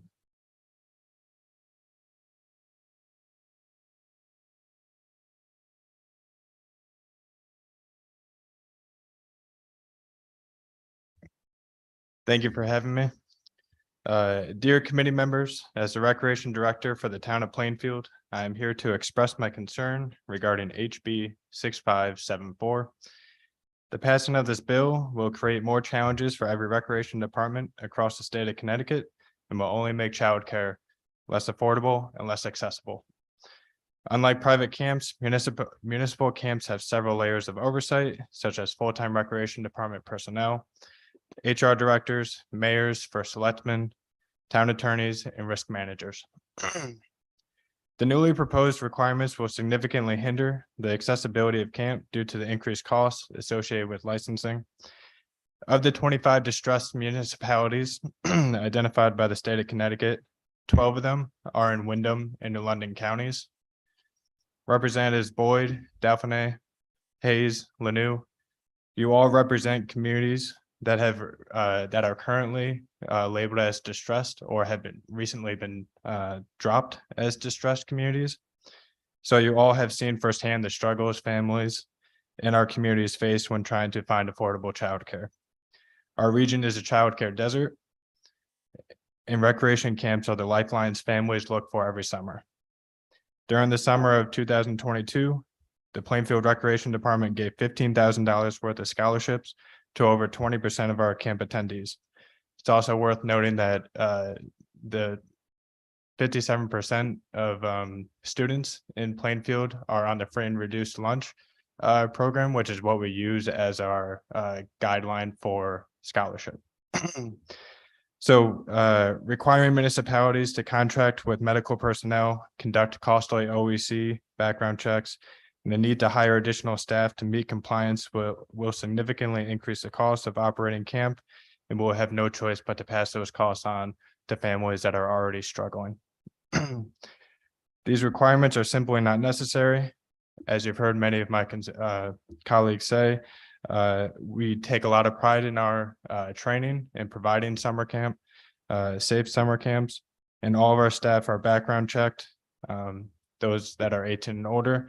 For those that are under 18, we do a thorough interview process as well as get references for them. But all of our staff are background checked, trained and certified in first aid, CPR, and AED. In additionally, several of our staff are medication administration certified, as well as several other trainings such as sexual harassment and mandatory reported trainings. In closing, I appreciate the committee's determination to ensure the safety and well-being of each camper. However, the proposed bill will have ill-intended consequences that will affect those that are already struggling to find and afford childcare. I agree safety is a priority, but I ask, what does it matter if those that need it the most can't even afford to attend camp? My counter is simple. I welcome the Committee of Children to collaborate with the Connecticut Recreation and Parks Association and also to reach out to your local Parks and Recreation departments to better learn and identify the real challenges that we are facing as recreation professionals. It's been To- 3 minutes. If you could please summarize. Sure. Together, we can ensure the safety and well-being of each camper while keeping our camps affordable and accessible to all. Thank you. Thank you very much. Thank you for being here and being such a great advocate. Representative Dauphiné. Thank you, Madam Chair, and thank you, Mark, for coming out to testify. I have heard from all three of my towns the problems that this would bring to their towns with regard to many of what you mentioned. Can you just explain to us, if you were licensed, would that make you a safer environment? Do you think that would change that? Can you speak to that? Sure. Truthfully, I don't think so. I've been the director for in Plainfield for the last 2 years. During that time, we haven't had to call 911 at all for any incident. We also work very closely with all of our emergency personnel. As you've heard other professionals say that we all have very detailed emergency action plans for every single scenario. We've, like I said, worked closely with our police department to the point where, God forbid, a terrible, incident happens. We've worked to get badges and lanyards for each of our staff, so the police can quickly identify who is a staff member and who is, potentially a threat. So we take a lot of pride in what we, give to our towns. And like I said, all of our staff are already first aid CPR certified. And we have several layers of that. For the medication administration certified, we have about 30 staff total, but 8 of them are certified. So, say one is out that particular day, we have several other staff that can also assist with that.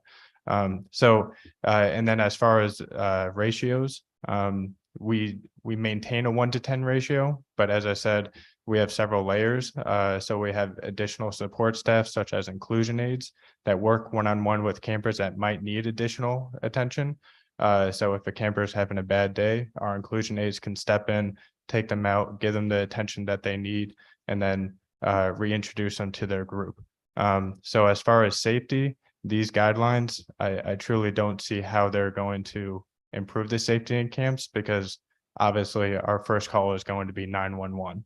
Even if we do have a doctor, on retainer, our first call is always going to be 911.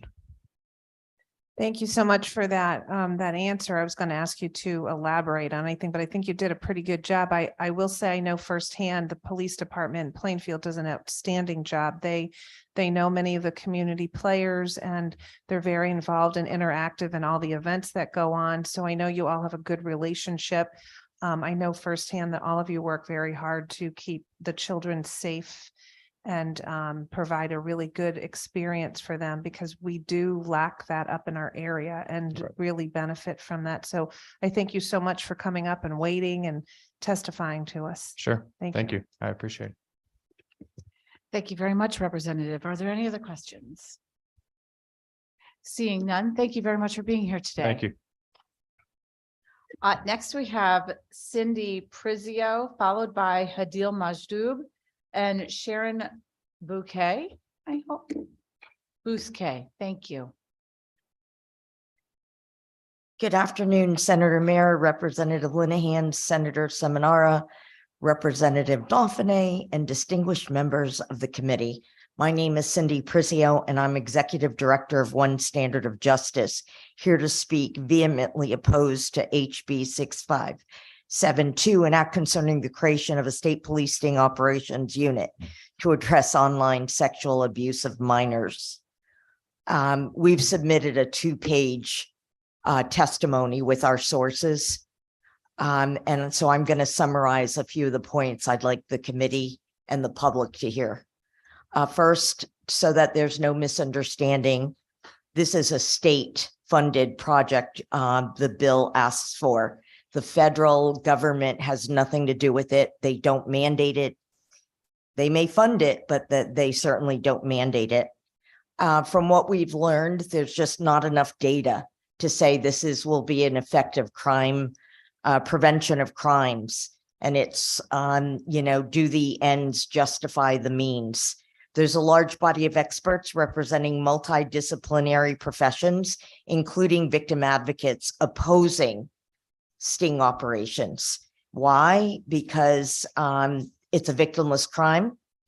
The investigative target is often an innocent, and so he's usually found when it does get to a legal involvement to have absolutely no crime history and would have never crossed any line. And there's quite frankly no proof that the line was going to be crossed anyway. We are going to be filling our prisons and jails with innocents and low-hanging fruit, while the serious violent offenses go unsolved. Deceptive practices should be just accepted for what they are, deception. And just like in this building, there are groups that are fighting the coercion of investigation tactics with youth and adults and prosecutorial misconduct, stings and entrapment. It's a fine line.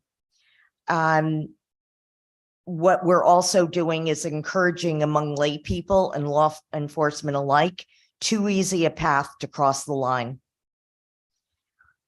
What does prevention really look like?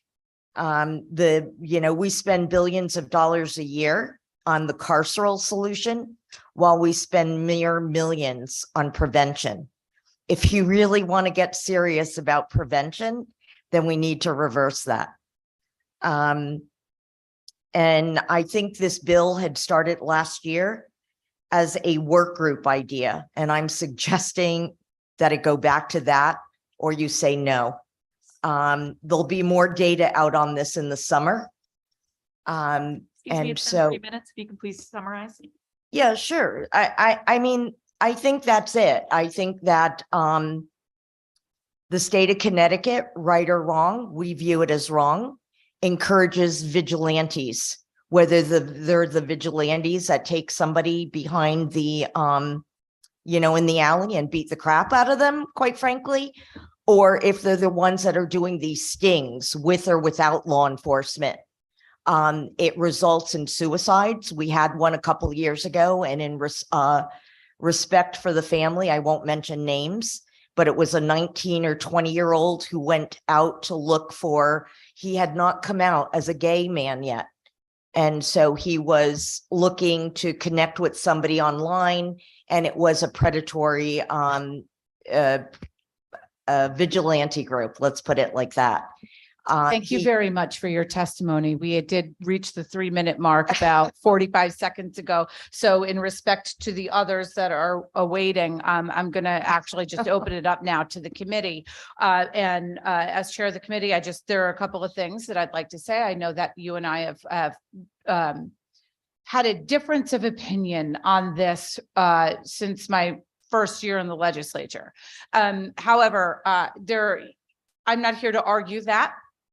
I think one of my main concerns with your testimony is that you had mentioned that it's a victimless crime.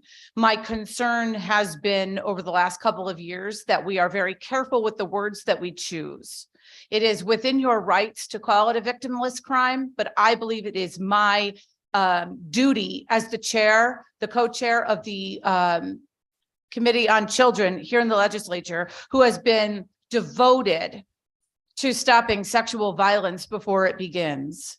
I am now just as devoted as to ensuring that we use the proper words that victims do here. Who is the victim, Liz? Excuse me. Who is the victim? Ma'am, I'm going to ask you. I politely waited until your 3 minutes are up. It is now my turn. Thank you, and I appreciate that.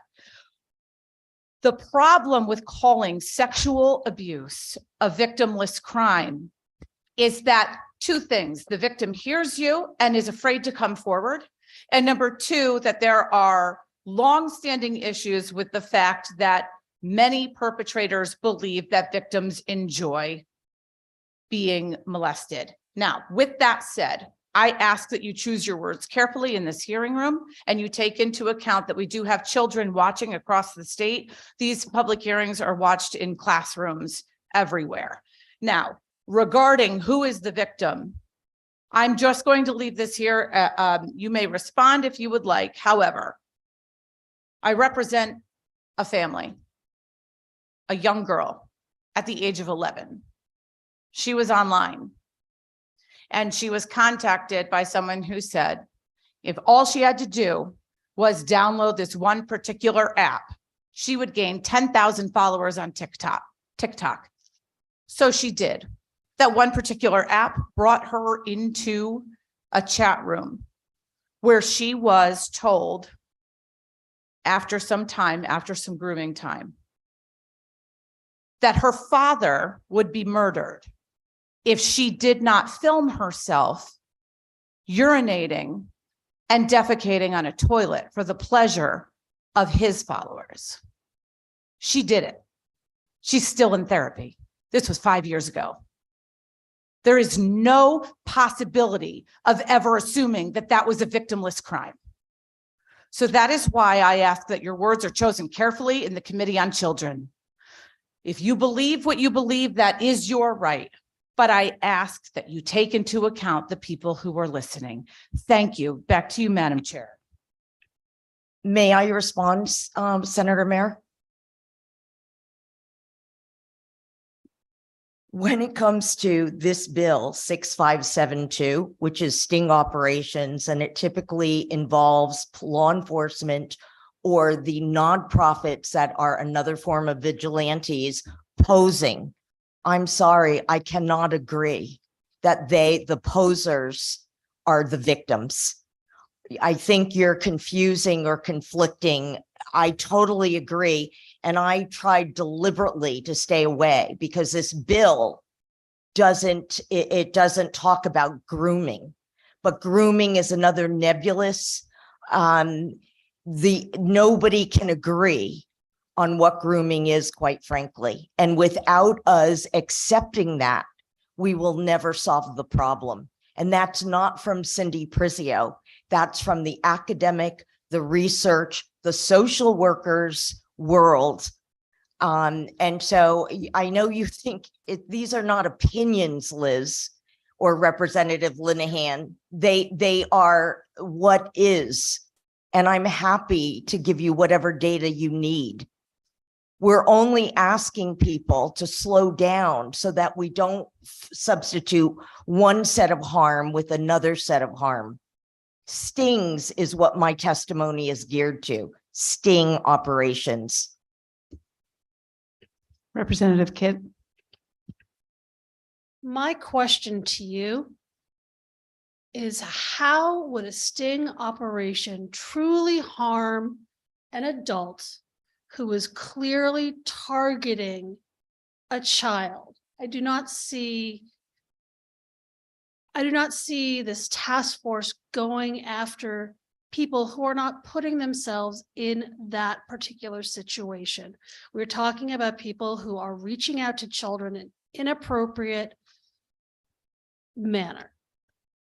And we have all sorts of legislation in front of this body, not this committee, but in front of the legislature right now, trying to limit adults' ability to contact minors online without their parents' permission.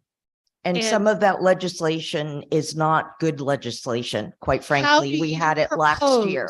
How do you propose preventing adults from coming into a child's bedroom and soliciting them for sex? How do you propose preventing that from happening? Because the minute they contact a child, that child is a victim. Thank you, Representative. It's Kidd. too vague. I would have to know more information, but I'll answer your question, I think. So let's see. I'm in a chat room and I'm 18 to 20 years old, early 20s, whatever, 30. And I'm looking to connect with an 18-year-old or above. And so instead, I'm introduced to a person posing as an 18-year-old or above. And they start communicating. And then the person posing as the 18-year-old or above reveals deceptively that she's really 14 years old.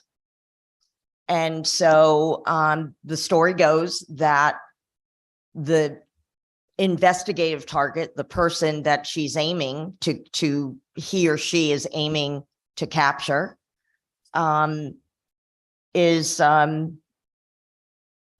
says, I'm not looking for that. I'm looking for, age appropriate, and that's inappropriate. And so what you'll see is the number of responses from the person in the sting operation. Typically, we're looking to get research on this, goes after that 18 to that man. And so eventually she'll say, I want to meet you. And he goes, well, maybe we can meet, but it's not for sex. And the 14-year-old will say, I'm only after it for sex. Of course, the 14-year-old is a vigilante or a law enforcement. And so maybe the person eventually decides to meet the person. But at that point, we don't know what the intent is. It could have absolutely nothing to do with sex. And so I'm talking again about sting operations. We deliberately kept our testimony away from grooming. And again, it's a nebulous, it's vague. There are so many false positives with grooming. And that's what the academic community, the researchers, the clinicians all agree on. We're just not there yet. We're trying to define it. So my point is that person is an innocent, and maybe he puts himself in a situation. So one of the bars is they're saying in these sting operations, you should look at the criminal history of the investigative target. If there's no criminal history there, none, squeaky clean, and there's no child pornography images, then chances are he was just trying to do, he's law abiding. And we've caught somebody who we should not have caught. Okay, thank you. Yes. We have one more question from Representative Welander. Thank you, Madam Chair. This is more of a comment than a question. I would like it to be noted that having spoken with law enforcement and people who have actually done online stings, the goal is to protect children. The goal is not entrapment. It is very clear what is happening. It is done within the scope and with the support of local, state, and oftentimes federal law enforcement. It is not going after someone who mistakenly speaks to someone who was purposefully lying about their age. This is about targeting predatory adults who are purposefully abusing and exploiting children online.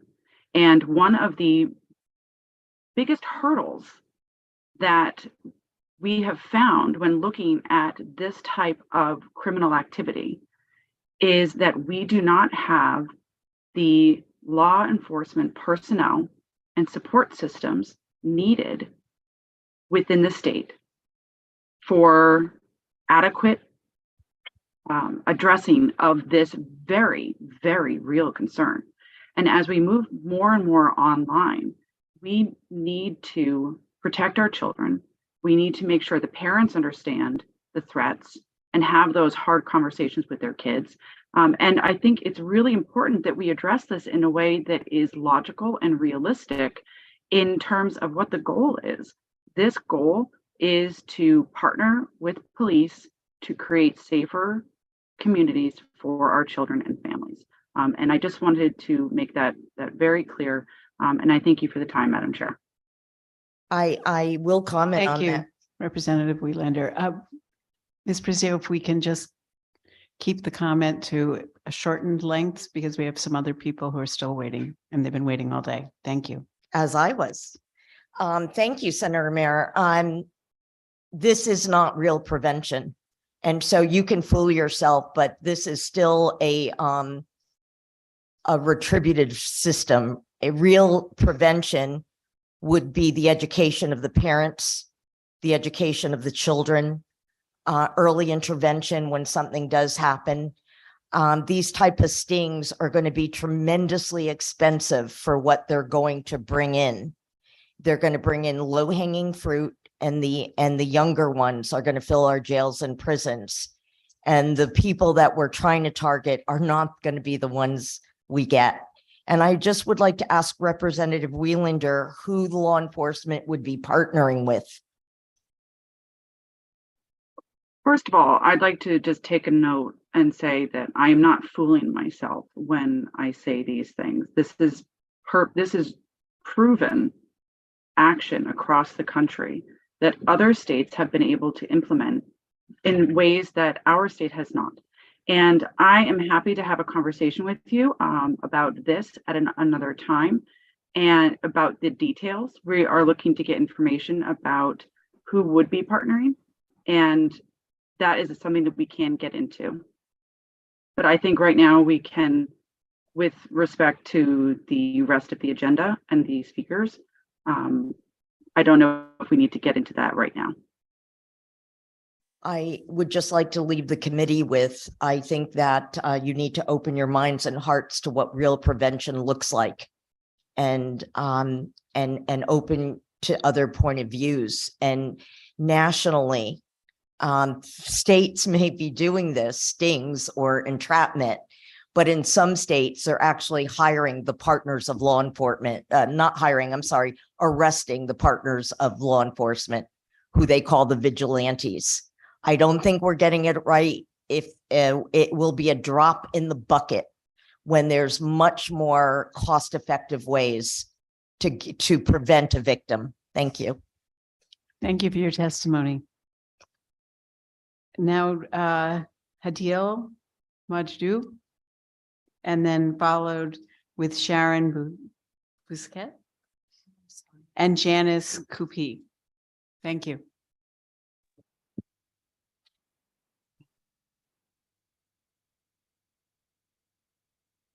Good afternoon, state representatives. My name is Hadil Majdub. You guys said my name perfectly, by the way. I'm a resident of Newington and a recreation supervisor at the Newington Parks and Recreation, and I'm here to voice my strong opposition to raised bill number 6574. As a recreation supervisor, I understand the importance of ensuring safety of children who attend youth camp programs. However, I strongly believe that the proposed licensing requirements will not only create an excessive burden on these programs, but may also limit the number of children who can attend. Let me elaborate on some of the specific points of concern. Firstly, the requirement for an APRN or physician to be readily available on site at all times and sign off on med admin logs weekly is not feasible. This may lead to difficulties in finding qualified individual to fill this role. Furthermore, the requirement to collect and review health and immunization records would require additional administrative staff, although we currently have an efficient and safe process in collecting records. Having these records available on site at all times during field trips may put the confidentiality and the privacy of children and staff members at risk. The requirement for individual care plans to be approved by the OEC prior to camp may cause delays in starting the camp, and additionally, requiring on-site staff to be trained by an APRN or physician may be difficult to coordinate and may lead to additional costs for the program. The OEC does not have enough staff to handle the proposed inspections, which may lead to the delays in starting the summer camp program. The requirement to have all background checks done through the OEC website is costly and may create an administrative burden. Additionally, it is not clear if the DCF has enough staff to handle proposed DCF checks, and this will result in increased pricing of camps to make up for over $5,700 that will be spent on background checks through the OEC. Sorry. To have an on-site director of first aid who is 21 years of age and CPR certified may be difficult to find and lead to additional costs for the camp program. Similarly, the requirement for separate waterfront director and for water sports and swim lessons may be difficult to fulfill and may lead to reduction in camp hours of operations or slots. The proposed ratios and age requirements for counselors and LITs may be difficult to meet and may limit the number of children who can attend our camp. Our LIT program includes 13-year-olds as it is a curriculum-based and teaches leadership skills through classroom-type learning sessions. This proposed facility requirements, such as ratios of toilets and sinks to campers, may be difficult to meet, especially in remote locations. Our 4th through 8th grade site is at a park. The requirement is to have quarantine or isolation site with toileting and sink at each campsite may not be feasible in all locations and may lead to additional costs for the camp program. In conclusion, I implore you to reconsider the proposed licensing requirements for youth camp programs. The proposed requirements may create an excessive burden on these programs and may limit the number of children who can attend. Thank you for your time and your consideration. Thank you so much for your testimony. Thank you. Any questions from the committee? If not, thank you. And we appreciate you taking the time. Of course. I'd like to call Sharon Bouquet.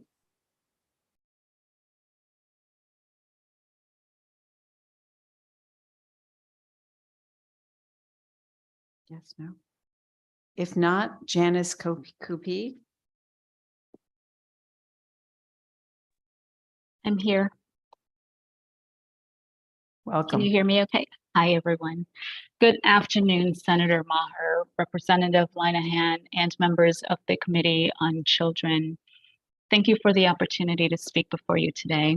My name is Janice Cupey, and I'm a member of the Stratford Board of Education and a member of CABE's Board of Directors. I'm here to speak in support of Senate Bill 929, an act expanding school meal programs to provide free school meals to all students. Our Board of Education previously wrote to our legislatures strongly supporting the emergency certification, but we did not hear anything further. And then I learned of this bill and I wanted to give a brief testimony in support of expanding free meal programs to all students. We are responsible for making schools safe and healthy places for our children. School meals should be just as integral to a child's education as textbooks and transportation. Hungry children cannot learn. Food is one of the most basic human needs for survival. If this need goes unmet, a child cannot function properly, let alone learn in school. When provided universally, the environment is level set with proper nutrition and an improved shared culture. The state recently instituted a K-3 curriculum as a solution to the fact that only 53% of third graders in the state are meeting or exceeding expectations. Efforts like this won't have the desired outcomes if we are not addressing the root causes of the issues, one being that an incredibly high number of students are eligible for free or reduced price meals. Here in Stratford, over 46% of our students are eligible. This is higher than the state average of 42%. Our children won't stay little forever. The cost of providing them free meals now as part of their overall educational experience will prove worthwhile when they grow up to be healthy, intelligent, and productive adult members of our communities. The Stratford Board of Education is asking that the state of Connecticut invest in this necessary program to provide free school meals for all students. Thank you for your leadership and for doing what is best for our children. Thank you. Does any questions from the committee? Seeing none, thank you for your testimony. Is Sharon Bouquet back? No. Okay, so we'll move on then to Kelly Case. And then after Kelly, it'll be Ari Wiesenfeld. Good afternoon. Thank you for having me at this hearing. My name is Kelly Case. I'm a mother of school-age children and a sole proprietor of Katie Crop Farms, a small woman-run farm business in Chaplin, Connecticut, thus in the Windham County, which is on the list of one of the poorest parts of the state now. Today I'm speaking to ask for your support of SB 929, an act expanding school meal programs to provide free school meals to all students. As a parent in Windham County, I know for a fact that there's many, many children that don't even eat anything but at the school. They don't have a dinner time, and this is all they get for the day. So there's a lot of food insecurity in our county. I'm sure there's plenty of other places in the state too. So we got to keep this going. I remember during COVID-19, there was tons of food given out to families during that time. And there's a lot of funding for that. And it has definitely helped the children stay focused and alert during class. It has also improved the teacher's ability to teach and affect, the future of the children. If the children can participate and can not be so grumpy during school, then the teacher can get their jobs done and actually teach them what they need to know. Food justice must be served. Every student has the right to eat meals at a school, and money should not keep a hungry child from eating the only meals they will get for the whole day. It's imperative that every child has access to food in the school system. Children that cannot afford to eat oftentimes feel sectioned out from the school society and maybe looked down upon by their classmates, unfortunately, for their own unfortunate socioeconomic status. This program will make all students equal at the lunch table, so that they'll have be all nourished at school. And without healthy food, kids can't be expected to have enough energy. Lack of food can lead to negative effects on their emotions, focus, and cause fatigue. And in addition, I am a farmer that also participates in the summer nutrition programs with the Windham School District. And I'm proud to supply the school system with local, fresh, nutritious produce from my farm. There's quite a collective of farmers in our district here, as around the whole state, that we have become part of the Farm to School program and have seen it grow for many years now. And I'm proud to be part of this organization to support this proposition. Thank you so much for your testimony, and thank you for the work that you do with supplying fresh food to the schools. Are there any questions from the committee? Seeing none, I just want to say thank you, and we will move on then to Ari Weissenfeld. Hi, good afternoon. Thank you, first of all, Madam Chair and the committee, for taking the time today. I know it's been a long afternoon, we're almost done. And I really appreciate this opportunity to speak in support of Senate Bill 929. I work for an organization called Agudath Israel of America, which represents the Orthodox Jewish community in state houses across the country. I'm the director of the Connecticut office, and we have a growing and thriving community in multiple cities here in Connecticut. And our yeshiva day schools accept children from low-income families with little and sometimes no ability to pay tuition. Many of our schools have qualified for EANS, which requires a student poverty rate of 40% or higher. Almost every single one of our schools has a 50% or higher scholarship or financial aid rate. And our yeshiva day schools are all nonprofits. They're there to serve the community, including the low-income families of the community. And however, because of the increased costs of specifically kosher food, with just the students that technically qualify for the federal low-income or reduced free or reduced meals, it's not cost effective and they can't afford to provide those meals. There are some schools that do it anyways. They take the cost out of pocket. They fundraise separately outside of tuition just to provide those meals for all their students. But for many of the schools, it's too cost prohibitive. However, with this proposal and the language currently in the bill, they would be able to participate in the program, and with the economics of scale, being able to provide meals to all the students in their student body would allow them to, in particular, make sure that the low-income families in the community are taken care of. And as many people have already mentioned, even the families that are not technically eligible for the free meals by the poverty rate under the federal program, they're still struggling financially, and they can use all the help they can get. So with your help in passing this bill, as I strongly support the passing of Senate Bill 929, we can ensure that all of our students are able to have a nutritious kosher meal daily and be a tremendous benefit, particularly to low income, but in general to all the children in our community. I thank you very much for the opportunity to testify, and of course available to answer any questions or help in any way I can. Thank you so much. Any questions from the committee? Seeing none, I want to thank you for your testimony and taking the time to come before us today. Thank Thank you. you. Now we will go to Kyra Nestorak. Good afternoon. It's actually Kira Nesteriak. I knew there'd be one name you guys didn't get, and it was most likely mine. Good afternoon, Representative Linehan, Senator, Mayor, and members of the Children's Committee. My name is Kira Nesteriak. I'm Director of Parks and Recreation for the town of Oxford. You do have my written testimony, and you have heard from many of my colleagues before me. So I just want to hit a few highlights. While we greatly appreciate the efforts of your committee to continue to provide safeguards for the children of Connecticut, we do oppose House Bill 6574, an act concerning municipal camps, because we just feel it places undue burdens, both financially and administratively, on our small town. As my testimony said, we do serve approximately 314 Oxford kids collectively in our 2 summer camps that are our traditional 6-week camps. When you break down the cost for our camp that is for the kids age kindergarten through 5th grade, it comes out to $4.57 an hour. For our older kids camp, the 6th grade through 8th grade camp where they travel, it comes out to $5.71 an hour. And this affords the kids opportunities to swim, play non-structured sports, arts and crafts, board games, and they travel to places like Lake Compounds, Beardley Zoo, Connecticut Science Center. Those are things that, we think it's very important. And it's also serving, we'll be honest, as a daycare for parents that, most families now are 2 working families. We do feel our camps are safe. I did outline a bunch of layers that we have of oversight in place in the testimony.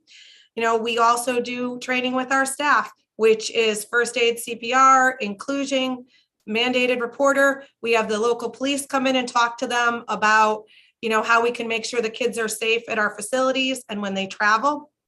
My summer camp site directors, my summer camp director, my aquatics director, my assistant aquatic director are all employees of school systems during the year.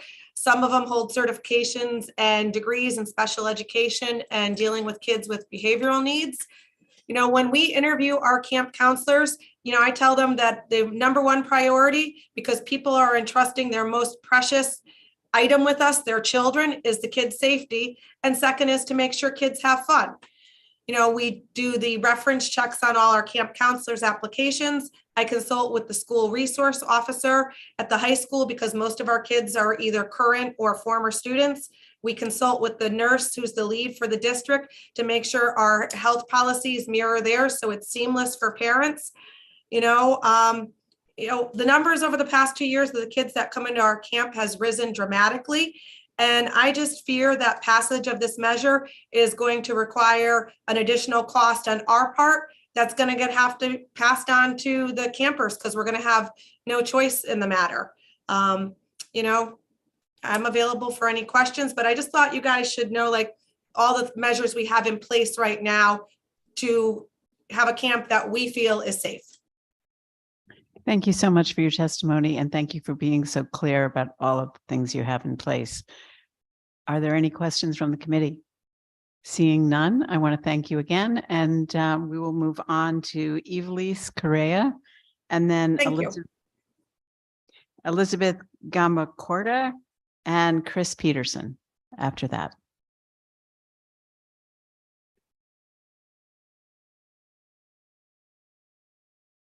Great, thank you. If you would just press the button, perfect. All right, can you hear me now? Yes. All right. I'd like to begin by thanking the committee for allowing me to speak today. Happy Black History Month. Today, my name is, sorry, I'm nervous. Give me 1 second. All right, there we go. All right, can I get just 10 seconds back on my 3 minutes? Thank you. My name is Evelise Correa from GTA 860 and Black Lives Matter 860, testifying in favor of SB 929, an act regarding free school meals for all. This is a bill we know will disproportionately help Black and Brown students in Connecticut. And we may ask, where will we get the money? And the savings from our special ed and behavioral health budgets, savings in healthcare and mental health costs. We are Connecticut. And that may invoke thoughts of Fairfield County and mansions, but we are the state with the widest wealth gap in the civilized world. We are not all Darien and Greenwich. There should be no income cutoff for school meals. We have centralized pockets of poverty, and many of these city children are also bused to suburban schools. Most rich families in Connecticut do not have children in public school. Our private schools here in Connecticut are well attended in the state. We've done little to address these wealth gaps or food insecurity in one of the most segregated states in the union. This bill is simply a step in the right direction. What we think will result in savings is really ignoring Connecticut's economic racial gap, and we will turn around and pay the price in policing, school behavioral plans, mental health costs, healthcare costs, as well as creating a tax-dependent future due to lack of education and possible run-ins with the law. We get what we pay for, and we will reap what we sow. Hopefully the soil is made fertile. Thank you very much for allowing me to speak today. Did you have any questions? Thank you so much, Ms. Correa. Any questions from the committee? Thank you, Representative Kit. First, I just want to say thank you. You did great. I could tell you were nervous, but thank you for coming here because it's important that we hear your voice because no one can tell your story like you can. So thank you. And coming from Fairfield, I agree with you 100%. These stepping across Park Avenue, but from Fairfield to Bridgeport, I see those gaps every day, and we absolutely do have to address them and do what we can to eliminate those socioeconomic gaps that are just, quite frankly, disturbing and unacceptable. So thank you for your testimony. Yeah, I mean, it was by design. You know, the reason that we didn't really need Jim Crow up north is because of redlining. That was a federal policy under the New Deal. I absolutely agree and understand, and it's on us to address those inequities moving forward. So thank you. All right, thank you. And of course, you know, the forgotten middle class who may be affected by this as well. You may not qualify for free school meals by a couple dollars, but so. I understand. I mean, my family was out of work for 13 months during COVID, and I can tell you it was nice having, you know, a safety net there for my kids. So I'd like that safety net to be there for everybody all the time. We just have to figure out a way to pay for it. And that's why they pay us the big bucks. Thank you, Representative Kit, and thank you for your testimony. Thank you. Elizabeth Gambacorta. Hello. Thank you for holding out this long day. My name's Liz Gambacorta. I'm a recreation supervisor for the town of Glastonbury. I have 14 years experience running unlicensed municipal camps, as well as 6 years experience working on the administrative team of a licensed residential camp here in Connecticut. So I understand both sides. I am also the mother of 2 young boys who have attended municipal camps in multiple towns. I thank the committee for the opportunity to speak in opposition of HB 6574. The requirement of licensing municipal camps is not only unnecessary since municipal camps already meet high standards to ensure camper safety, it will be an unfunded mandate with increased costs that will be passed off to residents who are already facing financial pressures in today's economic environment. I have submitted written testimony that state many reasons, as those before me have already stated, on how we ensure safety in our camps. To address Representative Boyd's concerns earlier on disparity across municipalities, I do not believe there is such disparity. Municipal park and rec professionals are professionals. These positions require degrees, certifications, and are highly competitive positions in towns. Our camps are held in public buildings and parks, which are inspected by seasoned professionals and held to high standards, many of which are also meeting the standards of the State Department of Education. Municipal resources and oversight include health departments, police departments, social service divisions, and boards of education, who consult on formulating policies, assist with staff training, and provide guidance during situational challenges. We also have the resources of the Connecticut Recreation and Parks Association, including the camp section that meets regularly, the ability to collaborate with other towns, and shared staff training opportunities, such as the QPR training and Med Administration, for smaller towns that cannot provide their own trainings. This bill with current licensure requirements will not necessarily do anything to increase the safety of the children in our care, but will instead be prohibitive by increasing costs and potentially reduce the amount of children served for the following reasons. I think we would all agree that a child is safer in a municipal camp than sitting home alone while a parent works. As you have heard, municipal camps are able to accept children at last minute into programs. We would not be able to do that with licensure requirements. Post-COVID has already presented hiring challenges. Age restrictions could impose and would force us to combine sites. Currently, we have 8 here in Glastonbury. Combining sites would reduce the number of kids we serve. Here in Glastonbury, we currently employ an APRN as a consultant. We have had the position posted for the past 3 years to hire somebody with more regular hours and have been unsuccessful in finding any candidates from the RN level up. While we appreciate the committee's efforts to keep young children safe, HB 6574 will not only be a burden to municipalities, but it will severely reduce available low-cost options for families who use camps as a form of childcare. Thank you for the opportunity to speak, and I'm happy to answer any questions. Thank you so much for your testimony. Any questions? Representative Dauphiné. Hi, good afternoon, and thank you for your testimony. I just wanted to know if, would this licensure that is required change your safety protocol at all? No, not at all. We consult with our police department. The schools have a safety person that oversees the schools, and we really follow most of the same safety protocols that are put in place for the schools as best practice, and then use our local police department to modify them to the camp situation. So I really don't feel that we can raise that bar any higher. We're already doing everything that we can. Thank you, and thank you for your testimony. Thank you. Thank you, Representative Dauphiné. Thank you for your testimony. We appreciate you taking the time, and thank you. So we're going to move on to Chris Peterson, who is last but not least, and we welcome Chris to come up. Chris isn't here. Okay, well then I think that we have finished all of our testimony because, excuse me? Is there anyone here who was supposed to testify and we missed? No. Okay, thank you so much. With that, we will finish the testimonies for today in this public hearing. Thank you.